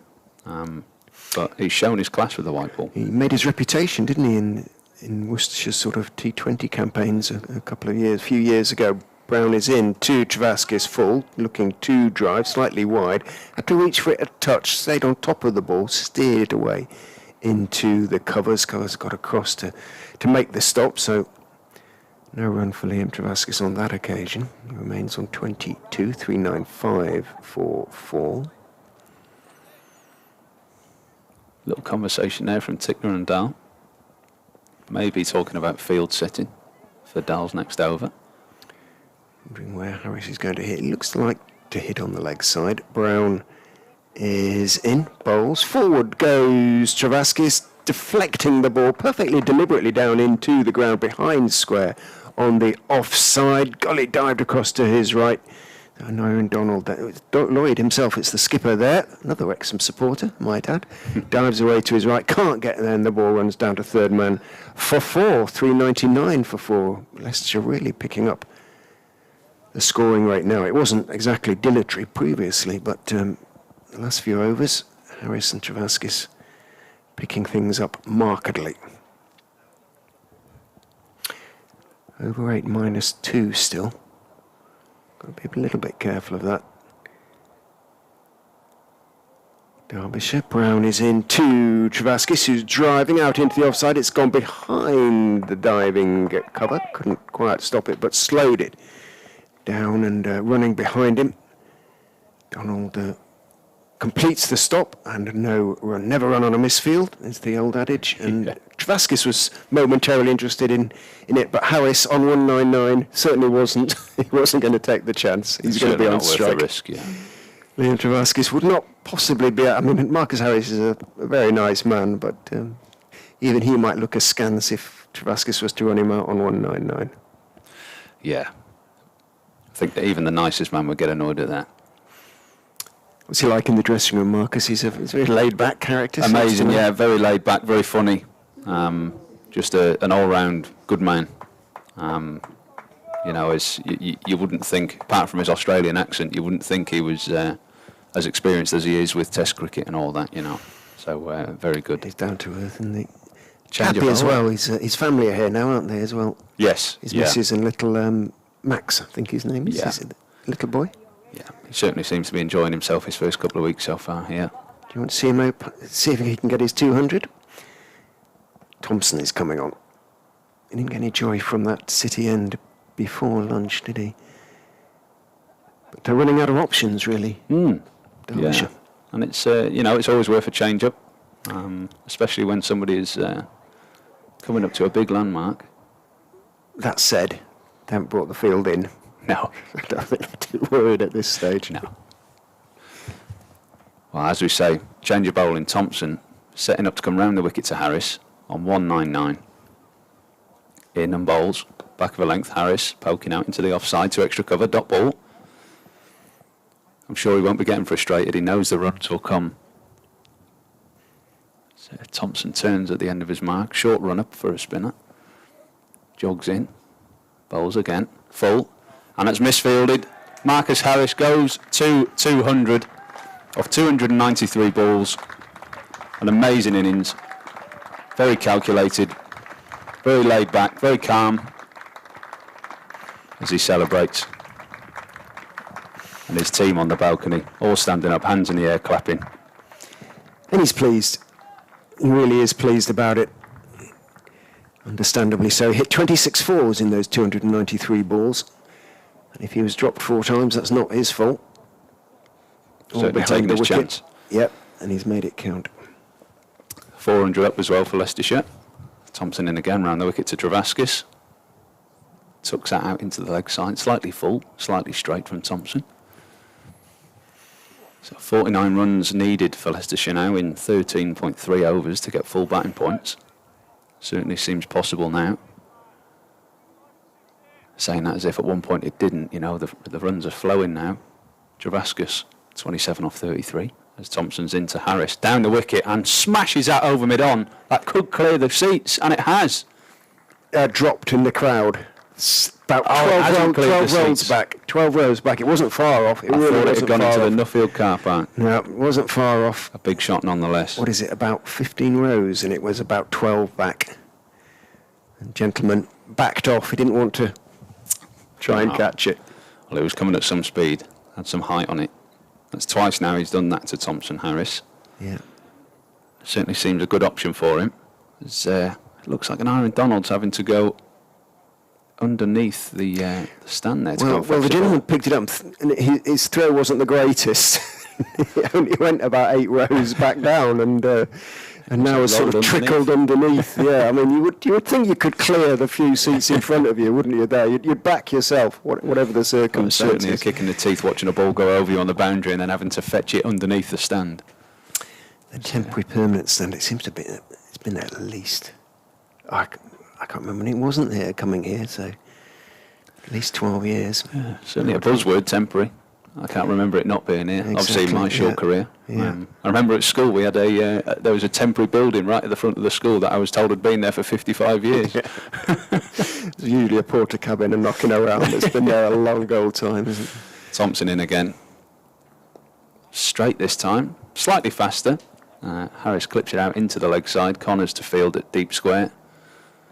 Just a single. Brings Travaskis on strike. Like I said, 27 off 33, not really played a shot in anger. Soft hands, anything that's caught the outside half of the bat, soft hands has gone for 4. As he sets up now to face Thompson, who's in and bowls. Full and left outside off. Maybe a slight bit of turn there by the looks of it from outside off. Maybe I'll hold something like that, yeah, but there was a little bit there, which won't displease Liam Travaskis probably, is it? Absolutely not. He's probably going to have a bowl. Whether it's today remains to be seen. I must admit, if I was in Leicestershire's position, Captain Lewis Hill and head coach Alfonso Thomas, I'd be tempted just to keep going, to be quite honest. I certainly only want to bat once in this game, and that's looking increasingly likely now. I suspect that 82 Liam Travaskis made against Sussex on Leicestershire debut last week. For all the fact that he is a confidence man, it won't have hurt, will it, to help his confidence? Well, done in the world of good, absolutely, yeah. Absolutely. You know, there's always that little barrier on your debut. You want to do well, and he did it in his first game, and bowled well to go with it on a tough pitch for a spinner. And yeah, he made a very good account of himself. Obviously, we know how good he is. We train with him every day, and we've played against him the last few years whilst he was at Durham, and yeah, we know he's got it in him, and I think he's just starting to show it us now. He's watching from the non-striker's end as Pat Brown comes running in and bowls to Marcus Harris. Slower ball. Harris just waited for it, saw it early, and just nibbled it around the corner and to the onside. Brooke Guest runs across, fields. Harris picks up one, moves on to 208, 400. It was leg buys. Was it given as leg I think buys? it was given leg buys, yeah. Didn't look so from up here on this angle, but Umpire Hartley. umpire's certainly got a better seat than we have. He has. I described him as a fairly blunt Yorkshireman. I had a brief word with him last night. Same old, he said, with another adjective. Or noun, actually. In goes Brown and bowls to Travaskis, and there's an appeal for leg before pitched outside leg. Might well have gone on to hit leg stump, but definitely pitched outside leg to me. But it looked to be a little bit of seam movement back into the left-hander there. Yeah. And that certainly was a leg by and is so signalled by umpire Hartley, but certainly pitched outside leg. He's coming over the wicket to the left-handers. Just have another quick look at that one. Oh yeah, A little bit of couple of movement. inches but- outside leg, wasn't it? Yeah. You're not going to get those from umpire Hartley. 410 for 4. As Brown is in, short, pulled by Harris over square leg for a massive 6. There wasn't too much wrong with the bouncer, as bouncers go. Maybe wasn't high enough, but you're bowling against an Australia Test opener who is on 207 When you're seeing it like he is, yeah. on a good pitch. It's tough to bowl it anywhere by the looks of it so far with Harris. You've got to be 85 plus, really. And Brown, with respect to him, isn't quite that sort of pace. And Harris put that firmly over the boundary at square leg, and it's a longish boundary. 416 for 4. Brown, chastened, is in again, bowls full. Slower ball, looking for the drive, slightly deceived, and it comes off a thickish inside part of the bat, rolls out towards mid-on. For Harris, who is, well, I mentioned earlier his best score was 250, best first-class score, 250 not out. He was on about 170 odd at the time. Suddenly he's on 213, and Yeah. it's well within It seems reach. only a few months ago he was on 170 as well. He really is accelerating now, thoroughly enjoying himself out there. Brown kicks up his heels, runs in, bowls to him again, slightly slower ball held back outside off stump, and looking to cut it away. Had to wait for it, and Madsen able to get across some backward point to make the stop.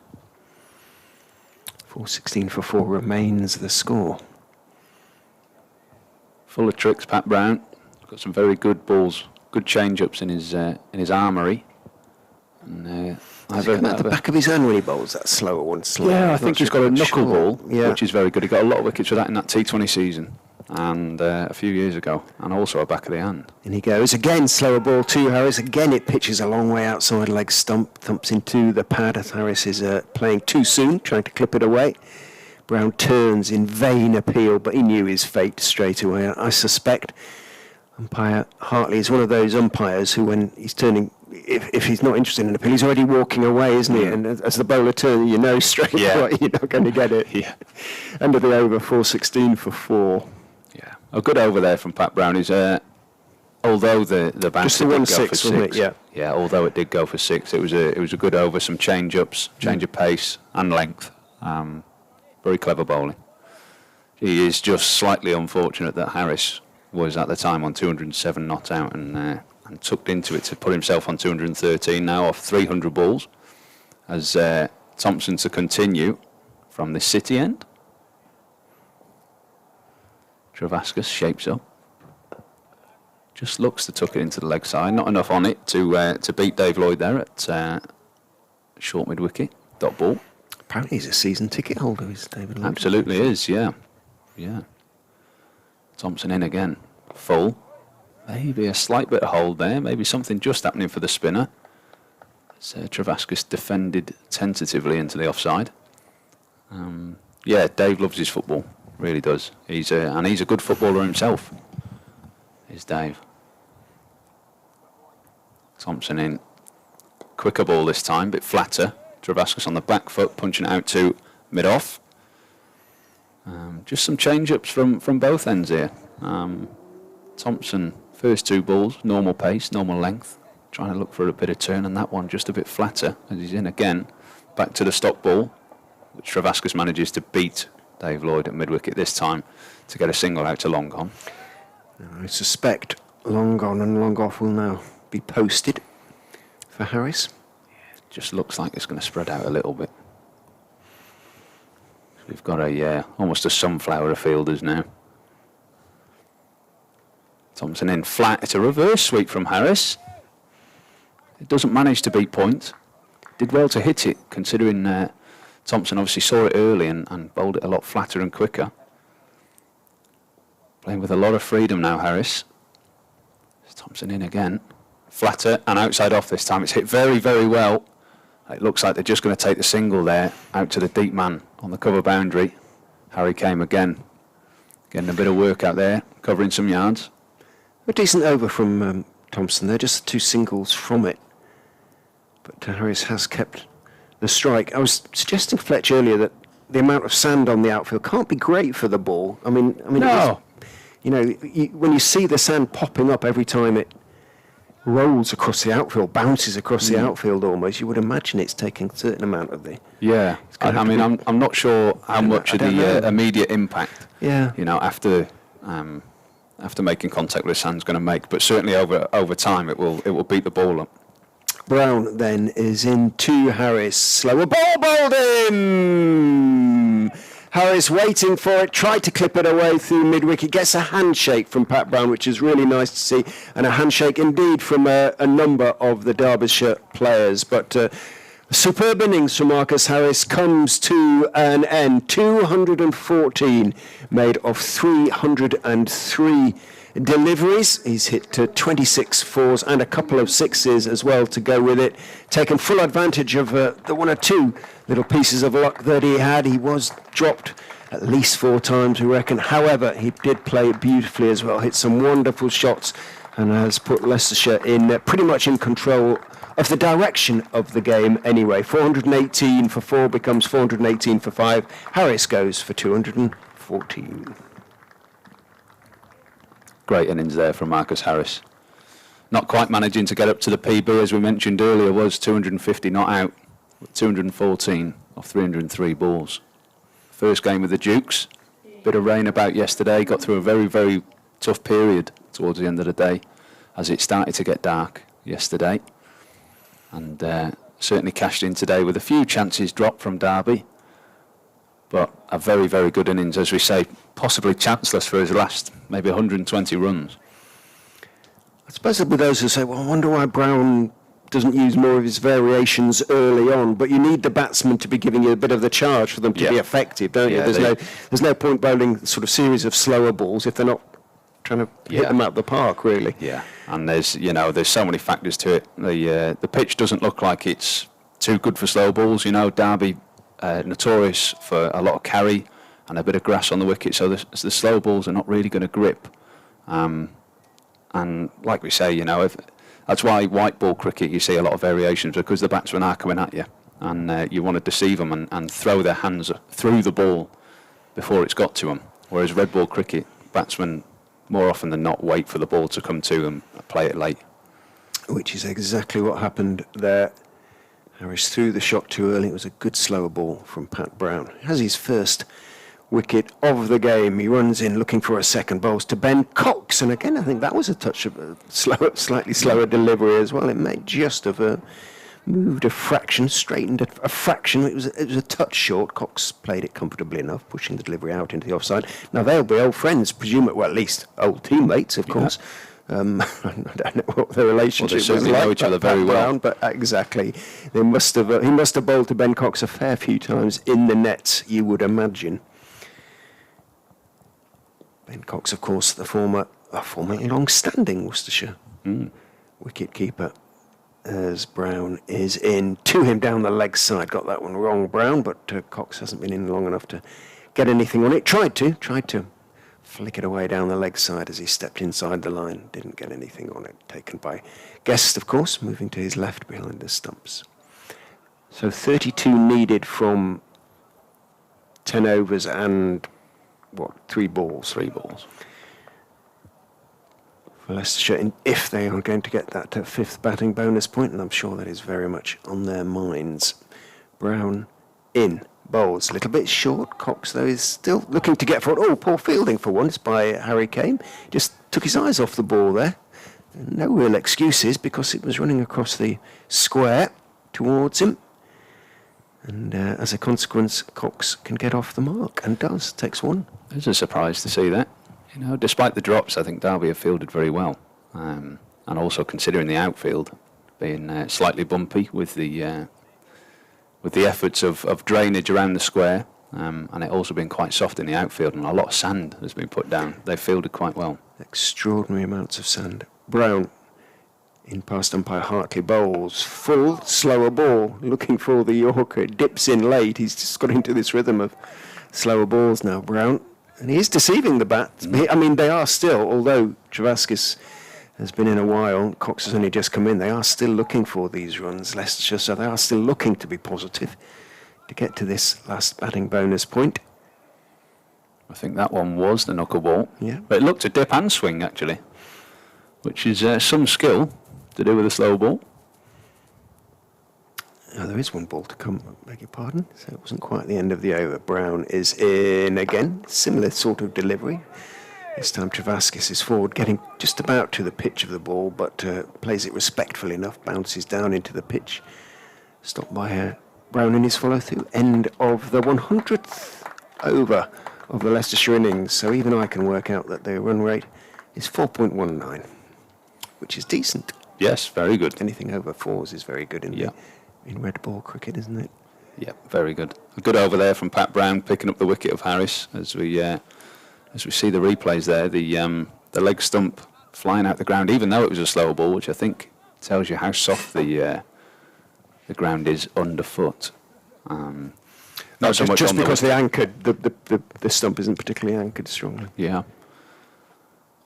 As Thompson continues, changing over the wicket now to a right-handed Cox. So he's in. Bowls, stop ball. Slightly outside the line of off stump, trying to turn it back in as Cox defends on the front foot. They've still got a couple of people out here on the leg side, presuming that Cox is going to come out and try and play his shots.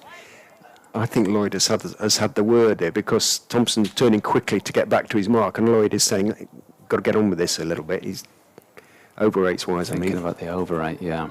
As it stands at -2 on the scoreboard, as we see there. Thompson in again, slightly fuller. Cox able to drive. Lloyd diving to stop it there, with the cover of mid-off as well. Nearly pushed it for one. Cox sets up again. Slight squat in his stance. It's back of a length. Defended back to the bowler, dot ball. Cox just asks Hartley there if there's two left in the over, which he is told yes there is. Thompson in again to bowl that one of two. So it looked to be a little bit of grip there from a straighter line. Catches the inside half of Cox's bat, and that's a single into the leg side. Good running by Travaskis. So he comes on strike for the last ball of the over. Thompson back round the wicket. Slight field change here as Anuj Dal comes from what was the leg side to Ben Cox over to the leg side for Liam Travaskis out to the cow corner boundary. So he's not quite there yet, but Thompson in and bowls full and punched out to mid-off for a dot ball. That's just one from the over from Thompson. Good over. 30 off 9 then for Leicestershire. Obviously 4 wickets between Derbyshire and 2 more bowling bonus points, but just 1 wicket for a second. So they'll be hopeful of that at least, you would think. Yeah. Brown's bowling as well as he has in this game at the moment. 16 overs were 1 for 72 for him. Taking a 2 for 83 from 25. Connors 2 for 99 from 23. Brown is in and bowls onto the legs of Cox, whipped away down towards wide long leg. Takes the first one quickly, but picked up cleanly enough down there on the wide long leg boundary. I think is it Donald down there now? Can't quite see from this distance. It is in Iron Donald. Gets his throw away and keeps Cox to the 1. 4.21 for 5.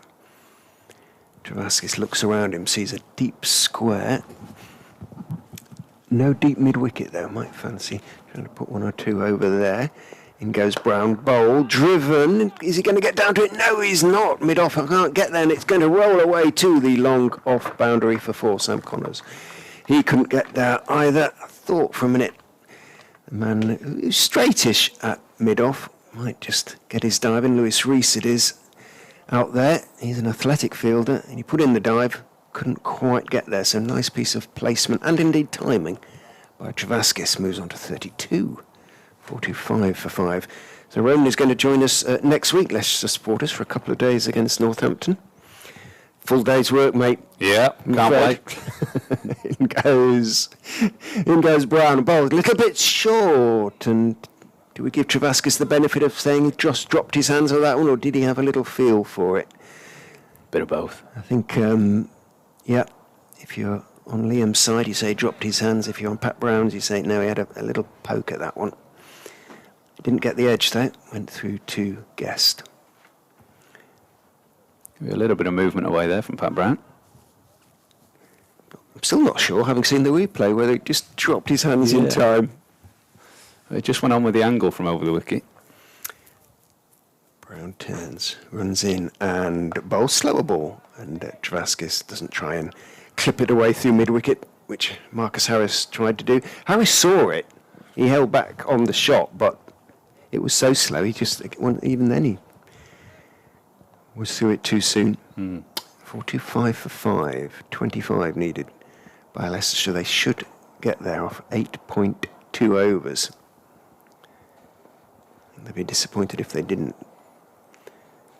Brown is in and bowled. A little bit short, doesn't really get up, dug out rather by Travaskis, turned out towards square leg. And again, Leicestershire won't be entirely displeased to see a little bit of uneven bounce.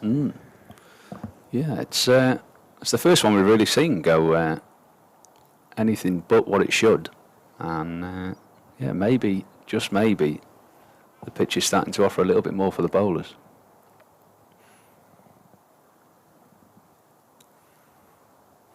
Those Derbyshire supporters inclined to criticise David Lloyd for bowling first should know that Leicestershire, I think, would have done exactly the same. I think so, given the conditions.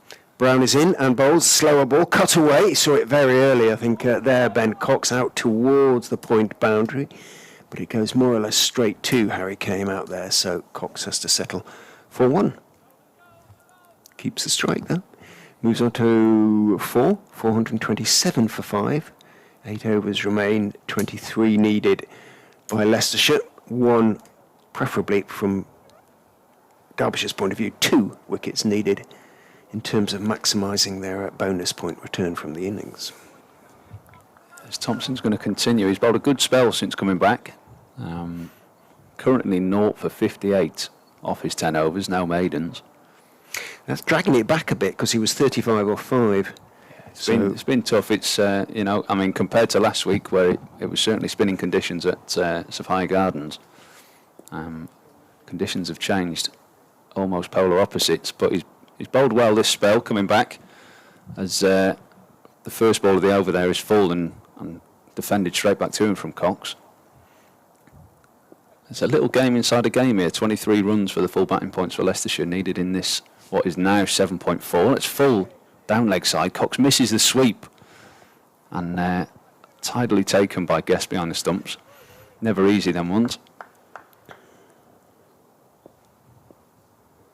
Thompson certainly seems to be trying to get through his overs a little bit quicker. It's just back of a length there, Cox defending out into the offside.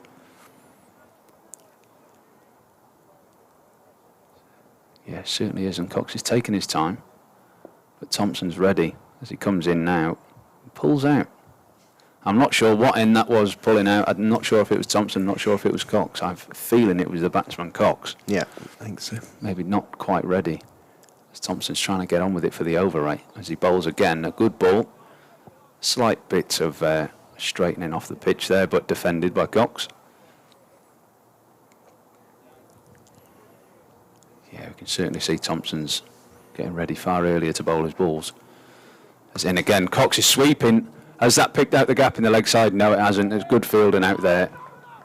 Very good fielding by, I think, Pat Brown, throw. who's in the middle of a spell and fielding like that. It's very good. A very good athlete is Pat Brown, and as you said, Rich, a very, very good arm coming in. Just keeping it to a single. Hit that very well, Cox. A good sweeper of the ball, good player of spin. As like we said, it's a single, so Travaskis is on strike for the final ball of the over. Thompson in, slightly straight, and it does seem that there's a little bit of spin there. Not too much to trouble Travaskis, but just a little bit as the pitch is getting older. That's over now. 0 for 59 off 11, Thompson, bowling very well this second spell. 7 overs, then 22 runs. Should be, emphasise should, straightforward. But these two, well, I was going to say experienced players. This is Liam Travaskis, and it's only his 28th first-class game, so Well, in great, I those think, terms... the confidence he's got, no, I think but yeah. you'd never guess that he's only played that many games. He has been around first-class cricket, if you like, for much, much longer. Has played many more one-day games. Pat Brown, to continue this spell, is in from the racecourse end bowls on off stump, played back down the pitch by Ben Cox. Liam Travaskis just sort of jumps over the ball just in case Lewis Rees at mid-on wasn't running across, wasn't alert, but Rees was alert. Sam Connors doing a few balanced stretches, liberally covered in grass and mud stains. He's thrown himself around the field. Stretches from side to side as Brown, probably coming to the end of his spell, is in. Drops a fraction short. Back goes Ben Cox. Punches it away through the offside. Connors is after it. Looked as though Kane might be able to cut that off. Running across from cover. He couldn't in the end. Connors has to pursue it from mid-off. And by the time he picks up and returns the ball, Cox has turned and completed 2. He moves on to 7, 430 for 5. It's been a good spell of bowling, a good partnership from Brown and Thompson here. Just pulling back over the last 10 overs, pulling back the run rate. And Brown obviously managing to pick up the wicket of Harris, break a partnership. Elbows swinging. Brown is in and bowls again a fraction short. Cox goes back and just turns it towards mid-wicket. Lewis Rees has to move to his right to field from a wideish mid-on position. Cox can pick up 1. Does. He moves on to 8, 431 for 5.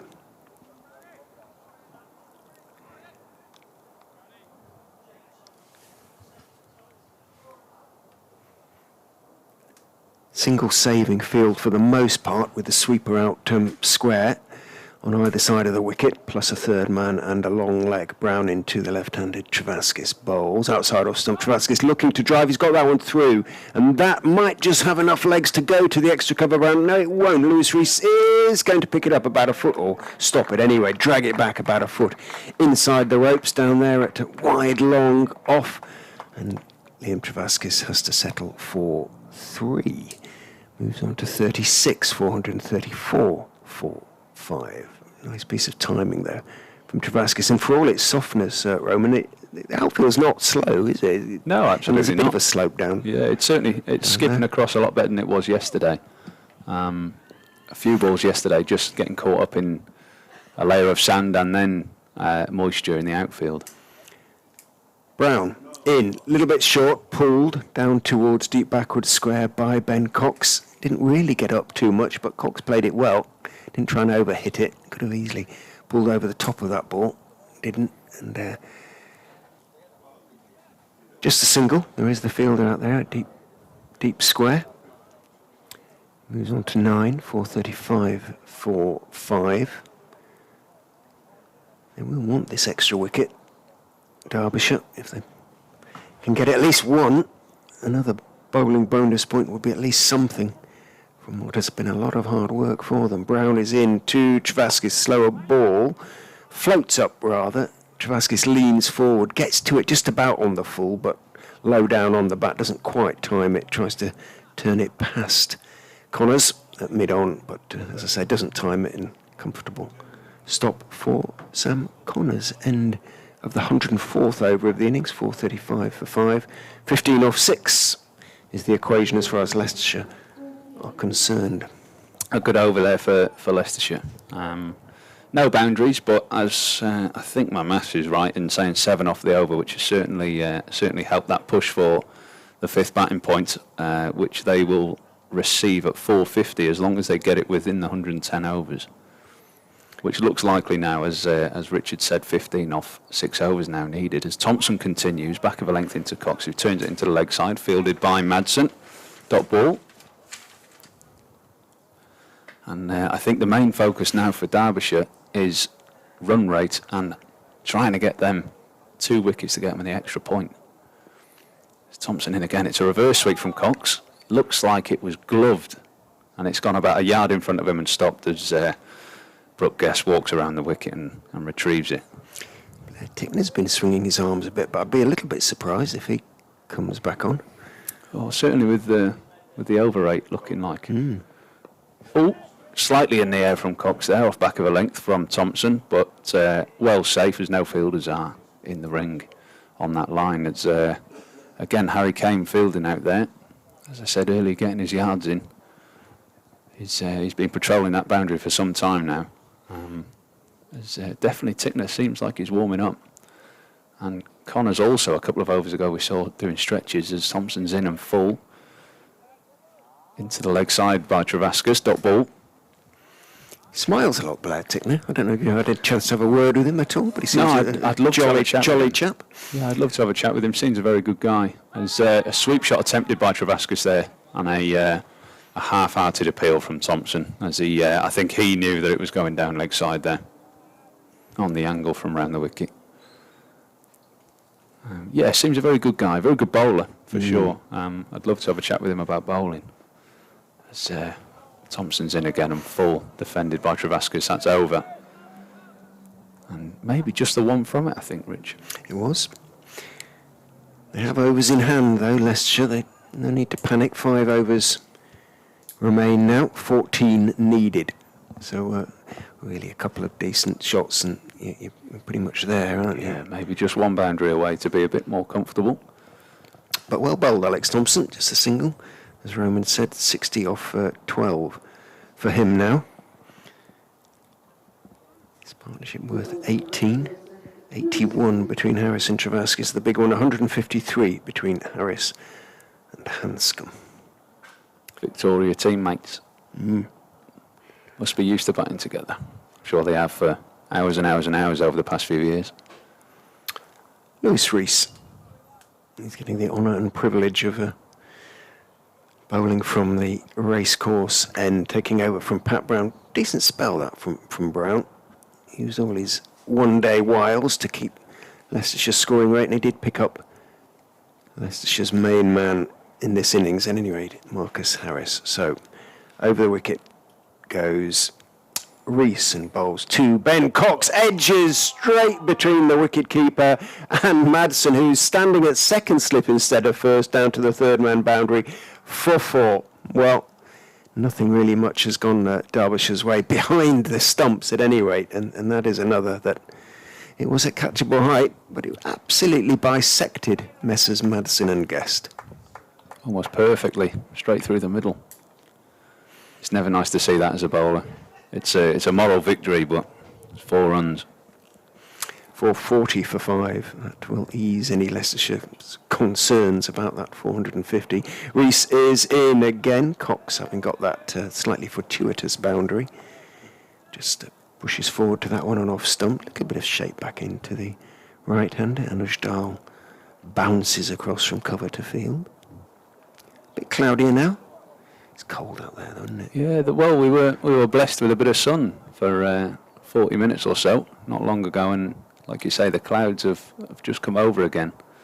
A slightly dark cloud above our heads, but nothing too bad. Rees is in. It swings in down the leg side. Perhaps it sounded a little bit woody, that, but either way, umpire Hartley, actually he gestures that it was going down the leg side, or arguably had pitched outside leg. Let us see what the gesture means when we see the replay. It was going down leg. Yeah, Swung too much. Yeah. Yep. So he might be blunt, Peter Hartley, but he's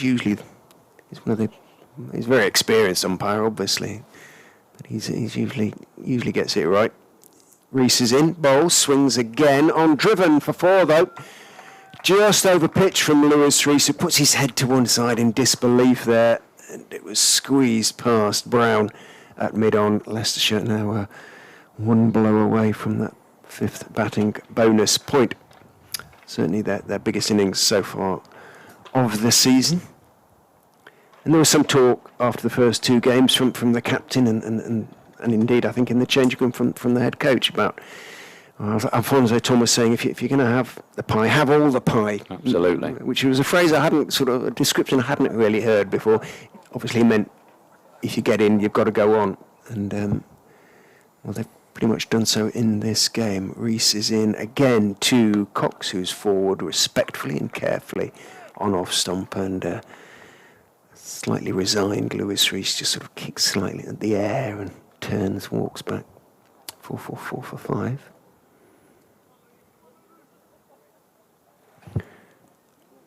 How nice is it seeing a ball still swinging at 25 overs old, Rich? Yeah, yes, as opposed to the Kookaburra, which didn't swing very much at all. Didn't swing at all, no. At any stage. In goes Reese, bowls turned off his legs down to long leg by Ben Cox. There is a long leg, so it is going to be just the single. Now, is that down, Roman, to the conditions? Is it down to the lack of skill of the bowlers? What's it down to? No, I certainly would have put it down to a lack of skill. It's, I think conditions don't help. As we've seen over the past couple of weeks, it's been quite damp. And with a Kookaburra ball, as soon as any moisture hits it, it can swell, makes it very tough for bowling, and it won't swing. And not easy as we've seen with the scores over the past few weeks. A lot of runs being scored, individuals cashing in on what seemed to be flat pitches early in the season, and like we say with the Kookaburra ball, not moving as much as what the Dukes does. They've cashed in as Thompson continues now from the City end. Back of a length there, and Cox has punched it out into the offside. Not timed it as well as he'd like to, but they've scampered through for a single. And good running there from both Cox and Travascus. Beautifully done that, by the way. You'd never know that I was messing around in front of you. You're becoming proficient. Marvellous. Well, it takes Leicestershire to within 4 runs now, within a boundary of getting that extra batting point as Thompson's in full, slightly straightens off the pitch. Travascus forward and defending. Onto 36 now, Travascus. Cox onto 20. For those interested, I've been sitting at the back of the box, terrified, basically, watching Burton Albion, but they're 3-1 up on Reading. Are they? Yeah. Well, we see there, slightly wider ball from Thompson, slower pace, and there seemed to be a little bit of grip, a little bit of movement off the pitch, and Travascus didn't see that. A little bit of bounce, and it ballooned up and fell short of Wayne Manson, who didn't manage to get a hand on it, and they've got through for 2 through the point line there. Something just happening over the last few overs with the ball. We saw with Pat Brown moving the ball. Lewis Reese is still swinging the ball, and Thompson seems to be getting some bounce and spin from his tall off-spinning action as he bowls another ball there, slightly flatter this time into the pads of Travascus, who doesn't manage to get his single. As Blair Tickner's round, fielding very quickly. I know he's a shorter bowler, Travascus. He might be interested. Certainly, he'd be happy with what he's seeing. The odd ball straightening, the odd ball bouncing, as Thompson's in again, slightly flat, and Travascus is on the back foot defending this time. So, like me and Rich have said there, he's pulled it back very nicely, Thompson. He's 0 for 63 off 12.5 now, coming in for his last ball. Flat again into the pads of Travascus. And again, fielded by Blair Tickner for a dot ball. He's bowled very, very nicely. A lot of control there from Thompson. Some good pace changes. And like we said, the pitch just seems to be lending itself to the bowlers over the last few overs. I don't know whether that's just a little bit of pressure's been built up and the batsmen are not looking to be as attacking as free, or whether the pitch is actually changing. I hope it's not changing. No, it was interesting because last week I spoke to Mickey Arthur at the end of the game and asked him about Alex Thompson. He said it's all very well having conditions in your favour, but you've still got to take advantage of them, which he clearly did with 12 wickets in the match. As Lewis Rees begins a new over, bowling to Ben Cox, who drives that up to Sam Connors at mid-off. What over are we on? Oh, there's plenty in there. They're easily going to do it now, Leicestershire, aren't they? 2 more runs for the maximum batting bonus points. It would be remiss of me not to say that Derby were also winning at Cambridge. However, because Peterborough are winning at Bristol Rovers, they won't be able to be promoted today. They could actually be promoted on Tuesday night without playing. Here's Lewis Rees over the wicket, bowls, and that one is pushed out into the offside by Cox, picked up by Anuj Dal. There's no run. If I've just seen here on my phone some Premier League action. Our physio Ryan Smith is a massive Blades fan, Sheffield United, and they're currently half-time 2-0 down to Burnley. Yes, it's not been the greatest of seasons for Chris Wilder's boys. Well, I noticed he was on television the other day saying how bright the future was. Rees is in and bowls wide of the off stump and it just holds its line and goes through to Brooke Guest. Huge score at Prenton Park. Wimbledon are losing 2-0. You can make the rest up yourselves. Portsmouth, who got promoted as champions in midweek, unsurprisingly are losing at home today. That always seems to happen, doesn't it? Might have been the odd celebration. Yeah, you can't blame them. Absolutely not. Why wouldn't you after a 46-game season or 44-game season? This one is going past the edge of Cox's bat. Lewis Rees, he often looks crestfallen when that happens, but he just sort of stops at the end of his follow-through and his head slumps. That was a good delivery from the left armour. Just monitoring what's happening on Radio Derby now. Richard's gone to do his half-time in the rugby update for Radio Leicester. I will have something at half-time in the... Well, Derby, I think, have got to half-time by the sound of it.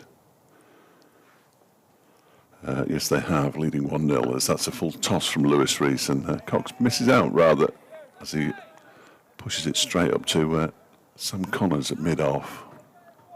448 for 5. I think the only 2 results possible now are a Leicestershire win and a draw. That would be my guess, anyway. Cricket will be cricket, though. Anything could happen. Yeah, well, yes, true. I don't know. Were you talking about the football? No.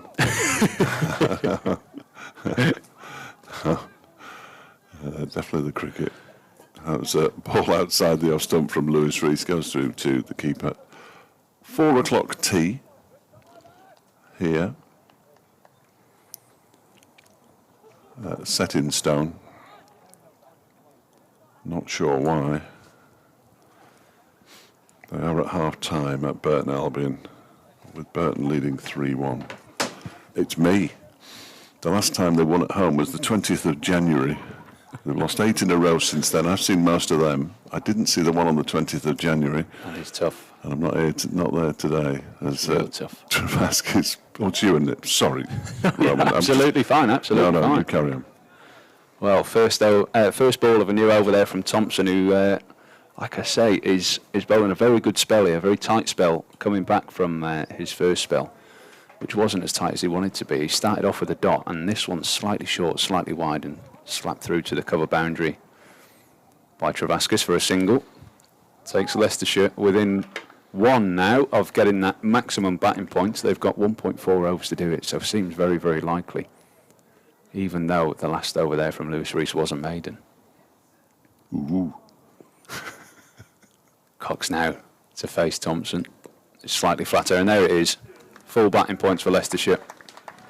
As we see on the balcony there, the Leicestershire lads acknowledging the full batting points, and what's been a very, very good effort from Leicestershire, helped by a Harris double 100, who fell not too long ago to Pat Brown during a very good spell again for Derbyshire, as Thompson slightly full and slightly straight fielded by Blair Tickner there at short fine leg, who just seems he's lobbed the ball over to David Lloyd there at mid-wicket, slightly short, and I think it's hit Lloyd on the knee, and everybody's having a good laugh.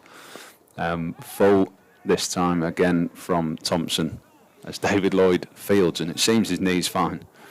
They do seem a great bunch of lads, the Derby lads. You know, I think 108 overs in and 450 for 5. You wouldn't blame any team for being a bit tired and a bit quiet, but they seem brilliant. Their energies have been up, and fair play to them. As the last ball of the over there gets tucked over to long gone for a single as Travaskis keeps the strike. Well, you know what they say, never judge a pitch until both sides are batted on it. Exactly. As it stands, Derbyshire would need to get to 250 minimum. Richard's disappeared again. He must be fancying another update. Unless he just wants to listen to the rugby.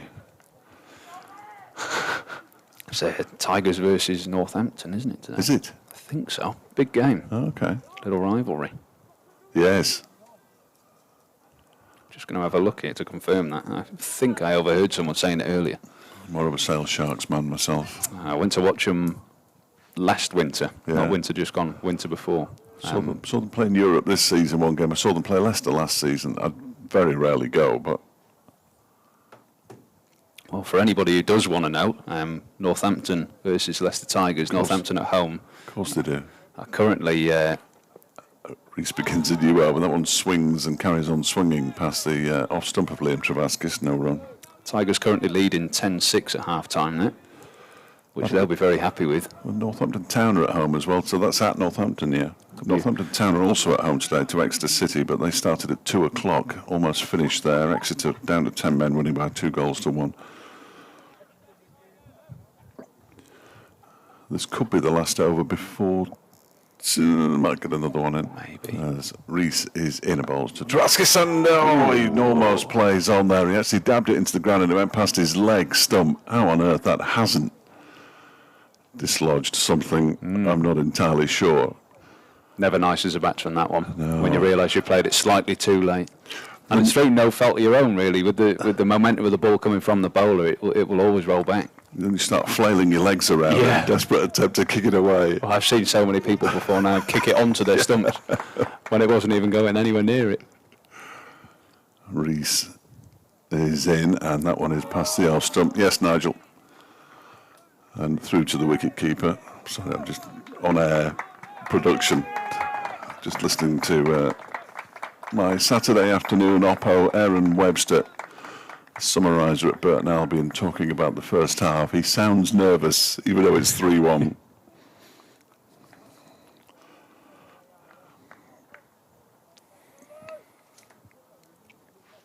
Reese on his way in again from the racecourse. Bowls to Travaskis, who's caught behind, is he? No, he's not. The umpire has kept his hands in his pocket. Reese was convinced. He hit the ground at the same time the ball was close to the edge of the bat. That might have been the noise that the Derbyshire fielders heard. Travaskis was going nowhere, and he's every right to stand his ground, of course. Yeah, I think with the movement away from the batsman there from Reese, with it being so full, it may have just foxed the fielders there that they thought a nick had happened, or even squeezed it as it's coming out. Yeah, absolutely. Pat Brown gives the ball a polish, has a look up towards us with a look of resignation on his face. I am about to do an update. As Reese bowls, and that one is defended back down the pitch, and there is no run. Here we go then.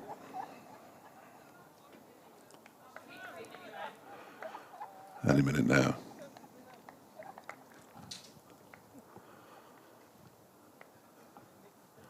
We're approaching tea here. Leicestershire 451 for 5. They've got maximum batting bonus points, but Derbyshire have picked up a wicket since we last spoke, and it was Marcus Harris, who'd been dropped 4 times. Well, Pat Brown took matters into his own hands and knocked out his leg stump. He made 214, 26 fours and a couple of sixes in that. Since then, Liam Travaskis, who's on 40, and Ben Cox, who's on 21, have added 33 for the 6th wicket. We're closing in on tea, perhaps one more over before the next interval, and Leicestershire are 451 for 5.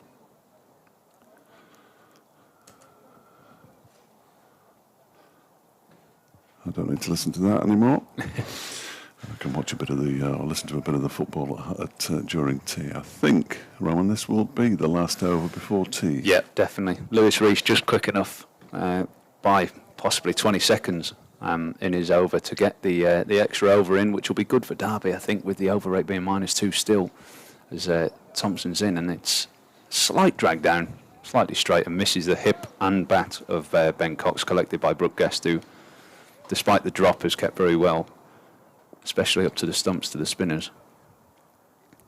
Thompson in, flat and slightly short as Ben Cox pulls it away, bottom half of the bat, so it's gone quite fine towards deep square, and that is only a single collected by Harry Kane. Overthrown, but backed up very well by Ticknett. Strength there, did he, Harry?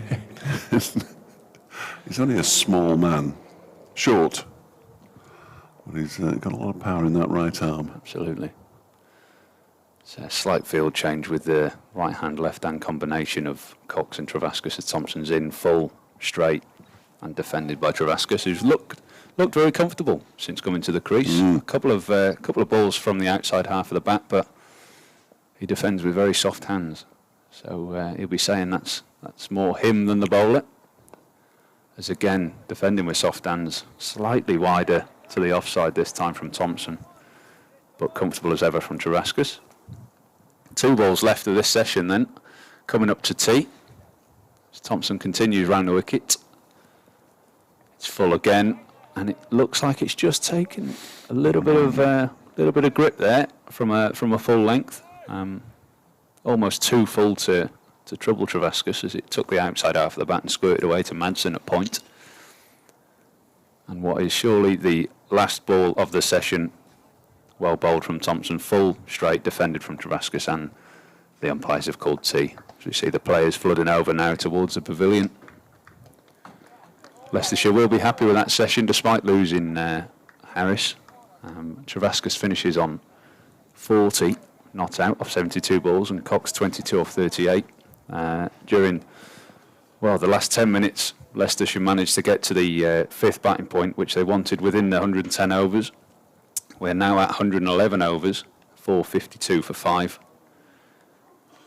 Your maths is much, much better than mine, because you have to think about these things, but I reckon that's 143 runs in the afternoon session, having added 141 runs in the morning session, which is a couple of very and it's a slightly extended session because it's 4 o'clock and 10 past 1, but that's a decent effort, isn't it? Yes, yeah, certainly. It's it's just shy of 5 and over, I think. Yeah. Or like you say, with the extended sessions, I think an extra 10 minutes on the sessions, making up for time that was lost yesterday. The run rate may be closer to 4.5, maybe low 4s, but very good nonetheless. The first Duke's ball game back since last season. Obviously, the first 2 games being with Kookaburras. It's been a good battle. It's been a good battle. It's been a good game.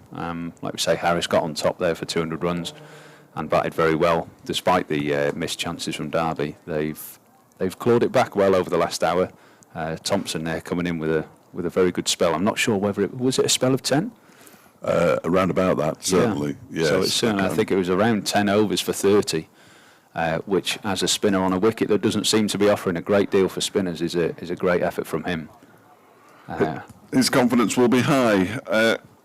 So there we are, tea. We're going to take a short break now. 452 for 5. Liam Travaskis on 40, Ben Cox on 22. 39 overs in the final session, which is terrific news for everybody. Leicestershire very much on top here. Derbyshire hanging in there. 5 bonus points to Leicestershire. 1 bonus point to Derbyshire in the first innings. 111 overs have gone now. Roman Walker, thank you very much for your time. Thanks for having me. No, I've really enjoyed myself. Always good to hear from the players. We had Jack Chappell yesterday morning. Roman this afternoon. Who knows? We'll be with us tomorrow. It might be both of them together. We can just leave them to get on with it. Absolutely. I'm not sure my heart could stand leaving the pair of you together. 4:52 for 5 at tea. We'll be back in about a quarter of an hour.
Welcome back to the county ground in Derby for the final session on day 2 of Derbyshire's County Championship match against Leicestershire, who have 452 for 5 on the board.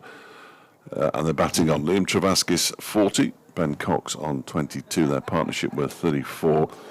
Just 1 wicket this morning, that of Lewis Hill for 47, and 2 this afternoon, Peter Hanscom for 68, and Marcus Harris, who was dropped 4 times for 214. I think I'm not caveating that because to take anything away from the double hundred either. It's more the fact that he was dropped on 1 and 12 and 26 and 88. Not by the same person either. It has to be said. They spread it around. Liam Travaskis has also been dropped. He was on 10. Rishi Patel was dropped. He was on 9. It makes quite a difference, really, doesn't it? It certainly has in this game. Madison, Donald and Guest behind the stumps. Lewis Rees from the racecourse end is in and bowling very wide outside off stump. Must have been close to being a wide, that, wasn't it? You would have thought there'd been a few, but umpire Hartley aware. We have 39 overs to bowl tonight, Fletch. It is 4:21, which suggests even if Alex Thompson bowls a few of them, or Leicestershire declare, I think it's an if, we are going to be somewhere close to 7 o'clock. Yeah. Light permitting, floodlights notwithstanding. They're not on at the moment because it's fine. Rees is in, dies a death, the ball into the gloves of Brooke Guest, having started outside off stump, taken low down.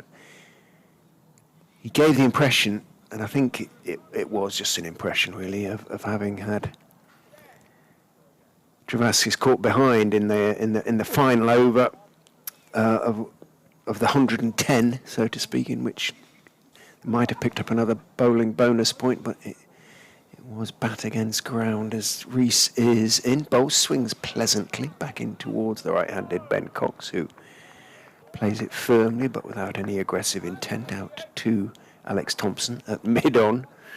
Lloyd throws the ball from mid-wicket to Thompson at mid-on quite hard and absolutely winced there, Thompson.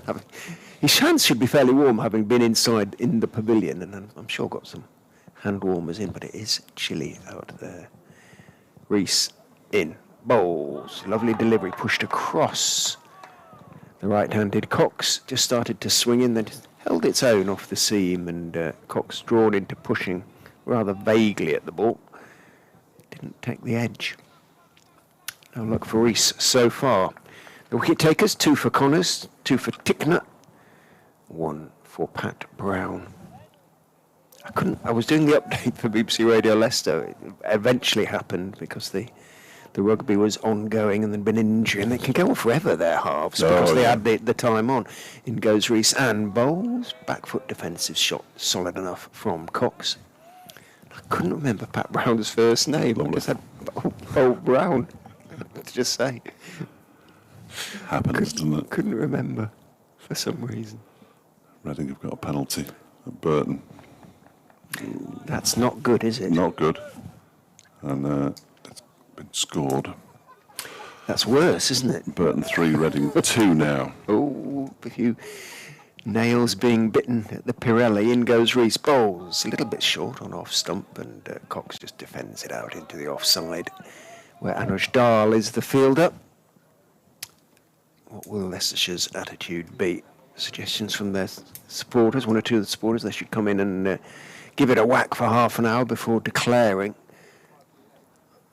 I think they'll just be inclined to keep going, to be quite honest, because there is little in the pitch. That said, unless they get bowling on it, they're not going to find out, are they? But True. Hard to sort of see any other result than a draw in the game, especially with a slightly, brackets, increasingly iffy, close brackets, forecast for Monday. Alex Thompson begins a new over from the city end, bowling to Liam Travaskis, who guides it down to backward point, where Lewis Rees does the fielding, and there's no run. Of course, subject to change should also be added to that with a little asterisk.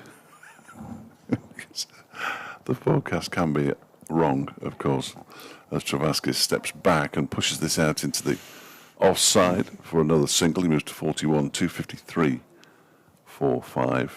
But if they had 20 more overs, as Hamish suggests, and were to get another 80 runs, 535, 40, they'd still get 16 overs tonight. Yeah, absolutely. Which is a lot of overs, You've sort of got to not take a weather forecast into consideration, really.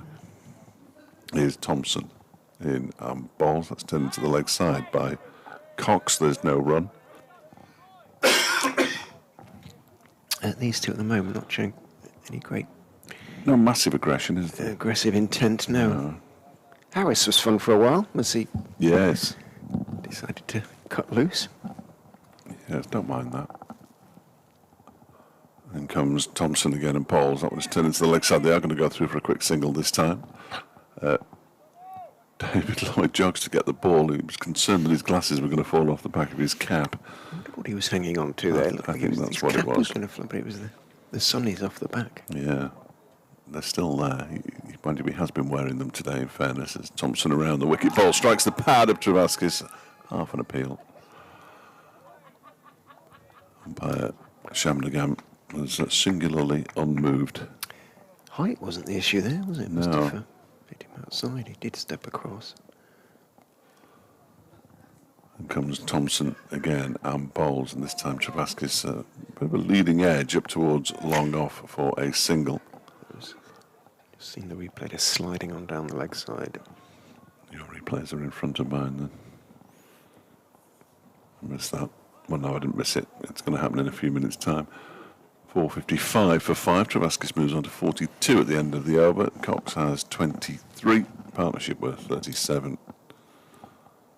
We have 37 overs left today. The game is very much in Leicestershire's hands at this point. The direction of the game, isn't it? It's, Yes. Yeah.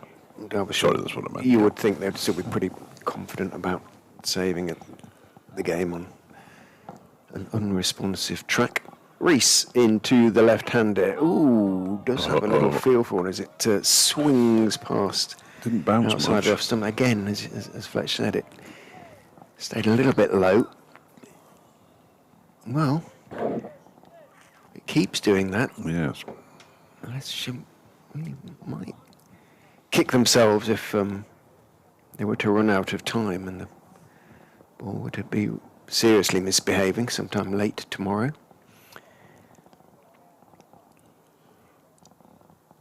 Rees in, bowls, pleasant shape to the delivery. Fuller, Travaskis leaning out, more or less got to the pitch, didn't put any weight into the shot, they just poked it rather out to Dahl in the covers. 42 Travaskis, hoping for a second half century in as many innings for Leicestershire. Roman Walker threatening to come back again tomorrow. Must have enjoyed himself. I said, Zach Chappell have been in on day one. We'll just put those two together and we'll go out for a walk. That could be dangerous, though. In goes Rees, bowls again, nice shape to the delivery, but Travaskis gets to it again and pushes it firmly out to mid-off. Zach might return tomorrow, or have we seen the back of him for this game? I could ask if he wants to do another stint. Yes, there is a risk element there, isn't there? But never quite there. No, I'm not sure I could put them both together.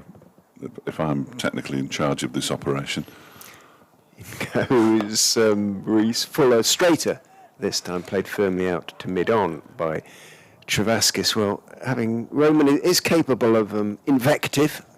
I remember at Oakham last year when Leicestershire were playing Worcestershire, and it got quite feisty. Roman was 12th man, and it being a sort of public school, they've got a looking for a word other than refined crowd, but It was, and Rees is in and bowls on driven, but again, straight to Connors at mid-on by Travaskis.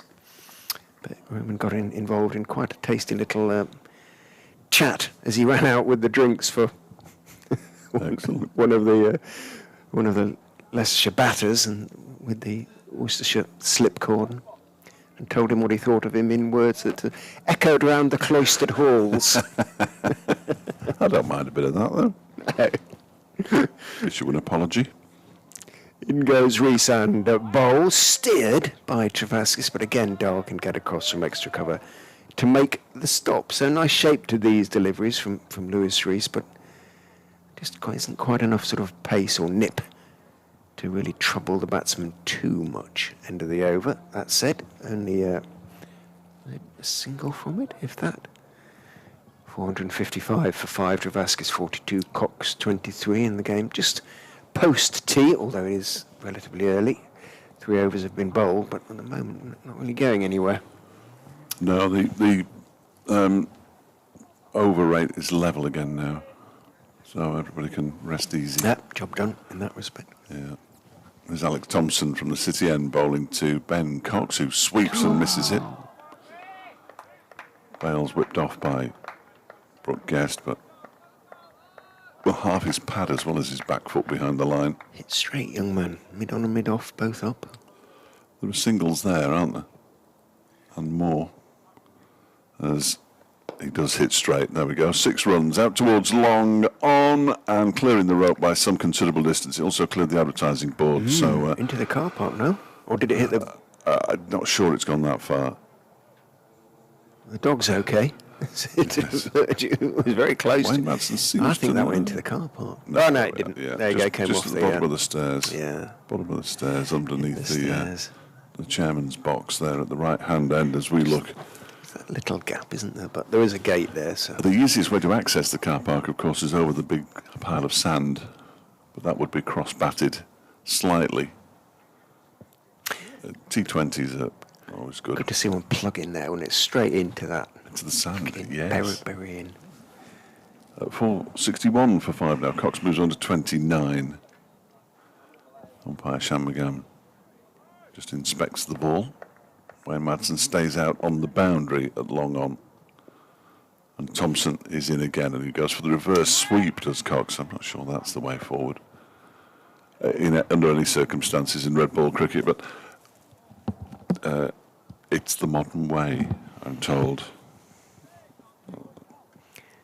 There are people in club cricket doing it now. Here is Thompson again. That's a flatter delivery, and it's cut out towards the cover boundary, where it's fielded by Sam Connors, who finds himself out there underneath the old scoreboard. Cox moves on to 34.62 for 5. Is it being mastered in club cricket? Have you seen it played successfully? Yeah, a couple of times. I don't see much club cricket, but yeah. This one is a quicker delivery, it seemed to me. There's usually a third man and a long leg in club cricket, so... Yes, yeah. Its value in those terms I know, might but be slightly... They just want to do it. Yeah, exactly, yeah. That Tickner warming up as in comes Thompson again. That one is just batted backward of square on the offside. It was the final ball of the over as well. He's starting to rack up the overs now. Alex Thompson, 17 overs for 77, making a bit of a mess of his seasonal average. Bolton have scored against Port Vale, which is interesting, at both ends of the League One table. It's all getting rather sweaty. Our old friend Callum Parkinson will be delighted. Bolton season ticket holder. As will my son, who isn't a Bolton season ticket holder, but is a Bolton fan. He plays football on a Saturday, so I can't remember where they are today. He didn't inherit Tranmere then. Well, no, he was born in Bolton, so I've got no complaints there. Lewis Rees Sport the team where you live, don't you? Or where you're born. is in. The ball's down, the wicket goes. Cox gets to the pitch of the ball, carves it away over extra cover for 4. Well, Rees has been relatively economical. 13.1 overs, so 13 overs, none for 21. Now 13.1, none for 25. So even now, he's on less than 2 runs an over, which is a pretty decent effort in the circumstances. He might suffer a bit here if Cox can get hold of him. 466 for 5. Rees is in again, a little bit short, pulled by Cox, but he's raising his eyes to the heavens in irritation because he's seen there's a tick net down there at deep backward square, and it's gone more or less straight to him. So just the single for Ben Cox. Moves on to 35. He's rapidly closing on Travaskis. He's on 42. 467 for 5.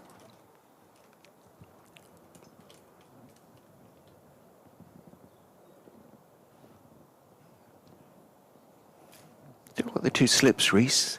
In he comes to Travaskis, who tries to swing it away. It's up in the air. It's going to drop short of Tickner, who I think saw it fairly late. It was wide, swinging delivery, reaching for it. Travaskis got a sort of top edge, really, towards the bottom of the bat, if that makes sense. The bat being more or less horizontal at the time, because he was reaching for it, and it went out towards Tickner, but a long way away from the bat, and it dropped 10 yards or so short of the New Zealander, so just a single to Travaskis, but signs of aggression now from the Leicestershire players, indicating that the 50 partnership has come up there. As Rees is in and bowls, and outside off stump, foolish and missed by Cox, reaching for it, trying to play a similar shot to that which he played earlier in the over, and sort of carve it inside out through the covers, because he was reaching for it, missed it. Big puff of dust as he hit the ground, taken by Guest. Guest suggesting changes to Lloyd, who is at mid-wicket. All sorts of semaphoring going on between the two of them. No obvious results in terms of changes to the field. Rees in to Cox, who's driving perfectly orthodoxly, and Dahl reaching across to his right as he ran across from extra cover, got a hand to it, slowed the ball down. I think Connors would probably have gotten across to cut it off. As it is, Connors had to put on the brakes, turn and come back for the ball, so to speak. And the single that resulted was probably the run that would have resulted anyway. Cox onto 36, 469 for 5.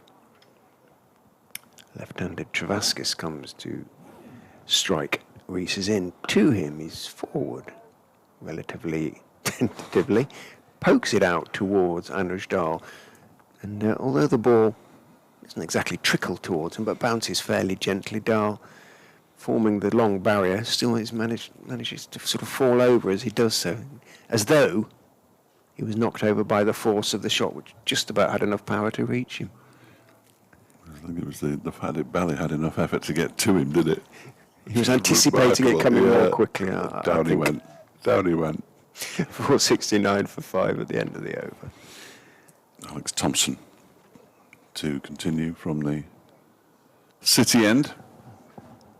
Am I on? Oh, not on for ages yet.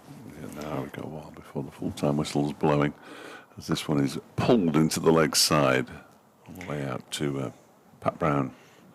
That was a touch clubby, wasn't it? Yeah. Fetched from... It wasn't a slog because he didn't put his full weight into the shot. But how good's Pat Brown's arm, by the way? Yeah, I know. Wow, what anywhere. a throw. He can chuck it from anywhere. He's a really good fielder. He played for Worcestershire at the T20 here last season and caught Wayne Madsen, an absolute beauty. This one is driven down the ground, long on and long off our back. Trying to work out who that is. I think it's an Aaron Donald. Yes, it is. It's a long way away, and it's getting gloomy. Here comes Thompson again, 471 for 5. That one is swept. It's up in the air, though, but it's gone over the head of the man close in, and out towards Harry Kame as the batsman come through for 2. Just checks the edges of his bat. Does Ben Cox, who's on 39 now from 56 deliveries. Travaskis 44 from 87. In comes Thompson again and bowls. That one is swept, but straight to Harry Kane this time. Derbyshire almost waiting for whatever happens next as well now, aren't they? Feels a bit that As way. indeed we all are. He's up to Leicestershire now. Try and dictate the course. Well, they can dictate the course of the game. Two people out on the balcony. As Thompson bowls, and that one is cut away by Travaskis. He's run the first one quickly, won't get back for a second though as Harry Kane comes around. His throw's not bad either. And they go through for another single, 475 for 5. Travaskis on to 45. As Thompson comes in again and bowls, swept once more, this time by Cox out towards Harry Kane. Just Thompson, whichever batsman's on strike, and Harry Kane playing at the moment. End of the over. 41 to Cox, 45 to Travaskis, 476 for 5 with around 2 hours or so to go. Yeah, 33 overs and an hour past the point at which tea would normally be taken. It's normal though, isn't it, really? I suppose. What else would you be doing on a Saturday evening? Not much, to be fair. Exactly. Rees and Lloyd in discussions, the over 8 having been dealt with. Time is their friend again. Slow things down a little bit. No close catches now, obviously, other than Brooke Guest behind the stumps. Run saving field for Lewis Rees as he comes in, bowls short, pulled around the corner by Ben Cox, and he's got it between the two fielders down there. He sort of pulled it off the front foot rather there. It sat up quite nicely for him. Quick hands. Cox into the 40s, onto 41.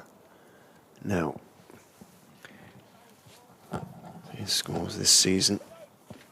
It's just his third innings. Again, he's gotten in each time, 32 against Yorkshire and 28 against Sussex, now 45 against Derbyshire, so I'm sure, dearly like to go past 50. In goes Rees, bowls to him, tries to turn it into the leg side as it bounces and swings a little bit. Comes off, I was going to say, the glove. Judging by the way he shook his left hand there, certainly umpire Hartley didn't signal, I was going to say thigh pad. Just shook his left hand slightly there. Maybe bounced a fraction more than he expected. Gently out towards the vacant square leg area. Moves on to 46, so he's overtaken Travaskis, remarkably. Former Durham man waits with bat raised as Rees is in to him. Bowls on towards Midland leg, doesn't swing too much, leans forward Travaskis and rather wristily plays it out towards mid-wicket where Dahl is the waiting fielder. Along the ground, so no chance, but no run either. Heavier clouds beginning to drift away now. Sort of northeast towards Nottingham. Sorry, southeast, I should say. In goes Rees, and it's driven.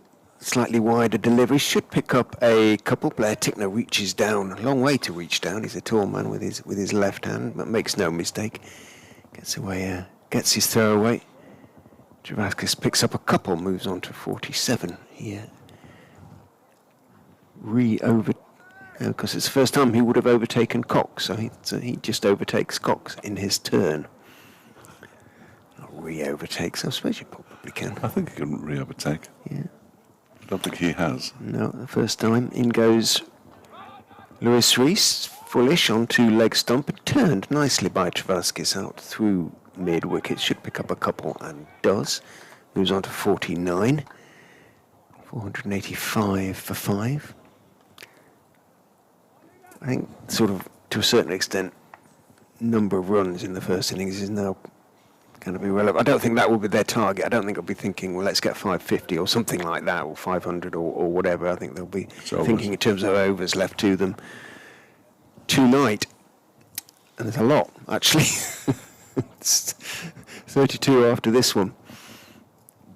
Lewis Rees is in short, in the air, pulled out towards square leg and caught. Travaskis has holed out on 49. Harry came down there. A little bit of a top edge, sort of quick hands from Travaskis. And unfortunately, from his point of view, he once again falls before what could have been an important landmark. He goes for 49. Caught came Bowl Rees and looks like, I was going to say, is that the declaration? No, it's not.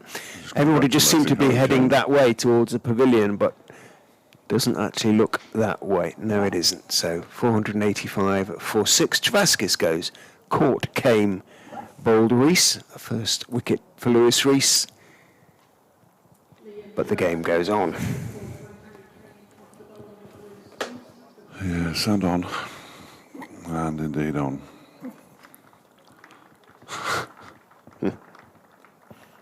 There's a steady catch out in the deep in the gloom. It can't be easy to see the ball when it comes out of the sky like that, but he got underneath it nicely and not a problem in the end for Harry Kane. As Ben Mike comes out, he's in pretty decent nick and can hit the ball a long way when he's in the mood. He can.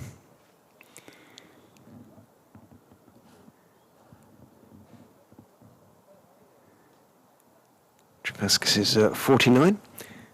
Came off 91 balls and included 6 fours. Nice innings for the team, though. Did exactly what was required. And now Ben Mike can have a swing if he fancies it. A bit the non-striker's end. That was the last ball of the Lewis Rees over. I'm getting all sorts of instructions here. It's driving me mad. Some of them aren't for me either. You're getting the studio direction in your ears, eh? Well, no, I can get rid of that. Oh, okay. But no, on WhatsApp, we're doing this, we'll do that in the sport group. 485 for 6.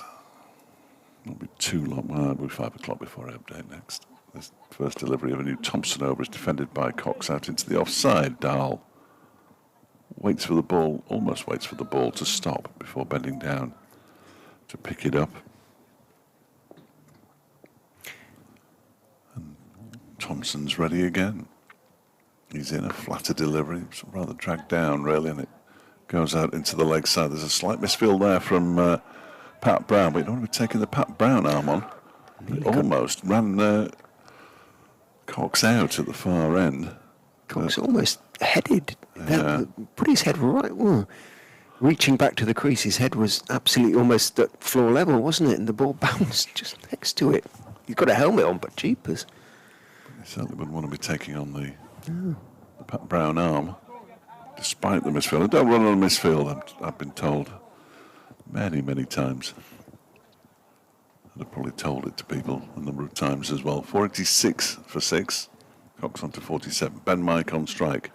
And he just guides this out into the offside. There's a comfortable single for him there as Dahl leaves it for Sam Connors to pick up. Mike's off the mark. 487 for 6.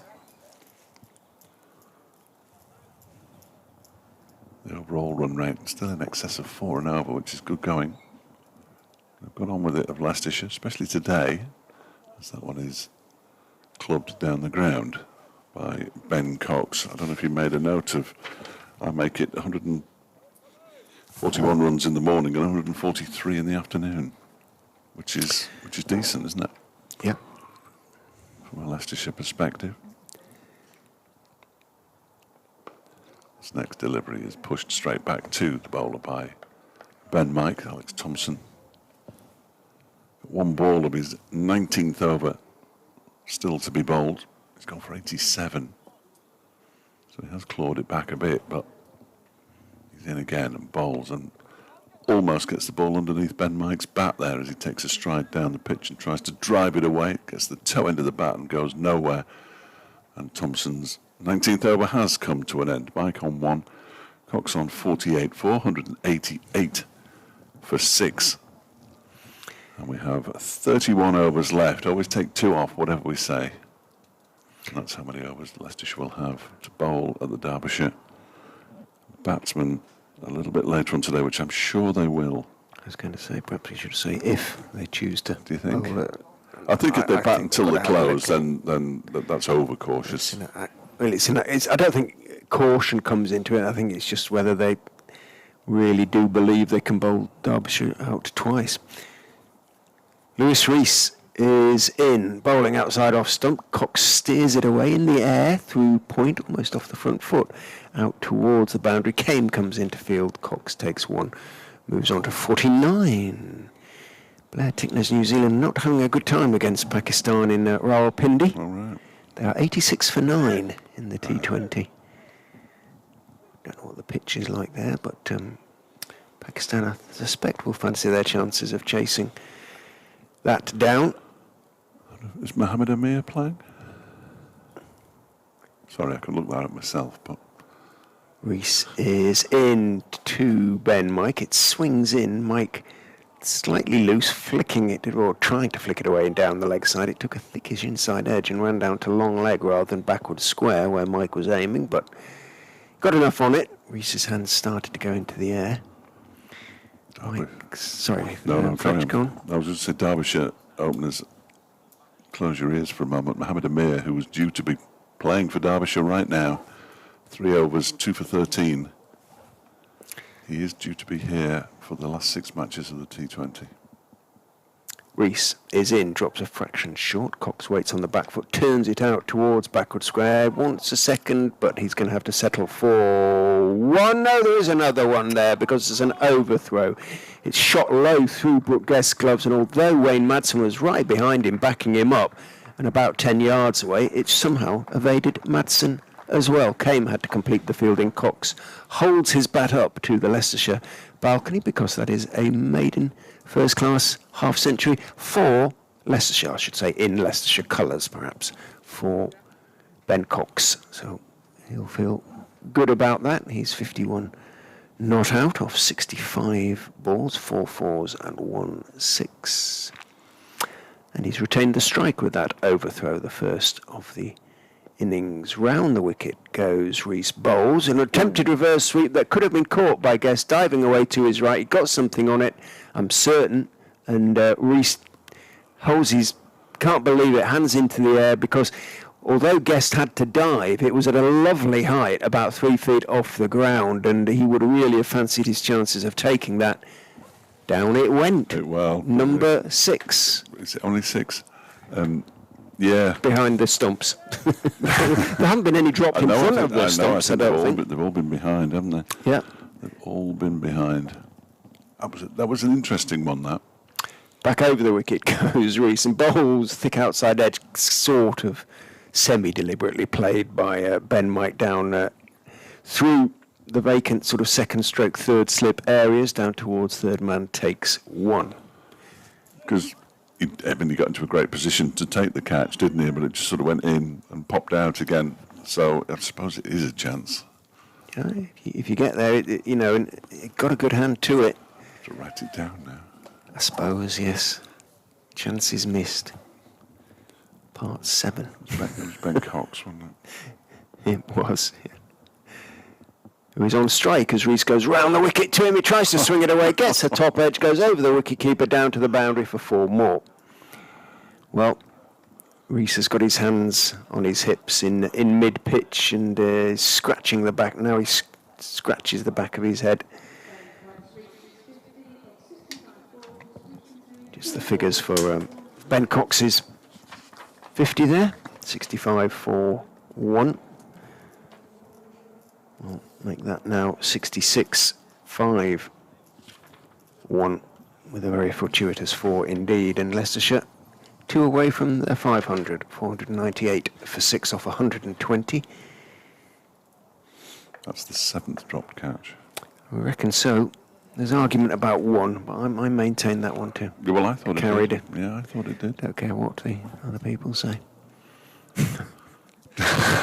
No, neither We're of us. right. Neither of us. We're Yeah, right. well, We're yeah, always right. that's exactly it. That's exactly it. Couldn't agree more.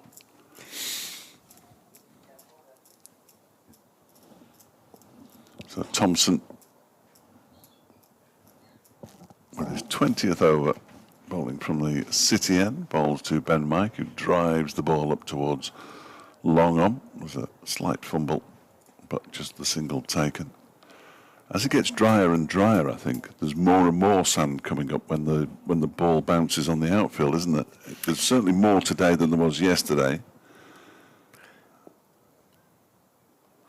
As Thompson is in again, it's a full delivery. It's pulled around the corner by Ben Cox as a sort of shy at the stumps from Lewis Rees at the non-striker's end, to which Cox was running, but 500 is up. You don't say that many times in the course of a season. 500 in the 121st over.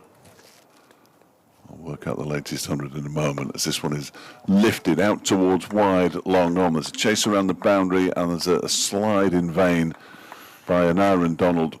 And Ben Mike moves on to 8. We're not going to see all 11 get to double figures, because I don't think we're going to see all 11 bat. Looks unlikely, but I suppose you never know. If we do, I don't think they'll all get to double figures. No, it doesn't look that way. Which is a real shame. Padwag tail out in the outfield. Excellent. Just down below us, right in front of me, as this next one is driven for 4 more runs by Ben Mike, this time out towards extra cover in front of the East Midlands demolition stand, and back-to-back boundaries for Ben Mike moves him up to 12, 508 for 6 now.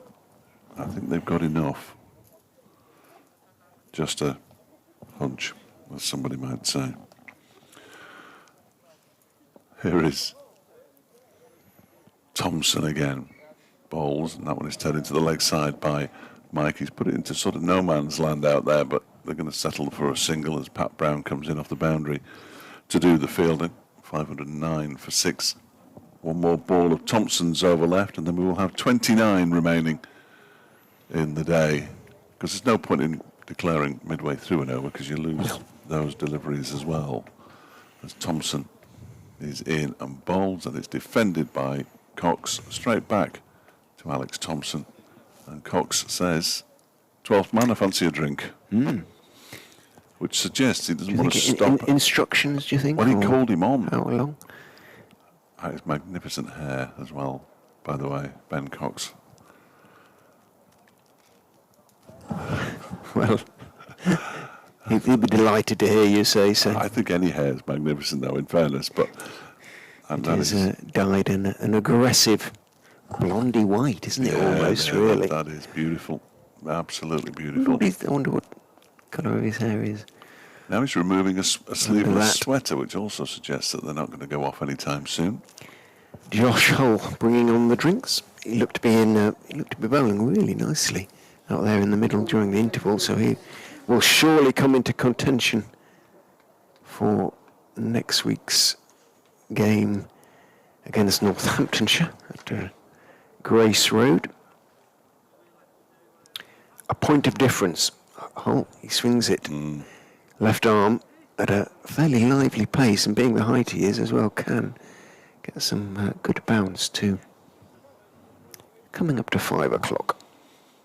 Is it? Okay, so it is. So what, is there joy at the Pirelli? Presumably it's coming to an end. Not yet. There's another 3 minutes of added time to be played. Derby County have beaten... Pat Brown bowls in his pool by Mike, but only as far as mid-wicket. Yeah, Derby County have won 1-0. Peterborough won 2-0 at Bristol Rovers, and Bolton have beaten Port Vale 2-0. Port Vale are down. Bad news for those from Staffordshire, of those Vale supporters from that neck of the woods. Yeah, nobody else cares.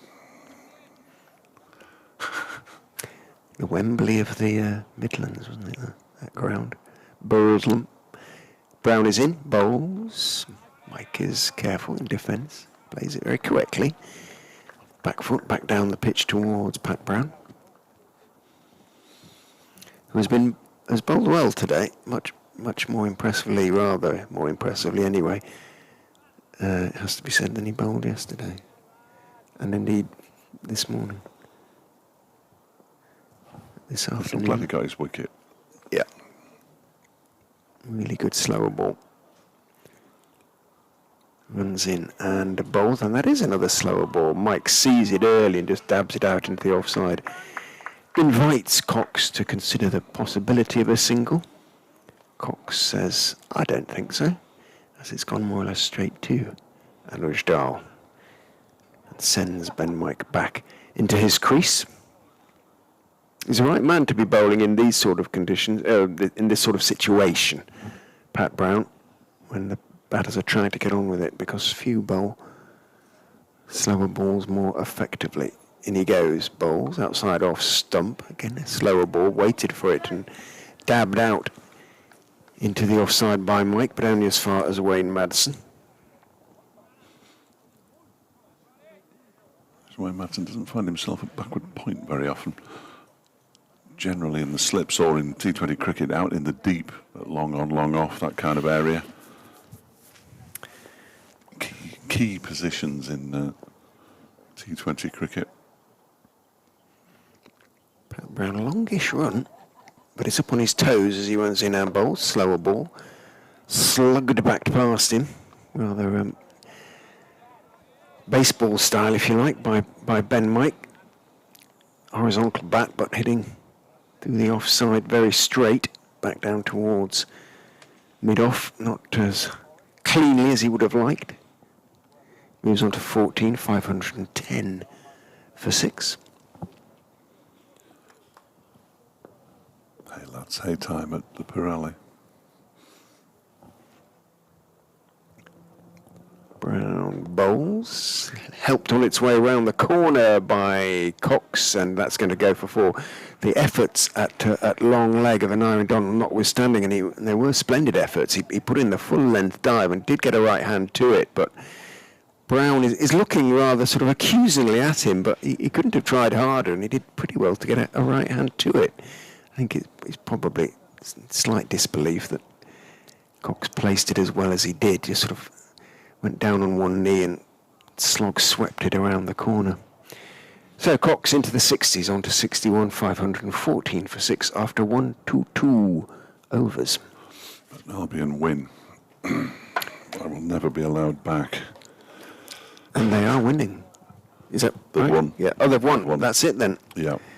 Yeah. What are you going to do in the winters now? Well, I've got to go to Fleetwood next Saturday. Okay. But, yeah, I'll never be allowed back into the Pirelli Stadium. No, we're there for the awards night on Wednesday, which is going to be an interesting evening.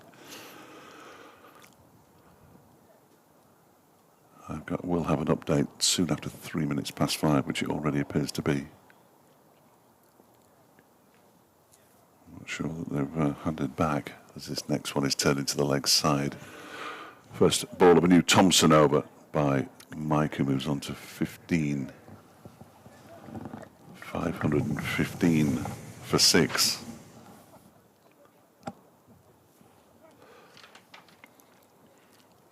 Thompson on his way in once again. Cox pulls it into the leg side off the toe of the bat, and it goes in front of square out towards Pat Brown, possibly. Yeah, I think so. Yeah, you don't want to take that arm on, do you? I'll leave you momentarily. Long on and long off, both back on the ropes as in goes Thompson and bowls to Mike, who sort of manoeuvres the ball half a step forward and just pushes it gently to Lloyd at mid-wicket.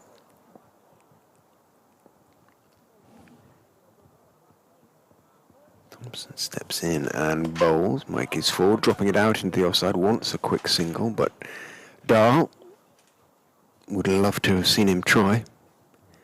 Cox held up his right hand, policeman style, traffic policeman style to Mike, send him back into his ground.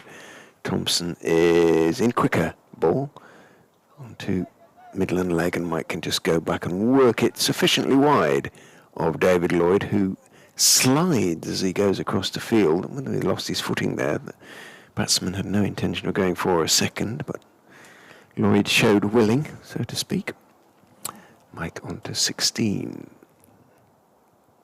Thompson steps in and bowls. Slog swept high over mid-wicket, and we're getting close to that big pile of sand, but doesn't quite plug right into it. Into the car park it goes. It's thrown back, and 6 to Ben Cox. He moves on to 68, 5-2-3 for 6. That's Ben Cox's second maximum to go along with 6 fours. He's faced 72 balls now for his 68. The umpire, Peter Hartley, wanders out with his bat gauge, and says, yeah, that would be... I don't know what happened with that incident at Essex. One of the Essex batters failed his bat failed a gauge test. There was some suggestion of potential punishment. I have heard no more about that. If you have, let us know at Fletch Sport or at Foxcoms 24. I've been bumped off the opener because the Derby goal scorer was ready to talk to them. I was never on it. I'm not on till 20 past. I reckon I might get on by 6. Enzo Maresco. Dan, what's his name? Is it McKellar who's the head coach of the Tigers? I'm not quite sure. No idea.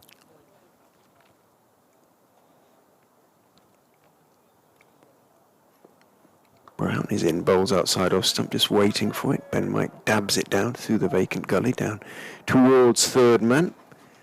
That spear-like throw comes in from Thompson.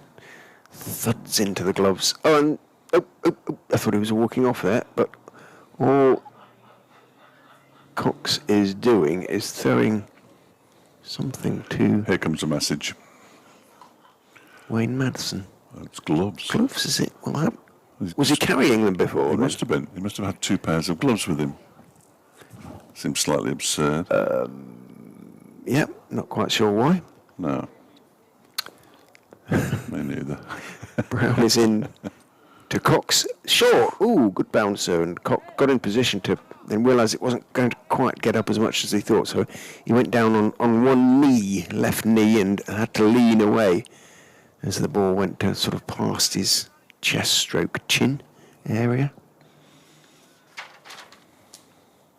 5-2-4 for 6. Mike 17, Cox 68. So this partnership's racing on as well. 39 off 32 balls. Brown is in, bowls another bouncer. Cox sees it early. 1 for the over. This is umpire Hartley. He leans backwards on that occasion. Didn't really have to bob at the knees, and didn't. The last century up to 500, it's taken me a while to find it because I didn't make a note of the first one. It came in 24 overs. So pretty sharpish. The old 4 and over keeps a bit more than just a fraction more. Brown, another bouncer. This time it is hooked. Or just keeps control of the shot, though. It could easily have top-edged that. It was a decent bouncer again from Brown, and Donald comes running up, excuse me, from long leg to field.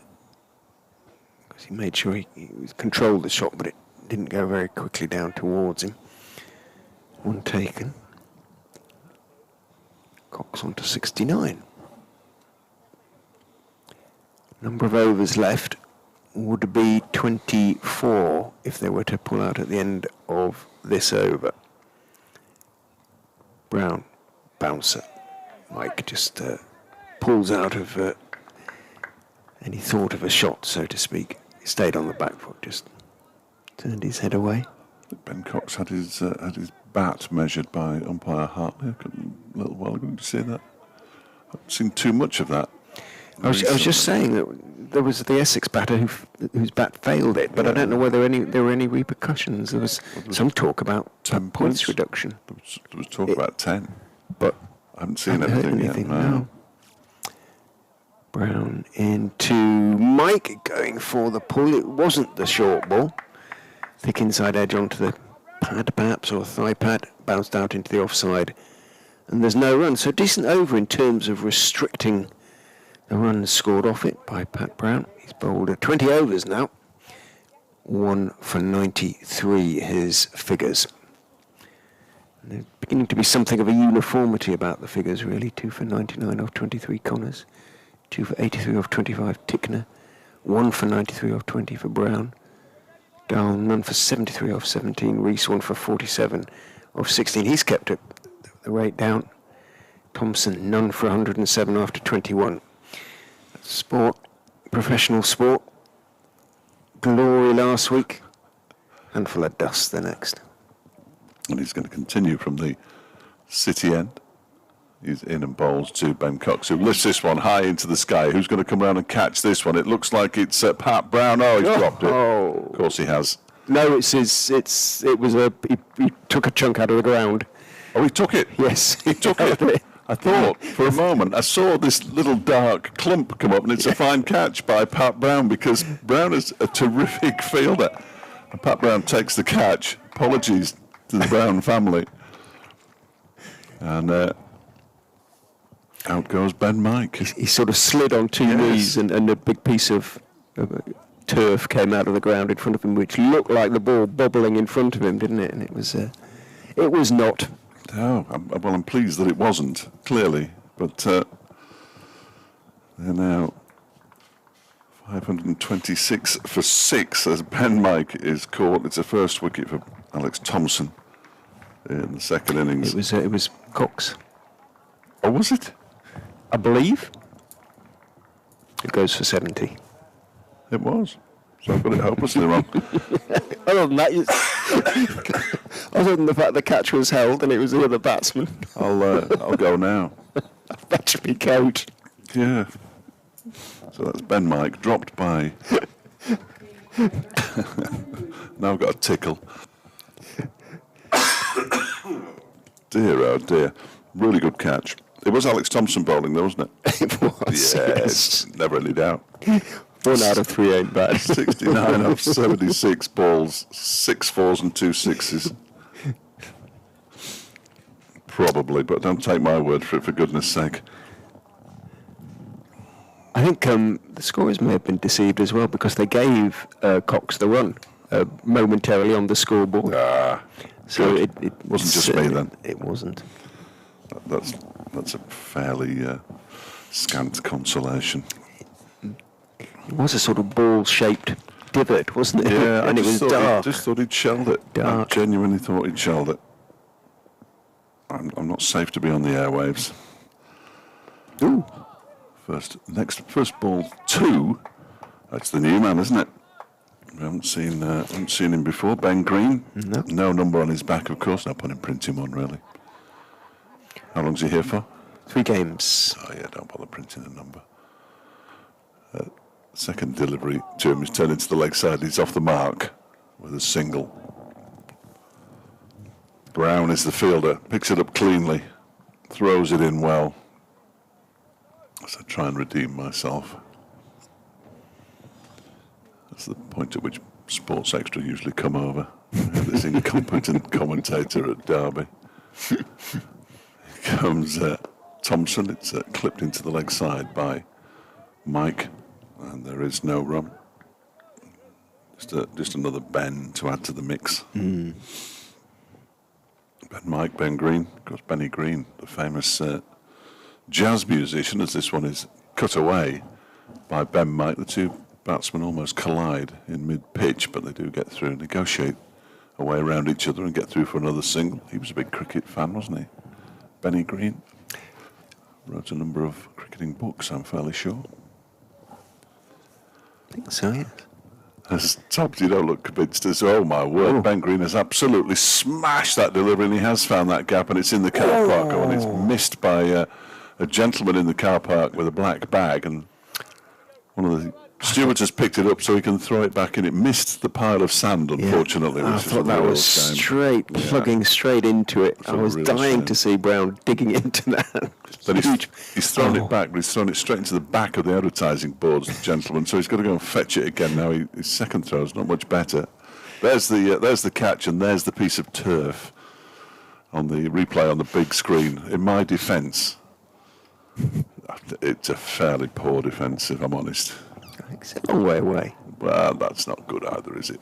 533 for 7 now. Green, 3 away from joining the double-figure club.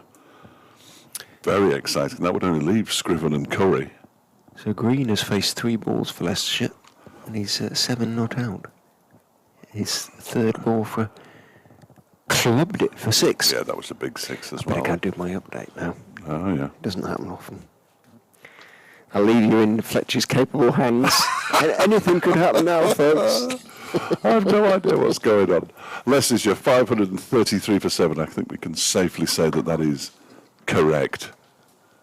It's Ben Mike on strike. I'm confident in that as well. And here's Pat Brown from the racecourse end, bowling to him, and he whips this one into the leg side for a single. That looks like Mitch Wagstaff. It is Mitch Wagstaff coming in off the boundary, 12th man.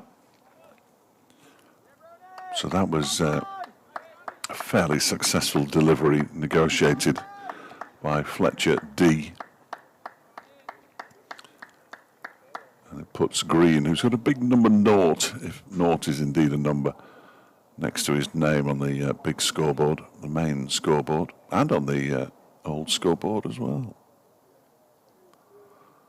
As Brown is in and bowls, it's a short delivery, and he has a go at that, trying to pull it into the leg side, but misses. Goes through to the wicket keeper, Brooke Guest. He's a very lonely man, is Brooke Guest now. Nobody anywhere near him. David Lloyd just looking at the ground, contemplating life.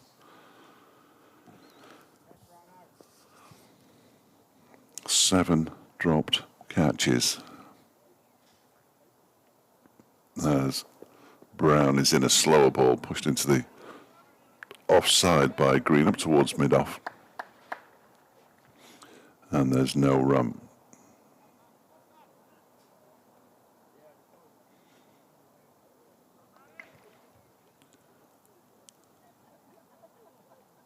Ball delivered to Pat Brown by Lewis Rees.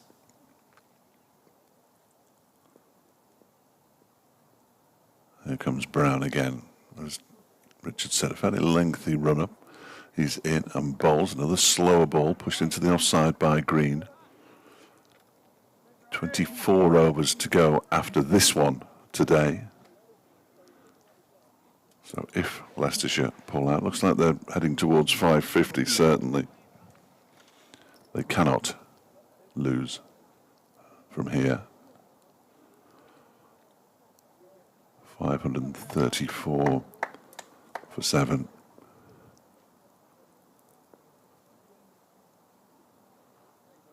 Brown is on his way in again.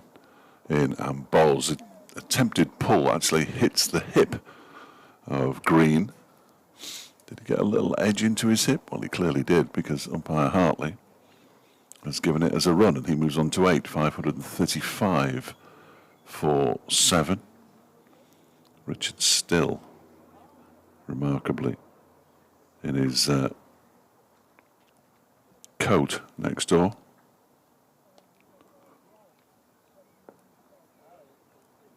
I think it's that cold, if I'm honest, inside.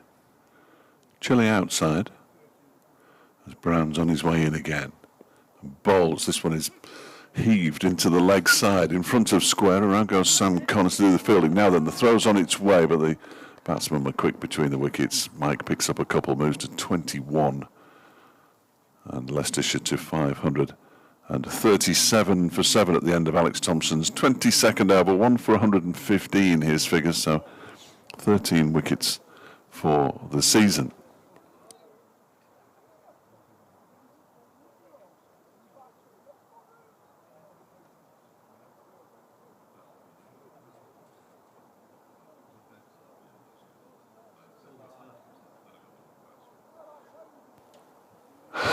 537 for 7.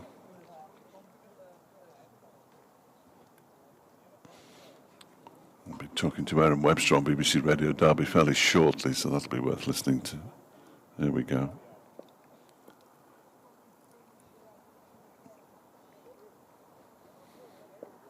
If he says anything about me, I'm having him.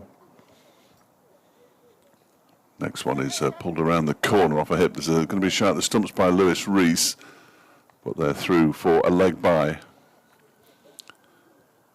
538 for 7.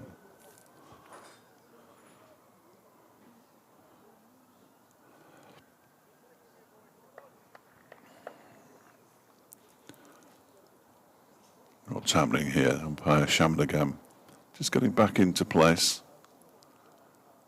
David Lloyd practices his bowling and Thompson comes in. That one's heaved into the leg side, out towards Harry Kame on the bounce by Ben Mike. He moves to 22. 539 for 7.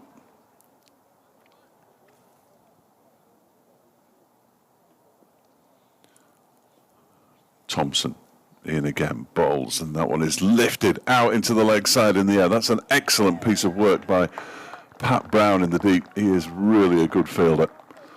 Hurls the ball back in. They go through for just one, remarkably. 540 for 7. That was magnificent from Brown.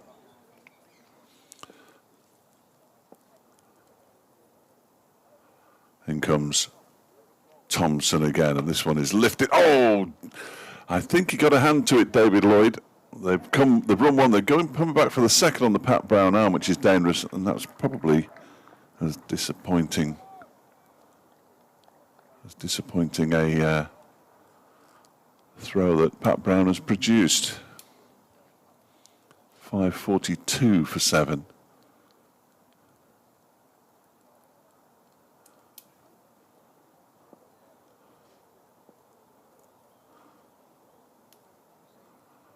In comes Thompson, bowls. This one is slapped straight back to him by Mike.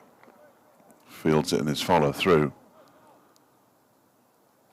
Final ball of Thompson's 23rd over, after which there will be 23 left.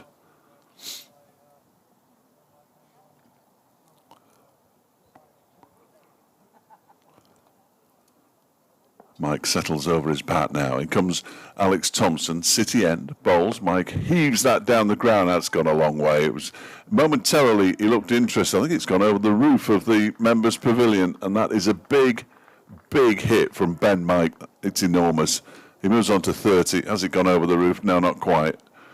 It's dropped down just underneath the chairman's box. 548 for 7, with 23 overs left in today's play. Green has 9. I'm not entirely sure why they're batting on here, Leicestershire. If I'm honest, they've probably got enough with 548 runs already in the bag, and David Lloyd brings himself on. 11 runs off that last over, including the leg by. Alex Thompson's figures 23 overs, 1 for 125.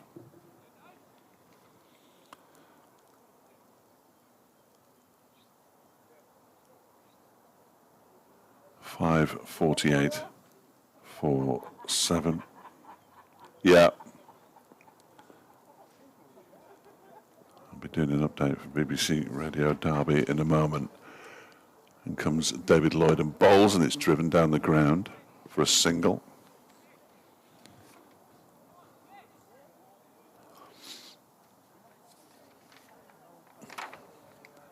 Yes, Leicestershire 549 for 7. I'm not entirely sure why they're batting on, Dom. There are 22 overs and 5 balls left in the day's play.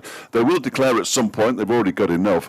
Derbyshire have taken a couple of wickets since tea. Liam Travasky's caught on the boundary by Harry Kame off the bowling of Lewis Rees for 49. And Ben Cox, a brilliant catch in the deep by Pat Brown, who's a wonderful fielder, off the bowling of Alex Thompson. 12 wickets for Thompson in the match down at Glamorgan. His bowling figures today, 23 overs, no maidens, 1 for 125. That's what sport can do to you. 2 wickets apiece for Blair Tickner and Sam Connors, 1 each for Brown, Rees and Thompson. Leicestershire batting on here with 22 overs and 4 balls remaining in the day's play now. They're 553 for 7.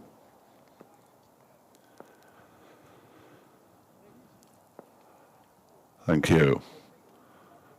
In comes David Lloyd in and bowls a full delivery, almost sneaks onto Ben Mike's bat there. Not quite.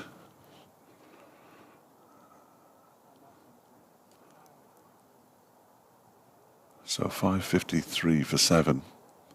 His partnership's 28 off 20, Green 10 off 10, Mike 34 off 31. So they're getting a move on here. Are the Leicestershire batsmen, as Lloyd is in, and that one is flogged down the ground by Ben Mike. Around the boundary comes Lewis Rees, puts in the tumble, almost crashes into Sam Connors below us, and they get back for 2 more. And Mike moves to 36, 555 for 7. All the 5s. It's the 30th time that Leicestershire have scored 350 or more runs in the first innings against Derbyshire. They didn't lose any of the previous 29 games when they scored 350 or more. I'm indebted to David Griffin, as this one is driven down the ground by Ben Mike, who's looking for a quick-fire half-century here, I fancy. This time he just gets a single down to Lewis Rees, moves to 37, 556 for 7. I've just told BBC Radio Leicester listeners that I'm guessing that Leicestershire will have sort of 16, 17 overs at Derbyshire tonight, which would give them another maybe 4 over this, but yeah, it does seem a bit superfluous now. Lloyd in and bowls a short delivery. It's pulled into the leg side. It's going like a rocket and beats Anuj Dal, who's running around the boundary. Goes for 4 more. Ben Green, yeah, moves on to 14. That was... He looks quite good, doesn't he? Violently struck. Fine. By Green, 560 for 7. Did you hear the whole of that stat? Which was... David Griffin's. It's the 30th time Leicestershire have scored 350 or more in their first innings against Derbyshire. In the previous 29 games, Leicestershire didn't lose one of them. I think that's fair to say that they'd be disappointed to lose this game from here. No, but what I'm saying is that they're now 200 runs beyond the highest score at which they've never lost. Yes. It seems... The argument is really, if they were going to pull out, they should have pulled out at 450. Yeah. Well, as soon as they'd got their maximum batting bonus points, then that'll do. We'll have a go, but yeah, it does feel a bit overkill. Potentially. I don't know, potentially. 560 for 7. Thompson probably feels it's a bit overkill. 1 for 125 for him now. He's going to come around the wicket to Ben Mike on 37. Jogs in and bowls outside off stump. Mike slaps it away through the vacant cover area down towards Sam Connors, who's down there at extra cover. I would imagine 1 or 2 of the Derbyshire bowlers now looking forward to getting into the showers. Thompson is in, bowls down the wicket. Oh, I thought he'd missed it there, Green. He didn't, just got an inside edge as he swung mightily at it, and Guest couldn't affect the stumping because it squirts out into the onside, and Green picks up a somewhat fortuitous single, moves on to 15. Thompson steps in and bowls. Mike tries to club him over mid-wicket, but the ball runs out along the ground towards deep mid-wicket, but the way it does so, it was almost a continuous line of sand being thrown up as it did. That was remarkable, because it's been throwing up sand when it bounces, but now it's throwing up sand when it rolls. Thompson is in outside off stump. Green tries to slap it away through the offside, but he's kind of stepped away. It's because it's getting drier. It must be, mustn't it? I can yes, indeed. Anything else? There's an awful lot of sand on this outfield now, but it has rendered it playable for this game. Thompson is in, down the wicket, bowls wide. Green has to reach for it, but does get something on it and manages to sort of rather smear it away through the vacant mid-off area down towards Madsen, who's at long off, and take 1. Blair Tickness showing a bit of willing by moving his shoulders. Thompson is in. Mike goes back, thumps it down towards Madison, who stops it on the bounce, running in from long off. Mike takes one, keeps the strike, moves on to 40, 565 for 7. 21 overs remain, would be 19 if the declaration were to come now. It is not coming yet. Alex Thompson came into the match with after that 12-wicket haul down at Glamorgan with a bowling average of 16.75. His average now is 25.3, which is still pretty decent. It is, yes. For a spinner in April. As David Lloyd hands umpire Hartley his sweater, and presumably his cap. He's going to continue his 4th over, 3 overs for 26 so far for the Derbyshire skipper, who's got his hands on his hips at the moment because Ben Mike's getting himself dressed again. There we are, he's ready. Flexes his knees once as Lloyd is in, and he tries to drive, well, he does drive it down the ground. He didn't really get hold of it, though. They're going to come back for the second here as Lewis Rees picks up, has to sort of run around the ball for the left arm throw. Looks absolutely baking out there. In fact, it's absolutely bolting. Yes, it is very cold, isn't it?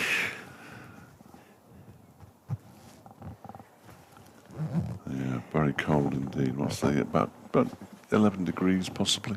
Oof. Feels like 6 in the wind. Good running weather. As Lloyd is in now, then this has been launched down the ground. Has he got the legs to get all the way? It's gone over Sam Connors, and it has gone all the way out to long on. Into the supporters down to our right-hand side of the little stand there. And it's 6 more to Mike, who moves to 48, 573 for 7. They wouldn't dare declare on him now. Leicestershire's record score against up. Did Mr. Griffiths pass that information I can find readily available? Fairly straightforwardly, I think. It might take me a minute or two, though. Don't worry, do it in, yes, I was going to between overs. As Lloyd is in, and this one was a plan of his on his voice. He falls over Ben Mike into the offside, desperately tried to get some bat on ball to a delivery that was wide of the off stump. Didn't quite manage to do it. And he gets back to his feet. Fletcher was not speaking figuratively there, he literally fell over. Yes, he did fall over. In comes Lloyd again, and this is an under edge or an inside edge into the ground, back towards David Lloyd. And there is no run on this occasion. Your Cricket Archive password has been up, it's all been renewed. I've tried this much, but it hadn't last time. I'll have to try again. The special ones as Lloyd goes in, it's a full toss and it's bunted out into the offside. They've run the first one quickly. It's Pat Brown's arm they're taking on. Ben Mike wants to come back for a second. I think he'd have been out for 49 had he done so. Well, I think that Green would have been out. I don't think they'd have crossed. No, well, there is that too. Yes, that is true. It's not the man to take on. Mike moves to 49, as I say, 474 for 7.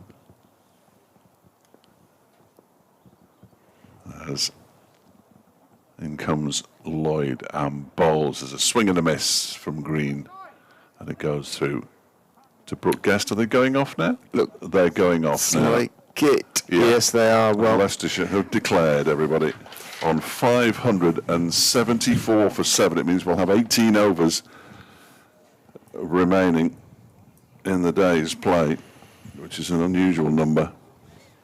574 for 7 with Ben Mike on 49. Yeah, cheers, Skip. I suppose he had his chance. Had it been on 99, they might have given him another over, but 49. And Green on 16. 16 off 15 deliveries, I beg your pardon. Ben Mike's 49 off 41. And just to complete the numbers, Ben Mike hit 3 4s and 2 6s. And Green hit one of each, 1 4 and 1 6. And they declare on 574 for 7, which is almost certainly going to be enough. As far as highest team totals by Leicestershire against Derbyshire in 2017, surely you remember this one, Richard. 3 centuries, weren't there? 619 in 2017. That was in May. There were centuries for Colin Cosgrove. Ackerman, for Cosgrove, and for Ned Eckersley. Eckersley. 118 for Ackerman, 188 for Cosgrove, and 158 for Eckersley. They made 619. Derbyshire replied with 533, with centuries for Godleman and Thacker, and a 97 from Gary Wilson. And Leicestershire then batted in the second innings. They made 217 for 3 declared, and Derbyshire, batting for the draw, managed to do so without the loss of any wickets. Then he had 10 overs. I think it was a complete waste of time, really. And this game could go the same way, or it might not. And you'll find out how the last 18 overs of today go in about 8 or 9 minutes' time.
Opening batters for Derbyshire are Derbyshire and Leicestershire.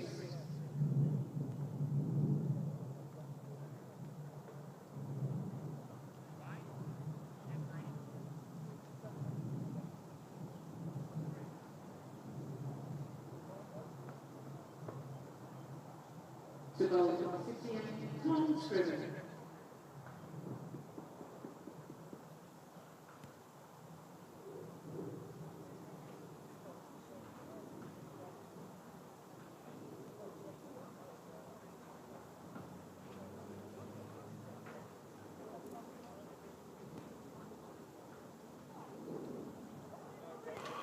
Welcome back for 18 overs of cricket in the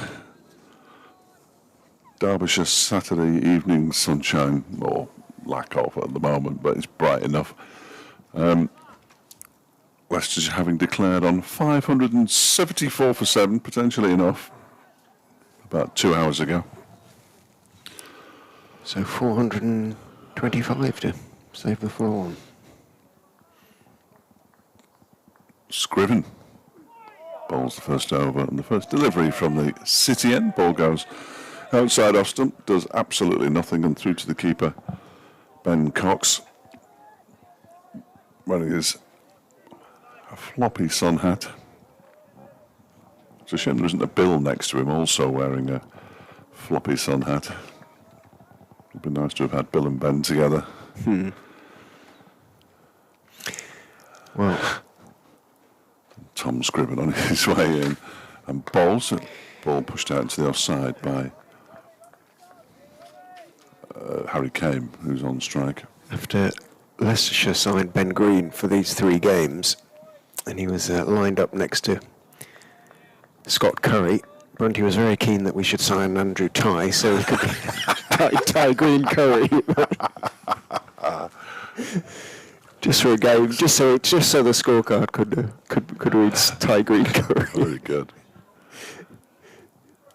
Here is Scriven. Get that one, he's edged it, and he's been given leg before wicket. He's been given leg before wicket. I thought it was an edge. It wasn't taken cleanly by Cox, but it didn't matter because Derbyshire are 0 for 1 in reply to 574 for 7. Harry Kane goes for a 3-ball duck. Wouldn't you just know it? Harry came and he went. Yeah. That's an original. I'm sure it isn't, but even so, those of us who are only here once can't miss our opportunities in that respect. I'm sure you used it many a time. Never. Have you not? No.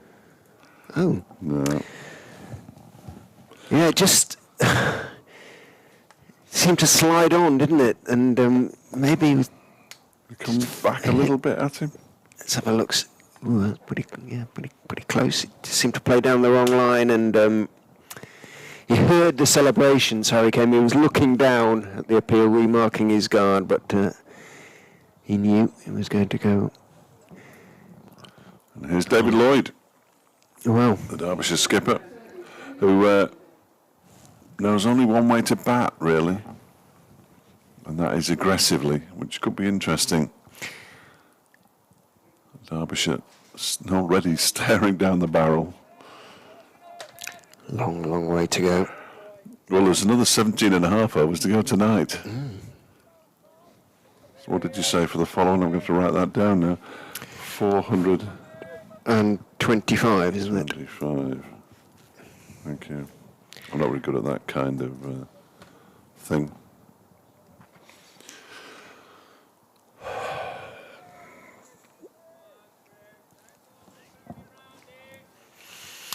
So David Lloyd takes guard, the Derbyshire skipper. Leicestershire have had all 11 batsmen reach double figures. They've done it twice, once in the early 20th century, the last in 1936.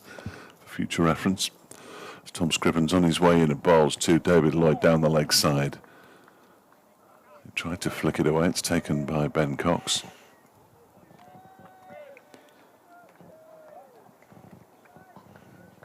In the absence of Chris Wright, it'll be interesting to see who does share the new ball with Tom Scriven. The Green might get it. It's been Curry up to now, or once I think Salisbury, but Salisbury absent as well. Scriven is in and bowls. That's turned into the leg side for the first run for Derbyshire in their second innings. Liam Travaskis does the fielding. Lloyd off the mark. Derbyshire 1 for 1. That brings Lewis Rees on to strike for the first time in the Derbyshire second innings. First innings, second innings, blimey. See who's warming up, if anybody. The candidates, Curry, Mike or Green, presumably. Open up with a bit of spin from the racecourse then. Here's Scriven in bowling to the left-handed. Rees, who leaves that one alone outside the off stump, goes through to the keeper end of a successful first over for Leicestershire. Harry came leg before wicket for naught. Third ball, Derbyshire 1 for 1. David Lloyd with the run. Rees has faced one delivery. Ben Mike. Certainly. Yep, hands his cap to umpire Hartley. Swings his arms. Well, he should be still pretty warm, having gone into the pavilion on 49, not 10 minutes ago. Full of adrenaline.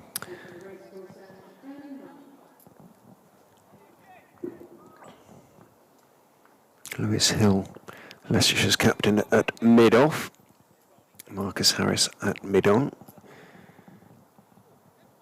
Scriven's going to go to mid-wicket. 3 slips and a gully. Long leg and point make up the field.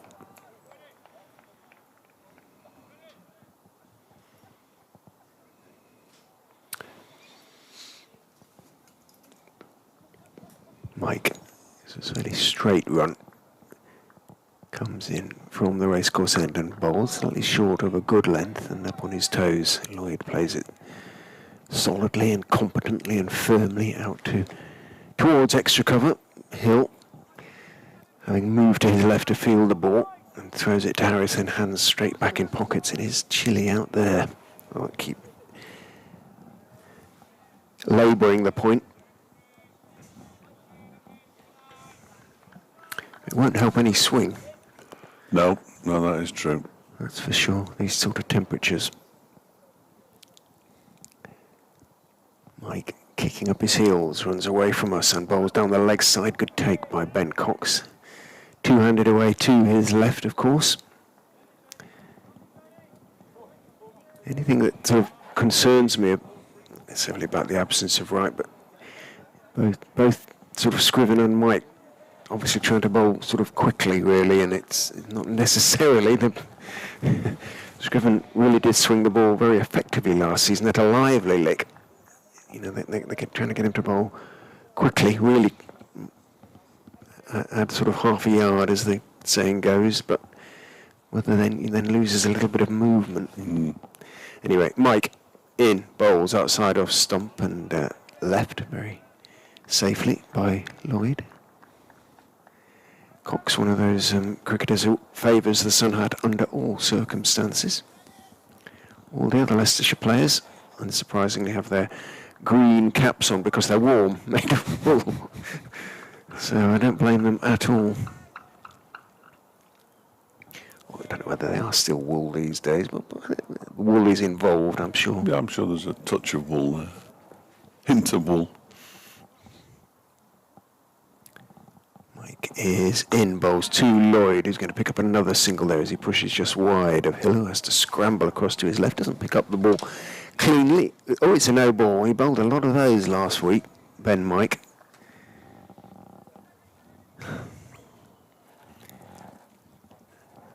I think there were 12 no balls they bowled against Sussex, at least 12 no balls. So I suspect that may not be the last. All runs gratefully received, of course. So 3 from the delivery instead of just the 1. He's got the left-hand Reese to bowl at now. Mike is in and bowls, and Reese is beaten outside off stump. They did effectively in the first game against Yorkshire, because they have, I think, several left-handers towards the top of the order. They worked hard on bowling around the wicket to the left-hander, so I wouldn't be surprised to see Mike move around. But if he keeps bowling like that, he can keep bowling over. And, just outside off stump, just nibbled away. Didn't quite take the outside edge. Reese waits, looking over his shoulder at Ben Mike, who bowls to him. Squared up a touch by that one, but got plenty of bat on it as he blocked it. Back foot out into the offside, runs it out towards point. There's no run. Do you have another update? No, that's it. Are you finished, are we? That apparently is it. Tigers lost, I'm afraid, so there's much... there's many... it's a long post-mortem. Wailing and gnashing of teeth. Yes, because they... Is that, it's not terminal for anything though, is it? Apparently. Oh, is it? As in, their chances of now Playoff. qualifying for the top 4 are now very, very slim. Oh, right. Apparently. Mike is in again to Reese. Ooh, he was a little bit stepping across on that, and hands started to go into the air, both in front and behind the wicket. It's got a thick inside edge onto the pad, and the ball rolls slowly out into the onside end of Ben Mike's first over. He's conceded 3 runs from it, and Derbyshire trailing by 570, which means they're 4 for 1. Yeah, 7th in the table. Leicester Tigers. In a table of Well, there is only 10. 10, exactly, yeah. There used to be many, many more before 3 went by the wayside. Sale, who play tomorrow, are below them. Yes, Worcester and Wasps. In comes Tom Scriven, turned nicely into the leg side by David Lloyd. He'll come back for the second. He might have to hurry Lewis Rees as the ball is thrown towards him. He did a very good job of getting himself between the stumps and the ball. And the ball did hit him. I don't think the fielders were particularly disturbed by that. 6 for 1. Lloyd onto 4. In comes Scriven again and bowls. That one's turned into the leg side. Fielded by Ben Mike at mid-wicket. The Leicestershire slip cordon. Louis Kimber at first. Peter Hanscom at second. Scott Curry at third. And Rishi Patel at fourth. And they can keep those there forever. Certainly deep into tomorrow, you would have thought. Well, Scriven is in and bowls down the leg side. That's a disappointing delivery from Scriven. All 3 have been down there, haven't they, really, in this over so far? Not taken cleanly by Ben Cox, moving to his left on this occasion.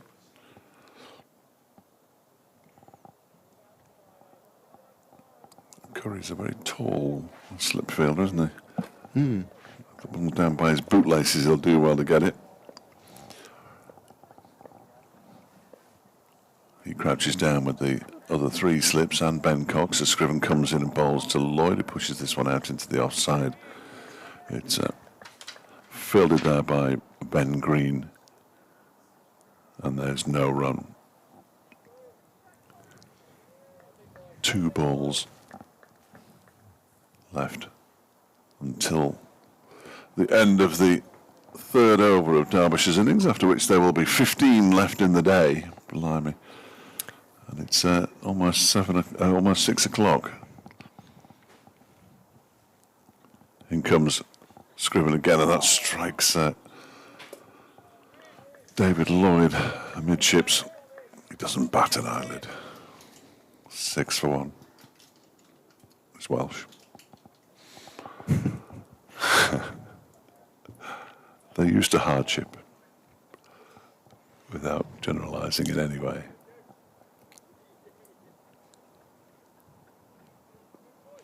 Scriven turns at the top of his mark. Final ball of his second over. 1 for 3, his figures at the moment. This hasn't been the most threatening of overs. That's another ball that's very straight, turned into the leg side by Lloyd. And it's 6 for 1 after 3 overs. Yeah. The sun is out, and But there's no one at home. we are going to be here for Oh, yeah. another hour for sure. Leicestershire don't bowl their overs particularly quickly, so 7 p.m.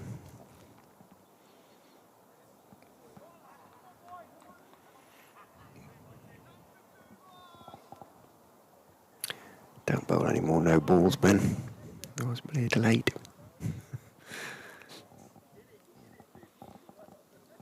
In comes Mike, bowls to the left-handed Reese, who leaves outside off stump. Wishy Patel is the an Ara of the Leicestershire slip cordon. Rather lost his place in the slip cordon. He, first or second throughout much of last season, Wishy Patel, but Hanscom's move away from wicketkeeper's position means he takes one of them, and Louis Kimber's got a very good pair of hands at first slip as Mike goes in and bowls, clipped out through mid-wicket nicely by Lewis Rees for 4. Just there to be hit away. He sort of dismisses the ball from his presence, Rees. Yes. There's a slightly disdainful air when he plays some of his shots, especially those through the leg side, and it was there to be hit, but put it away quite stylishly. Just continuing where he left off at Cardiff, where he was 91 not out at the close. Did get a... So yet to be dismissed? No, he got a duck in the first innings. Okay. I'm no longer required. Mike is in 2. Rees pushes it across him, but too wide, and Rees has nothing to do with it. Lets it bounce through to Cox. On the Pat Brown catch to dismiss Ben Cox, I'm just going to further my defence here. Okay. The boys in the stream room thought he dropped it, and the boys in the press room thought that he dropped it as well. Scorer did. And the scorer thought it, so it was just you. Just you. You had complete faith in Pat Brown. Well, my eyesight as much as anything. Oh, okay. Yeah. Well, I have my glasses on, so I could... My eyes are all right with the glasses on, but clearly not. Mike is in, bowls outside of stump, better length, but again, far too wide, and again, Rees has nothing to do with it, just struggling a little bit for his line at the moment, Ben Mike. I wonder if he'd think about coming as a round, as I say. That was one of the things he emphasised, talking to him after the game at Yorkshire, that he'd worked on coming round to left-handers, which he's not doing at the moment. Standing in the shadow of the floodlights, or one of the floodlights, of course, stretched right across the ground. Turns, runs athletically in and bowls. That's a better line.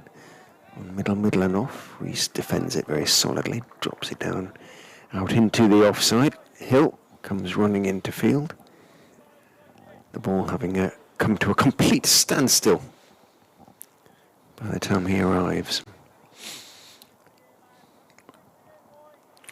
Patel claps his hands together at 4th slip. Standing very close. Curry's quite deep at 3rd, relatively speaking.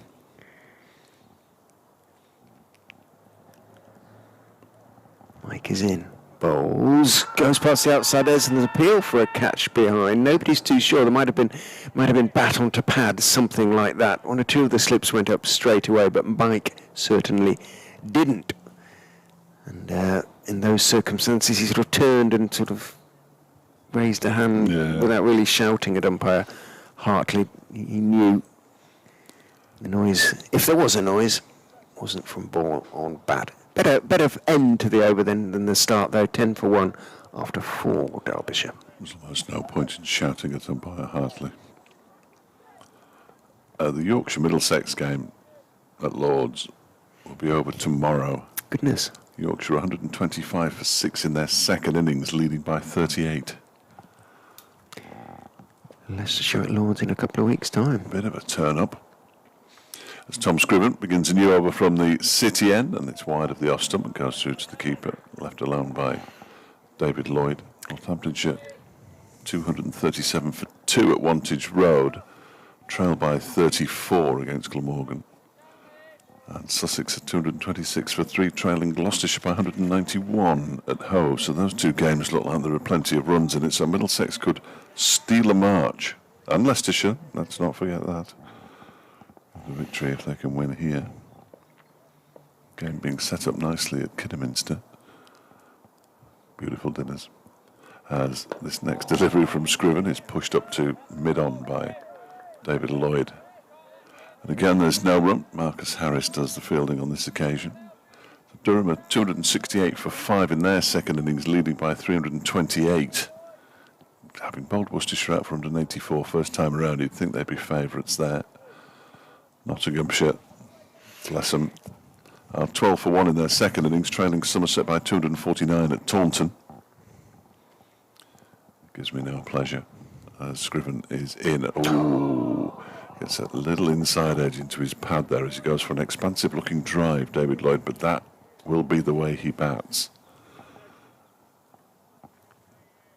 For better or worse, Surrey 136 without loss, trailed Kent by 108 at Canterbury.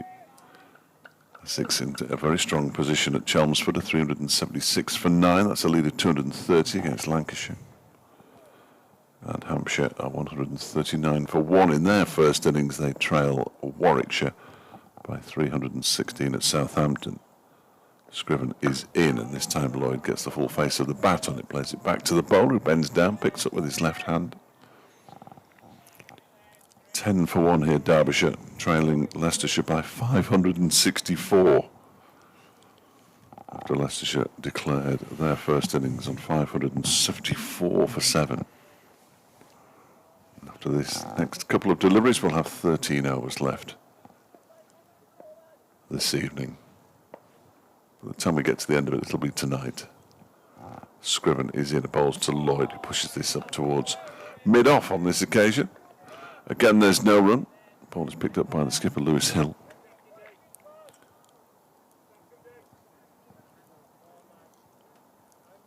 There's still a few spectators in. A lot of people like to leave cricket grounds around this time of the night, or the evening, rather. There's an entire gang of Leicestershire people at the far end of the ground. 1, 2, 3, 6 of them in various shades of grey. Not quite 50 as that one is turned into the leg side by David Lloyd. He calls Lewis Rees through for a quick single. Throw comes in and misses the stumps from Liam Travaskis.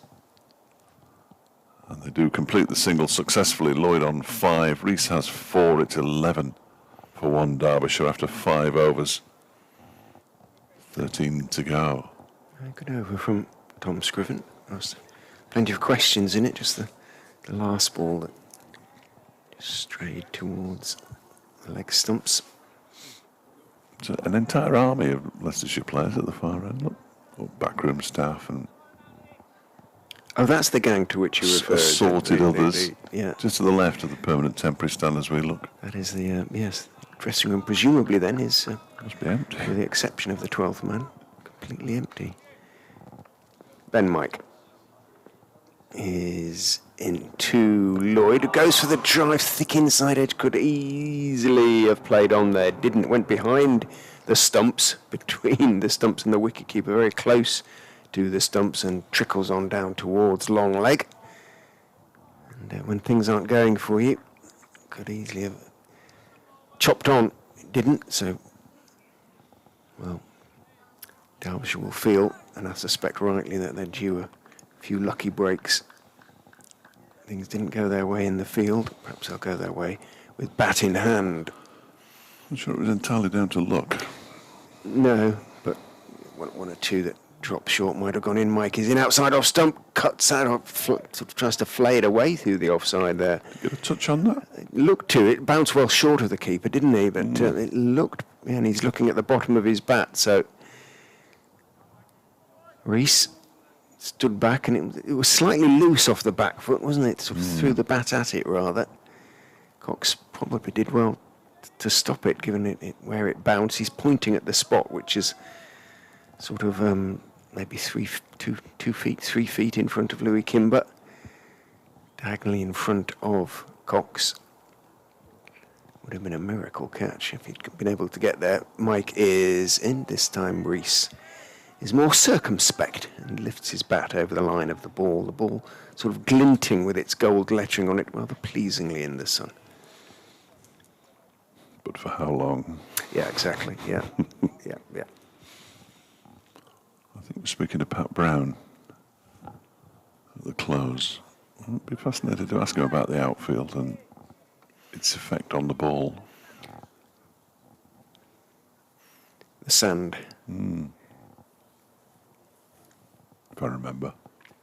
Mike is in, and bowls hit in the air, and caught at mid-wicket. Well, whether it stopped on Lewis Rees, I'm not sure, but I talked about the way that Rees sort of plays a little bit sort of disdainfully, especially off his legs, usually times it beautifully. Didn't on that occasion, whether he turned his bat face on the ball a little bit too quickly, who knows, but it lobbed up in the air more or less straight to mid-wicket. Scriven, I believe, is the catcher, and he won't get many more comfortable catches than that. Travaskis was the catcher, I beg your pardon. Travaskis was the catcher at mid-wicket. Well, goodness me, 12 for 2. Derbyshire, is it a bit tired, that shot, perhaps? He's been out there a long old time, Lewis Rees. And he can put his feet up for a bit now. Yes, I'm not sure he wants to, but he No, can. not in those circumstances. No. 12 for 2. In all sorts of trouble here. Derbyshire's Wayne Madsen walks out to the middle. This couldn't be going much worse from a Derbyshire perspective. Still 12 overs and 2 balls to go today. Who knows how many down they could be, given the scoreboard pressure and some good bowling and people taking catches. When that was if he'd have dropped that, we might as well have retired from first-class cricket. But yeah, right, it just seemed to stop on him a touch, didn't it? And he just chipped it straight to him. It's a remarkable dismissal, really. So Wayne Madsen, I seem to have spent much of the last, I've said this before, 12 years watching Wayne Madsen bat, scoring runs against Leicestershire. Well, they're needed badly from his side's point of view in this game. But at the moment, all I guess he'll be intent on is just surviving the next few deliveries. The 4 slips go down as Mike is in, bowls to Madsen, almost yorks him as a leg before. He's gone leg before first ball. It was the Yorker, and it was a super delivery, and Madsen was literally felled. He tried to get the bat down on it in time, couldn't, thudded into his toes, into his shoes, I think, and Leicestershire are all over Derbyshire at the moment, 12 for 3. Wayne Madsen, first ball, given the number of innings he's had, he'll have had a few of those down the years, but I said they were in trouble a few moments ago. Brooke Guest will be next man in. Then an Aaron Donald, who's an attacking middle-order batsman. Then Anuj Dal, the all-rounder. Thompson, Brown, Connors and Tickner. They could best to follow on tonight, could they? surely an unlikely prospect. But Ben Mike 12 took the for pitch 3. out of the equation there, didn't he? Just, Yeah, it was a terrific. it was a delivery, good Yorker really good swinging. delivery. Let's have a look at the replay. I'd rather not. It was magnificent. Yeah, Toe crusher. horrible delivery from the batsman's point of view. Yeah, back foot, his right foot, and plumb absolutely in front there. He looks back in sorrow rather than anger. I'll put it out there now. Derbyshire's lowest score against Leicestershire. It was at Queen's Park in Chesterfield in 1905. 36. You were going to write that down for a minute, weren't you? You're not bothering now. Not on a pitch like this, surely. Just saying. Surely. So Ben Mike is on a hat-trick. We can look up Leicestershire hat-tricks for against Leicestershire. There probably have been one or two over the years, but I don't know whether Ben Mike's got a first-class hat-trick. The man who's going to try and stop it is Brooke Guest. 5 slips now, or 4 slips in a gully. Marcus Harris having come out of mid-on and gone into gully, so no mid-wicket. Scriven goes around to wide-ish mid-on. Ben Mike on a hat-trick. In from the racecourse end, bowls full, but outside off stump, and Guest can get forward to the pitch of the ball and stroke it defensively out to mid-off. But Ben Mike, a double breakthrough in the over. No wonder he's getting congratulated by his teammates. Derbyshire, after 6 overs, are 12 for 3. Big job for Lloyd and Guest to do here for the remainder of the day's play. 12 overs to go. Derbyshire in a whole heap of trouble. Hasn't been a bad day for Leicestershire so far, has it? No, it's been decent. It's been decent. Bowling bonus point already. Oh, good grief, yes. Here's Tom Scriven, 1 for 4 from his first 3 overs. Bowls to David Lloyd, who turns that down towards fine leg. It's going to come back for the second as well. Lloyd might have to hurry now. The throw isn't the best from Ben Mike, who's probably still thinking about 2 wickets in 2 balls. Lloyd moves to 8. Derbyshire up to 14 for 3. Well, it is up, but only marginally. All sorts of disbelieving comments coming in. Mostly unrepeatable. Say a couple, go on. Here comes Scriven. In and bowls to Lloyd, who turns that one nicely out towards the square leg boundary. Travaskis is giving chase. Ben Mike is helping him out as well. Mike picks it up on the boundary's edge, and they're going to come back for a third run. 2 pretty much on leg stump or outside leg stump to start Scriven's over after the previous over had been pretty good. Lloyd moves into double figures. And Derbyshire is 17 for 3. Brings Brooke Guest on to strike. He just faced the one delivery at the end of the Ben Mike over. Still 4 slips in place, and there will be forever, I imagine. Guest waits now as Scriven bowls to him, and he defends it straight back to the bowler. And there's no run. Guest, who himself was unbeaten at the end of the game against Glamorgan on... Oh dear, I shouldn't have started that sentence before I turned the page over, should I really? Where did we get to? 72, having added 146 for the 4th wicket with Lewis Rees. There was the nichest of niche stats came out of that game at the end. You might not be surprised to know it was one of Mr. Griffin's. Scriven. Scriven is in and bowls that one, just about kept out by Brooke Guest, played it into the leg side. Travaskis does the fielding. Rees and Guest became the first Derbyshire batsman to score a century stand in the last innings of one season and the first innings of the next. Wow. Against the same team, because Derbyshire played Glamorgan at the end of last season, final game, and the first game that they actually played this season. In comes Scriven and Bowles. Oh, goes past the edge. Oh, Brooke Guest's bat. He'll tell you he pulled it inside the line. I would argue otherwise, I think. Goes through to Ben Cox. Pakistan have beaten New Zealand. You won't be surprised to learn. And now By 7 wickets. 90. New Yep. Zealand. 92 for 3 off 12. Here comes Scriven again. 17 for 3 bowls. And again, it's the inside half of Brooke Guest's bat that pushes it into the leg side. Alexander asked the lack of scoring. Could this be the responsibility of the batting coach, or does this fall onto Mickey Arthur?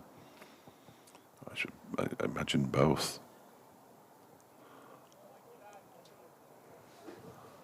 Ben Smith is the new Derbyshire batting coach. Is he? Ben's here, is he? Yeah, arrived from Northamptonshire in the winter via New Zealand.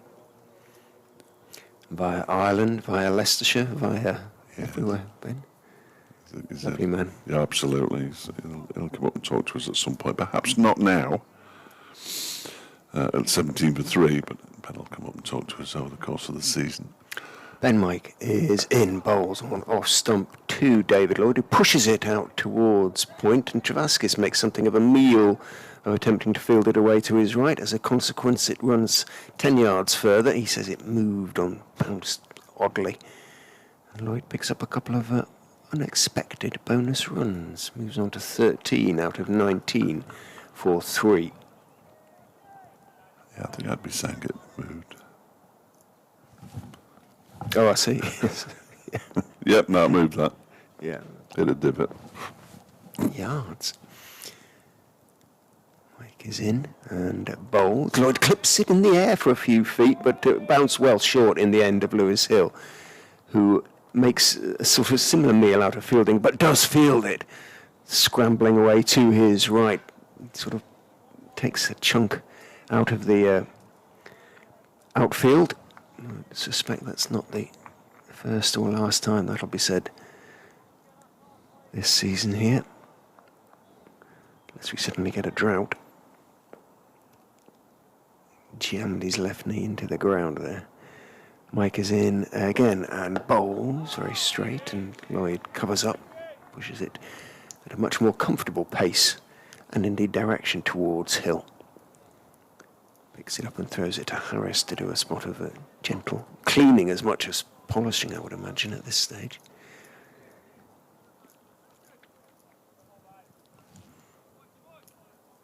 Ten and a half overs I don't think I'll do a clip tonight for tomorrow. to go tonight. For Derbyshire, this pair to survive.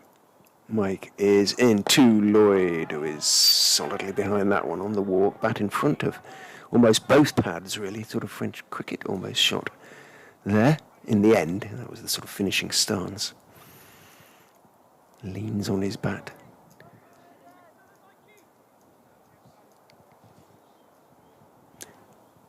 Leading wicket taker for Leicestershire this season, Ben Mike, as you would expect. They've only bowled in a couple of innings. 7 he has now. In he goes and bowls. Lloyd is clipping nicely away off Midland leg out towards mid-wicket. Think it's got the legs to go the distance. It does go the distance. And Ben Green receives the ball back from one of the posse of Leicestershire. I was going to say dressing room attendants, but that sounds like they should be wearing white coats or something like that, doesn't it? The backroom staff. That's better. It's an Asda kit. Asda kit. Well, looks like the green and grey of Asda, doesn't it? Shop in Asda. Waitrose. Waitrose. No, I'm joking. Yeah. Don't think Leicester's got a Waitrose anymore. They closed it. How do you manage? Gave up. I don't How know. do you manage? Travel distances. Lloyd is in. Sorry, Mike is in. You see, you put me off there. Bowls to Lloyd, who leaves outside off stump. He remains on 17 not out, carrying his team at the moment. 17 not out of 23 for 3. Brooke Guest has yet to score. Adam New asks on X, when does the white ball stuff start? Yeah, I'm with you there. May the 30th is the answer at Northampton. 2 days before blast-off. Not that long, actually. 2 days before blast-off. Oh, before the actual sort of ceremonial Everybody start. plays. Leicestershire will play before then Okay. as well. Derbyshire Right. play at Leicestershire at blast-off. Oh, is that the day? Is that The nonsense at Edgbaston. Here's Tom Scriven in and bowls to Brooke Guest. I shouldn't say nonsense, we're on the official stream, but it is nonsense. We up first then? I would assume we are. Followed by the Well, I hope so, because Birmingham versus whoever. Derbyshire play Lancashire the day after at lunchtime at Old Trafford. Well, your days will be finishing pleasantly early then. Oh, well, Old Trafford. Oh, well, Well, no, it's well, good. that's home, isn't That's it? good for me. Yeah, it's not much good for the supporters, I don't think. But mind you, after the evening Saturday night at Leicester, we played Chesterfield in the afternoon the next day. As Scriven comes in and bowls to Guest, who pushes this up to mid-on, and there's no run. But yeah, it is early.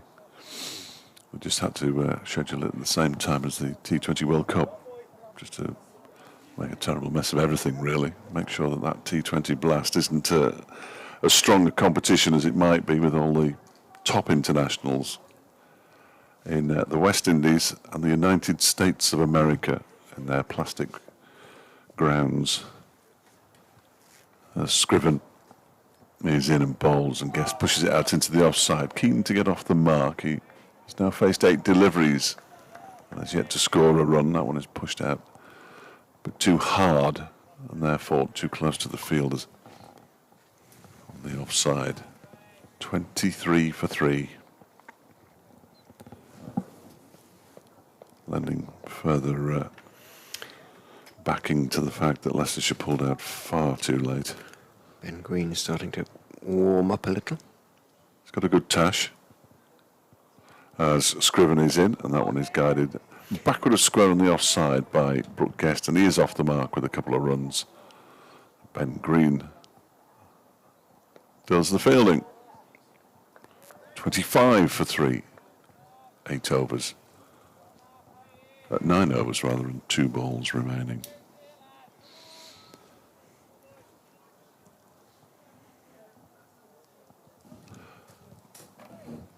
So there's 4 slips, a point, a wide-ish mid-off, possibly an extra cover, a mid-on, a mid-wicket, a long leg.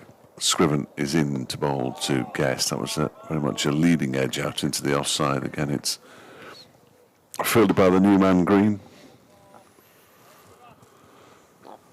without any drama. And it remains 25 for 3 in reply to Leicestershire's 574 for 7. Yes, you heard right. Not been a good day for Derbyshire. A very good one though for Leicestershire as Scriven bowls to Guest. Again pushes out into the offside. Again it's Green who does the fielding. And again there is no run as the over comes to an end. 5 overs, 1 for 11 to Tom Scriven. 25 for 3 Derbyshire. Lloyd on 17 and Guest on 2. So Ben Green, who's a solid figure of a man.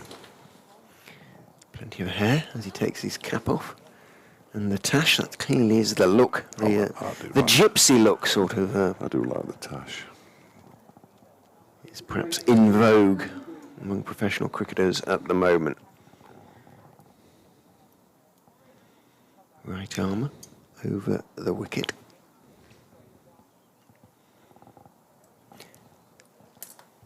Not quite as tall, but not entirely unlike Tickner to look Yes, at. yeah.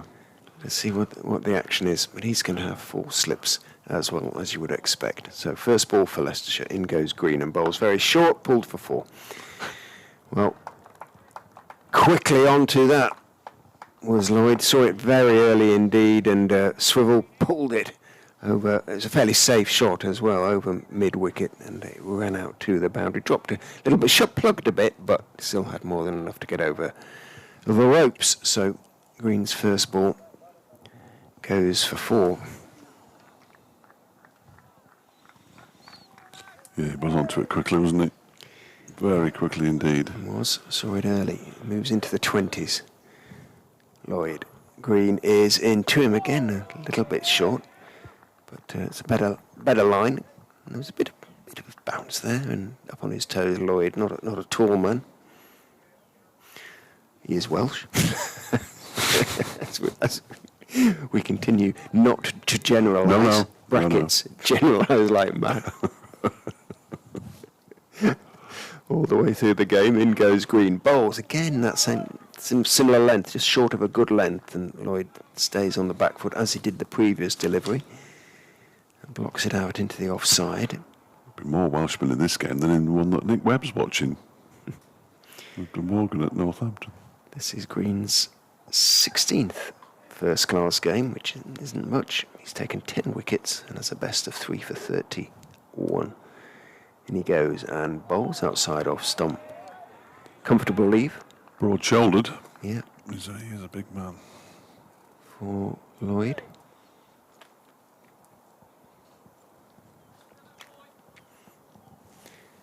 Did get to the crease at the end of the Leicestershire innings. 16 not out. Hit one enormous 6. In fact, it was his third ball. Hit for 6. Runs in and bowls to Lloyd onto his legs and turned very comfortably down to wide, long leg.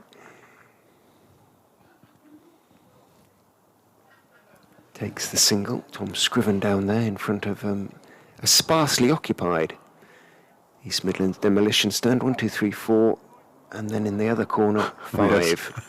And one gentleman, being unsociable. He didn't want to sit with anybody. He's safe in there, isn't he?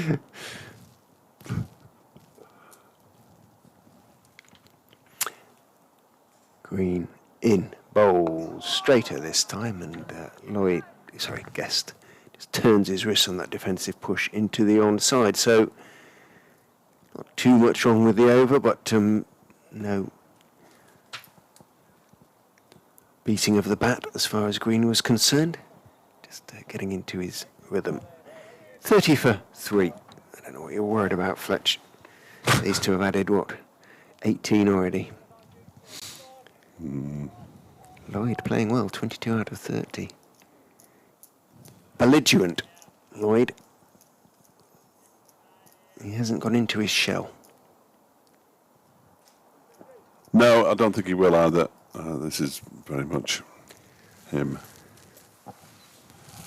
As Tom Scriven continues from the city end and bowls to Lloyd, he goes back into his crease and punches the ball out towards the extra cover boundary. It won't get all the way there because it'll be chased down by Lewis Hill, and they come back for a second. I don't normally take photographs, but I've just been sent one by my daughter of Prenton Park in the glorious sunshine. Looking splendid. Yeah, it's not a cloud in the sky in Birkenhead, unsurprisingly. Beautiful place. Gotta love home. 32 for 3 as Scriven is in, and that one is pulled into the leg side for 4 more. I say 4 more for 4. It's a nice shot though. And Lloyd, in very much David Lloyd fashion, has raced on to 28 from 34 balls amid the carnage. He's Derbyshire 36 for 3. He is counter-punching and doing so in some style. That was beautifully hit away. He ran himself Short out in the arm second pull. innings at Glamorgan. Dear oh dear. Never a single on. Then he had to go round the bowler. And he was late setting off, but apart from that, he didn't look very happy with himself. And then the Glamorgan players gave him a send-off. 36 for 3. Scriven is in and bowls to Lloyd, who defends this one up to mid-on. Be interesting to hear if, I don't know whether they ever possibly can, but the background story to that then, that departure, if they gave him a send-off. Yes.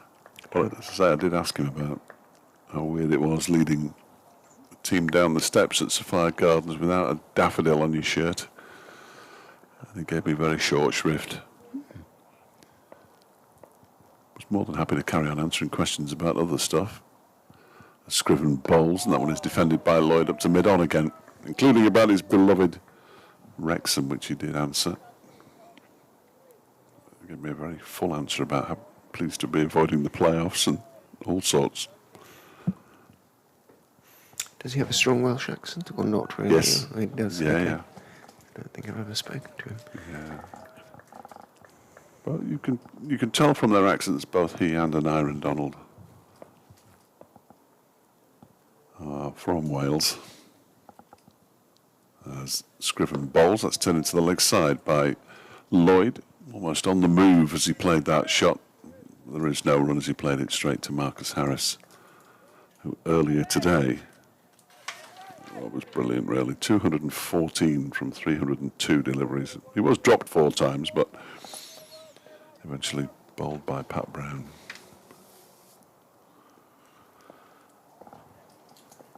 Scriven's final ball of his 6th over in bowls. That one is turned into the leg side again by David Lloyd.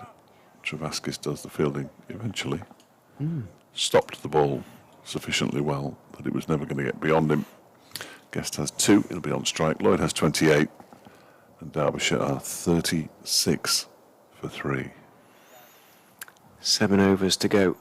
We could potentially have another 104 tomorrow, couldn't we? Oh yeah.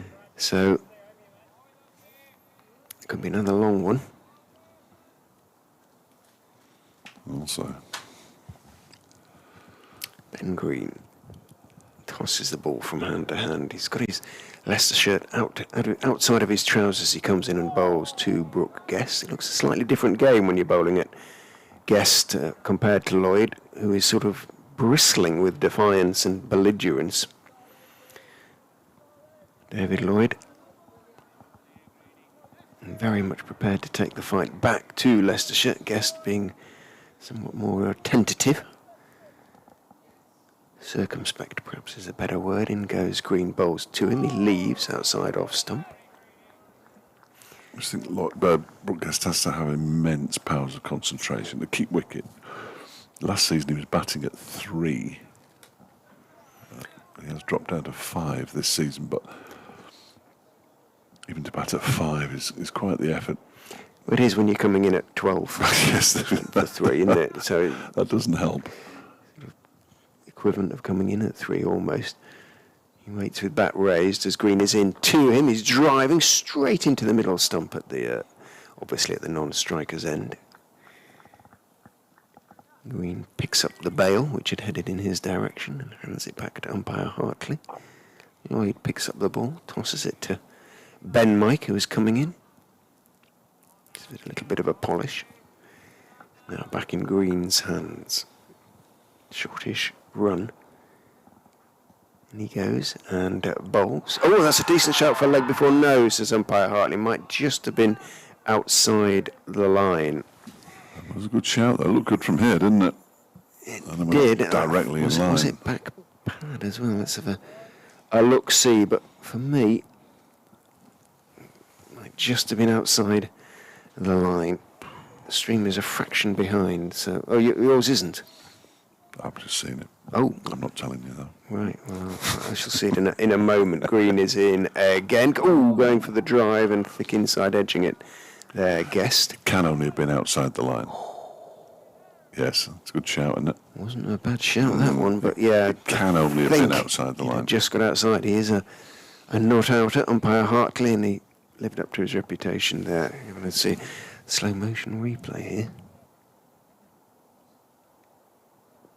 Jeepers, that one far away. Very good shout. It was. Turned down, in goes Green, bowls down the leg side. Guest steps inside the line and watches it through 2 cocks behind the stumps. Umpire Hartley tosses Green his Leicestershire cap. It is the end of the over, a maiden over, and it wasn't that far away from being a wicket maiden. Far enough, that's all it needed to be, 36 for 3. Gary Hickenbottom said that looked more out than Madsen's. Which I think he suggested was missing leg. I thought it... Really? I'm not sure. No, I'm not. Well, umpire Hartley isn't. So maybe it's even things up a bit there. And we're going to see a change of bowling. Scott Curry from the City end.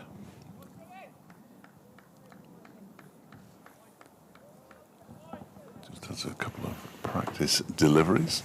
And he's on his way into bowls. David Lloyd is on 28. And Curry bowls. Strikes him on the pad. It's an appeal for leg before wicket. And umpire Shan Magam says no. Going down leg. My reaction. Also, I thought I heard a couple of noises, but certainly plenty of doubt about it, one way or t'other, or perhaps both ways. Yes, Derbyshire don't need any more wickets to fall tonight. There are 5 overs and 5 balls remaining. I'm not suggesting for a minute that there won't be, as this next delivery is cut away off an edge, but he's hit it in between the slip cord and the man at point, and it's Ben Mike who's going to fetch the ball from the boundary. Yeah, long way down leg side, actually. Yeah. The LBW shout. Long way. Inch or two, but... Lloyd moves to 32 from 40. 40-4-3 Derbyshire. Trailing by a mere 534 runs now. Almost down to the psychological 500 mark. As Curry is in, and that one is defended by David Lloyd. And there's no one, he picks the ball up and rather unnecessarily tosses it to Ben Cox, the wicketkeeper. Why do they do that? I've got no idea.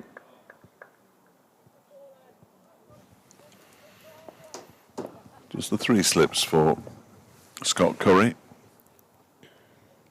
He's at the thick end of 2 days with his feet up in the changing rooms.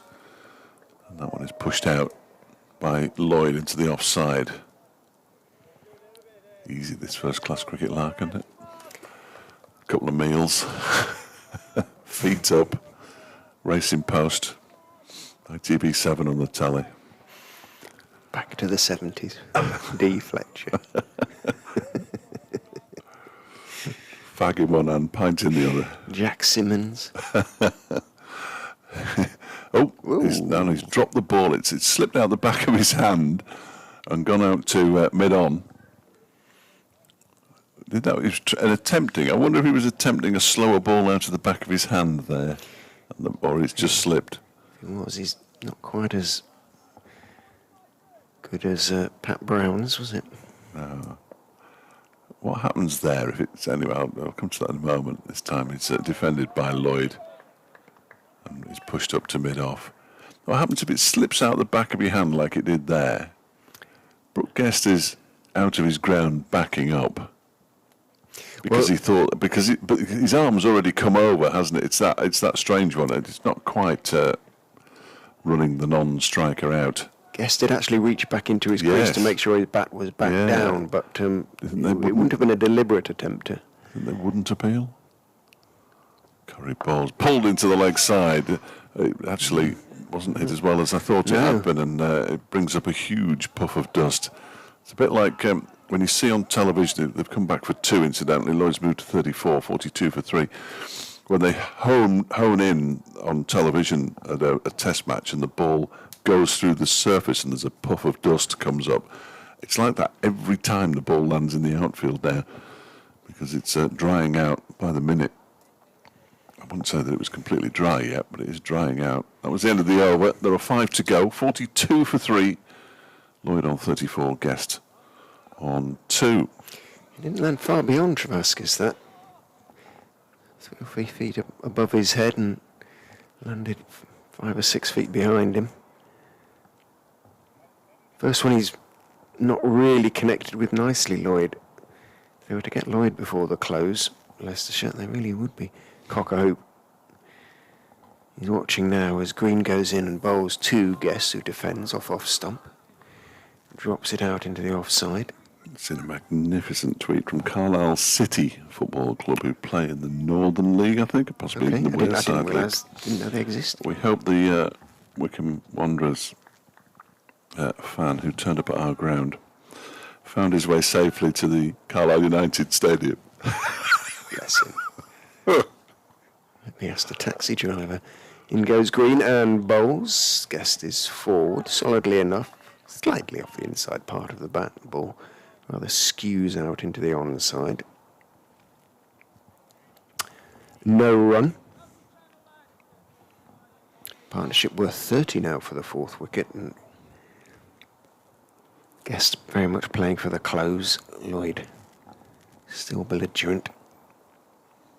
Green is in, bowls, maybe a slightly slower ball there, and Green hands started to go into the air as Guest got forward looking to drive, and again it's not coming out of the middle as far as Brooke Guest is concerned. Won't be too worried about that at this stage. It's all about survival as far as he is concerned, and he has 4.3 overs to survive. Get through to the close. Green is in, bowls, fullish, got forward solidly to that one. On off stump again, plays it out to Harris at mid-off. No run. Very economical run, Ben Green.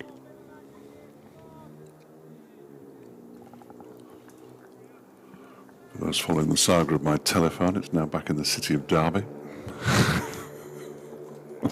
In he goes, bowls, outside off stump, a leave from Guest, safe enough. Should be reunited with it in the morning. I have missed it. Good to know. I have missed it. Back in the city of Derby, but where? I don't want to say. I don't want to lose it again. Okay. Accessible, clearly. Yes. Yes. Secret location. Green bowls. Guest is solid in defence. Green is settled into a good line and length here. Not trying to bowl too quickly. Attacking the stumps, the off stump in particular. Guest, though, was equal to it. Green has bowled 3 overs. 2 of them have been maidens. None for 5. And one very decent leg before shout. Turned down. Just 4 to go. How are we doing? What's the time? Quarter to 7. 2. It'll be 7 o'clock. Yeah. When we finish. Liam Travaskis is going out to the mid-wicket boundary. There's a huge expanse of green on the leg side now. Travaskis has gone a long way. As Curry begins a new over from the city end. First ball of which is pushed back towards him. It's actually fielded by Marcus Harris at mid-on. Coming around, and there's no run. Harris, you won't be surprised to learn. Leicester Supporters is the man I will speak to at the end of play. You've got a slightly easier interview than me then. Curry is in, that's wide of the off stump and left alone by David Lloyd. It makes me smile because I actually was here thinking about an interview I did with Ben Smith at the end of the first season when I was on commentary when Ben was head coach, and Leicester had been completely blown away by Derbyshire in 2 days flat. 2 days. I wandered to cross sheepishly towards Ben Smith. What do you want me to say? So, bless him. Curry's in, that one's turned into the leg side. Off potentially a thigh pad by David Lloyd. And it is indeed a leg by, 43 for 3. It was, I'm pretty sure it was the last game of the season. And in fairness to Ben, he summoned up something to say. It'd been a horrible season. What can you say? Well, Derbyshire aren't going to break their duck anytime soon, you wouldn't have thought. As this one strikes the pad of Brooke Guest, and he's been given out. It took a lot of thinking from umpire Shanmugam, and he threw his head back there, Brooke Guest. He didn't think he was out. It's difficult for a batter to know, but the umpire straight away, after a little bit of thought, sends Brooke Guest on his way for 2, and Derbyshire are 43 for 4. Well, I would posit that there have been better shouts than that. Certainly the green shout was better. It looked highish. I don't. Oh, actually, fair play. It didn't go as high as I thought it had. I thought it hit him a little bit higher than that. It looked about the knee roll on the right Yeah. pad. We'll have a look at the He's in front. replay, and he is. Yeah, no, fair play. It was a good shout. He's in The front. finger went up. It was a. Here we go. Here's the replay. His only argument was that it might just have been outside the line, I suppose, but I think it was pretty much in line with off stump. And Curry Sam has Connors come to the party. is the night watchman. I think we can probably now reasonably safely say it's been Leicestershire's day. Needed that wicket, but Yeah, just to tip it there in their favour. yeah, the balance has just gone their way. Well, it's But already, Lloyd is there. it's already an uphill battle to save the game, isn't it? They're almost relying on Monday being dreadful, weather-wise. 43 for 4. The last team to win here was Worcestershire around about this time last season. Here comes Curry and bowls to Connors. That one goes down the leg side. Did he get anything on it? No. Well, he got a thigh pad on it, or a pad, and it's 4 leg byes signalled. Derbyshire hurtling towards a half century. 47 for 4, trailing by 527. It's about this time that I always think about the people who say, why aren't you more positive? It's a bit tricky. 47 for 4. Strike rate for this partnership's 400 though, there you go. Always finding the positive. Connors waits. There's that Curry bowls to him and he gets his bat behind that one, pushes it up to mid-on, and it's the end of the over. 47 for 4 with 3 to go. I do entirely sympathise that occasionally you get a representative, not just the supporters, but somebody from the club who'll sort of say, well, we've got to be positive, got to be, and we're here to tell a story, really, just to say what is happening. Not a great deal to be positive about from these 2 days. Sometimes you can have good days, sometimes you can have, or bad things can happen, and you just have to say when they are not positive. You can't spin everything. I know, but I also watch Burton Albion. But positive, you get paid to do both. Indeed. Goes green and bowls to Lloyd. Lloyd very much a positive in this innings so far. The skipper leading from the front. He's 34, not 35, not out now. All but 13 of the runs. I was going to say, out of 48 for 4. Had Lloyd gone early, it really would be a... Well, I was going to, it is a mess at 48 for 4, but halfway here is the shout from somebody in the Leicestershire side as in goes green and bowls. That's very wide outside off stump, wrong line. And Connors can and does leave, happily.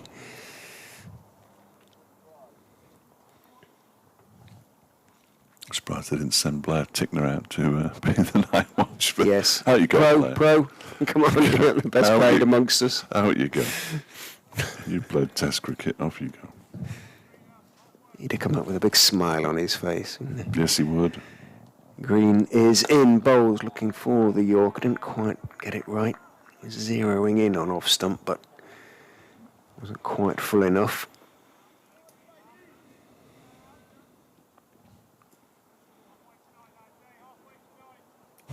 Halfway tonight again. They're obsessed with the Obsessing, halfway getting business. that one more wicket.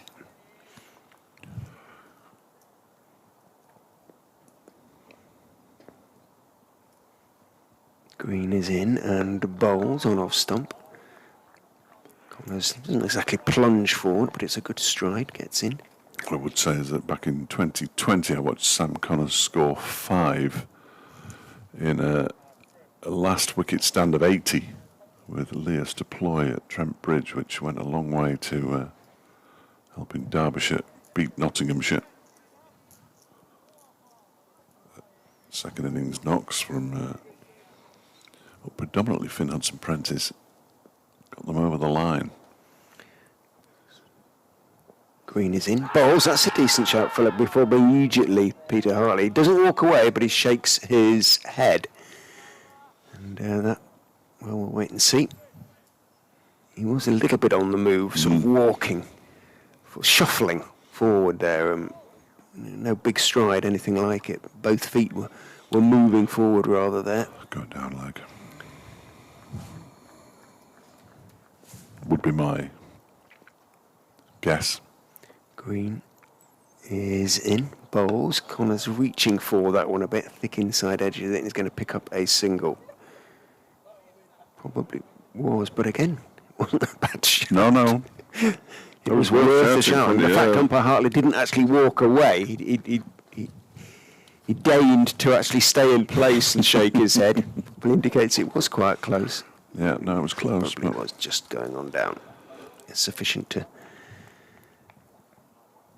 persuade umpire Hartley not to raise the finger. End of the over. 49 for 4. 12 balls for these two to survive now. Well, he has to survive the next 6 and get a single on the final ball. Sam Connors, and he will have done his job. Due to the bizarre way in which cricket operates, if they lose a wicket in the final over, you don't get to bowl the rest of it. Never quite understood that. It's going to be a short leg in place. No, there isn't. Oh, yes, there is. Rishi Patel. Yeah, Rishi Patel tried to get his helmet on while he still had his sunglasses on, which was an interesting move that didn't work. Now he's handed them to a member of the slip cordon. He's in a short leg then, as Curry is in and Connors pulls straight to Rishi Patel on the bounce. He's not quite short. He's a little bit deep for a short leg, isn't he, really? Two strips back. Yeah, short leg should be another 3 feet closer. But he's still quite close. He hasn't got his pads on, has he? No. So perhaps he's just being a touch cautious as a consequence. Towel pushed down the front of his pants as well. As Curry bowls, it's pushed out into the offside. I'd want more than a towel. Let's see. Yeah, but someone put it down. He's done it on the field. Obviously, I wasn't in the changing rooms earlier trying to spy on what he had down his trousers. I want to make that perfectly clear. 49 for 4. 4 more balls to survive for Sam Connors. Can he get a single off the fourth of those 4 balls? That would be excellent.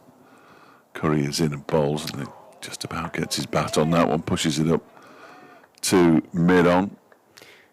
Didn't know it was the FA Cup semi-final today. Yeah, it was one of them. The traditional 5:30 FA Cup semi-final kick-off.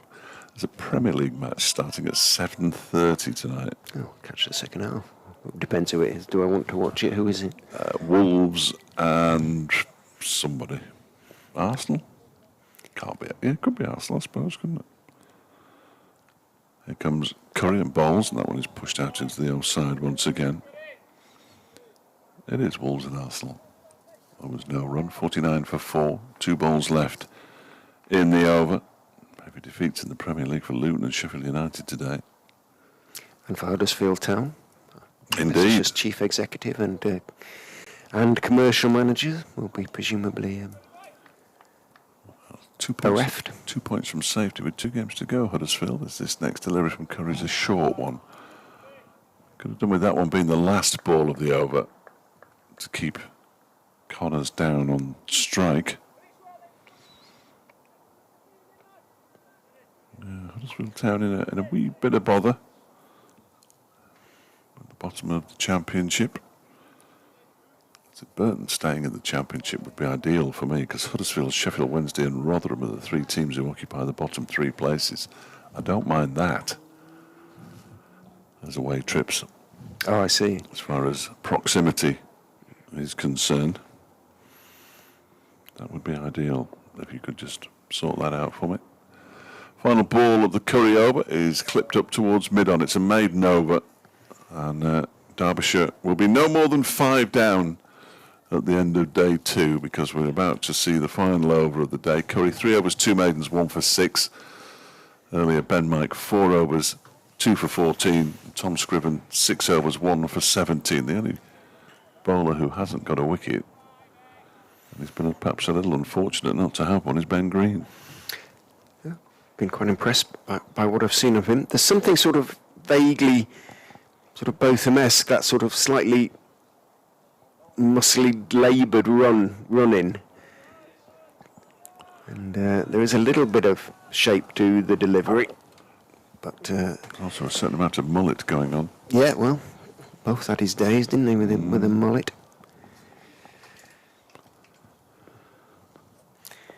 Green runs in from the racecourse end and bowls very wide outside off stump, and Lloyd steps forward and watches it go through into the gloves of Ben Cox, taken almost in front of first slip by Cox. It's going to have to be very wide for umpire Hartley to signal wide, I suspect. Well, try as they might, the players haven't managed quite to get to 7 o'clock yet. They've given it a good go. 4 minutes, or 3.5 minutes to go as Green goes in and bowls, again outside off some fraction closer. A couple of inches closer, but still by no means close enough to persuade Lloyd it's worth playing a shot at it, and he doesn't. 49 for 4 in reply, remember, to Leicestershire's 574. 425 to avoid being asked to bat again. Green rather lumbers in, bowls down the leg side, helped on its way for 4. Puffs of, I'm saying that, but no, it is. Puffs of sand coming up with every bounce, but Green puts his hands to his eyes in dismay, just straightened up his line, but the ball didn't swing away. He got the odd one to move away from the right-hander, but not on that occasion. The 50, the Derbyshire 50 gets a semi-ironic, I suppose, round of applause. But Lloyd has played very well. He's 39 not out of 51 balls. Green is in to him, slightly squared up, but he's going to pick up another run there as he pushes it wide of fourth slip through the gully, along the ground. Travaskis, who's sweeping away on the offside boundary, runs across some fields. Lloyd picks up one, and odds are now his job is done. Just 2 balls to go on what has been a very long day of cricket here at the Incora County Ground. Just the county ground now. Oh, I beg your pardon. Oh, Okay, no. it's just because it's still... Yeah, no, they haven't taken them off They yet. haven't taken them off. Green is in to Connors, who's solidly forward and off stump. Back up the pitch it goes to Ben Green. Gives it a polish on the bottom of his shirt. His Leicestershire shirt. I wonder if he can keep it as a souvenir as and when he goes back to Somerset. I was going back in the club shop. It's still got the tags in, I think. I can just see them at the back there. Yep. Every penny. Absolutely. Absolutely. Come on, Greeno, says somebody. So, short leg has gone in. 4 slips and a short leg. Final ball of the day. Green is in to Sam Connors, who's beat. Or did he play inside the line of it? Either way, it went past the outside edge. But that, ladies and gentlemen, is the end of a long day's cricket, and as far as Leicestershire are concerned, a successful day's cricket. They took their score onto 574, having begun the day, 168 for 2? Yes. So, a successful day with the bat and followed by a successful day with the ball. Derbyshire close on 54 for 4, Fletch. Yeah, congratulations to Marcus Harris on his magnificent 214, and to the Leicestershire bowlers who have, 1 for Scriven, 2 for Mike and 1 for Curry. We will be back, because we're contractually obliged to be, tomorrow morning at just before 11 o'clock for day 3. Derbyshire have an awful lot of work to do. They trail Leicestershire by 520 runs. See you tomorrow.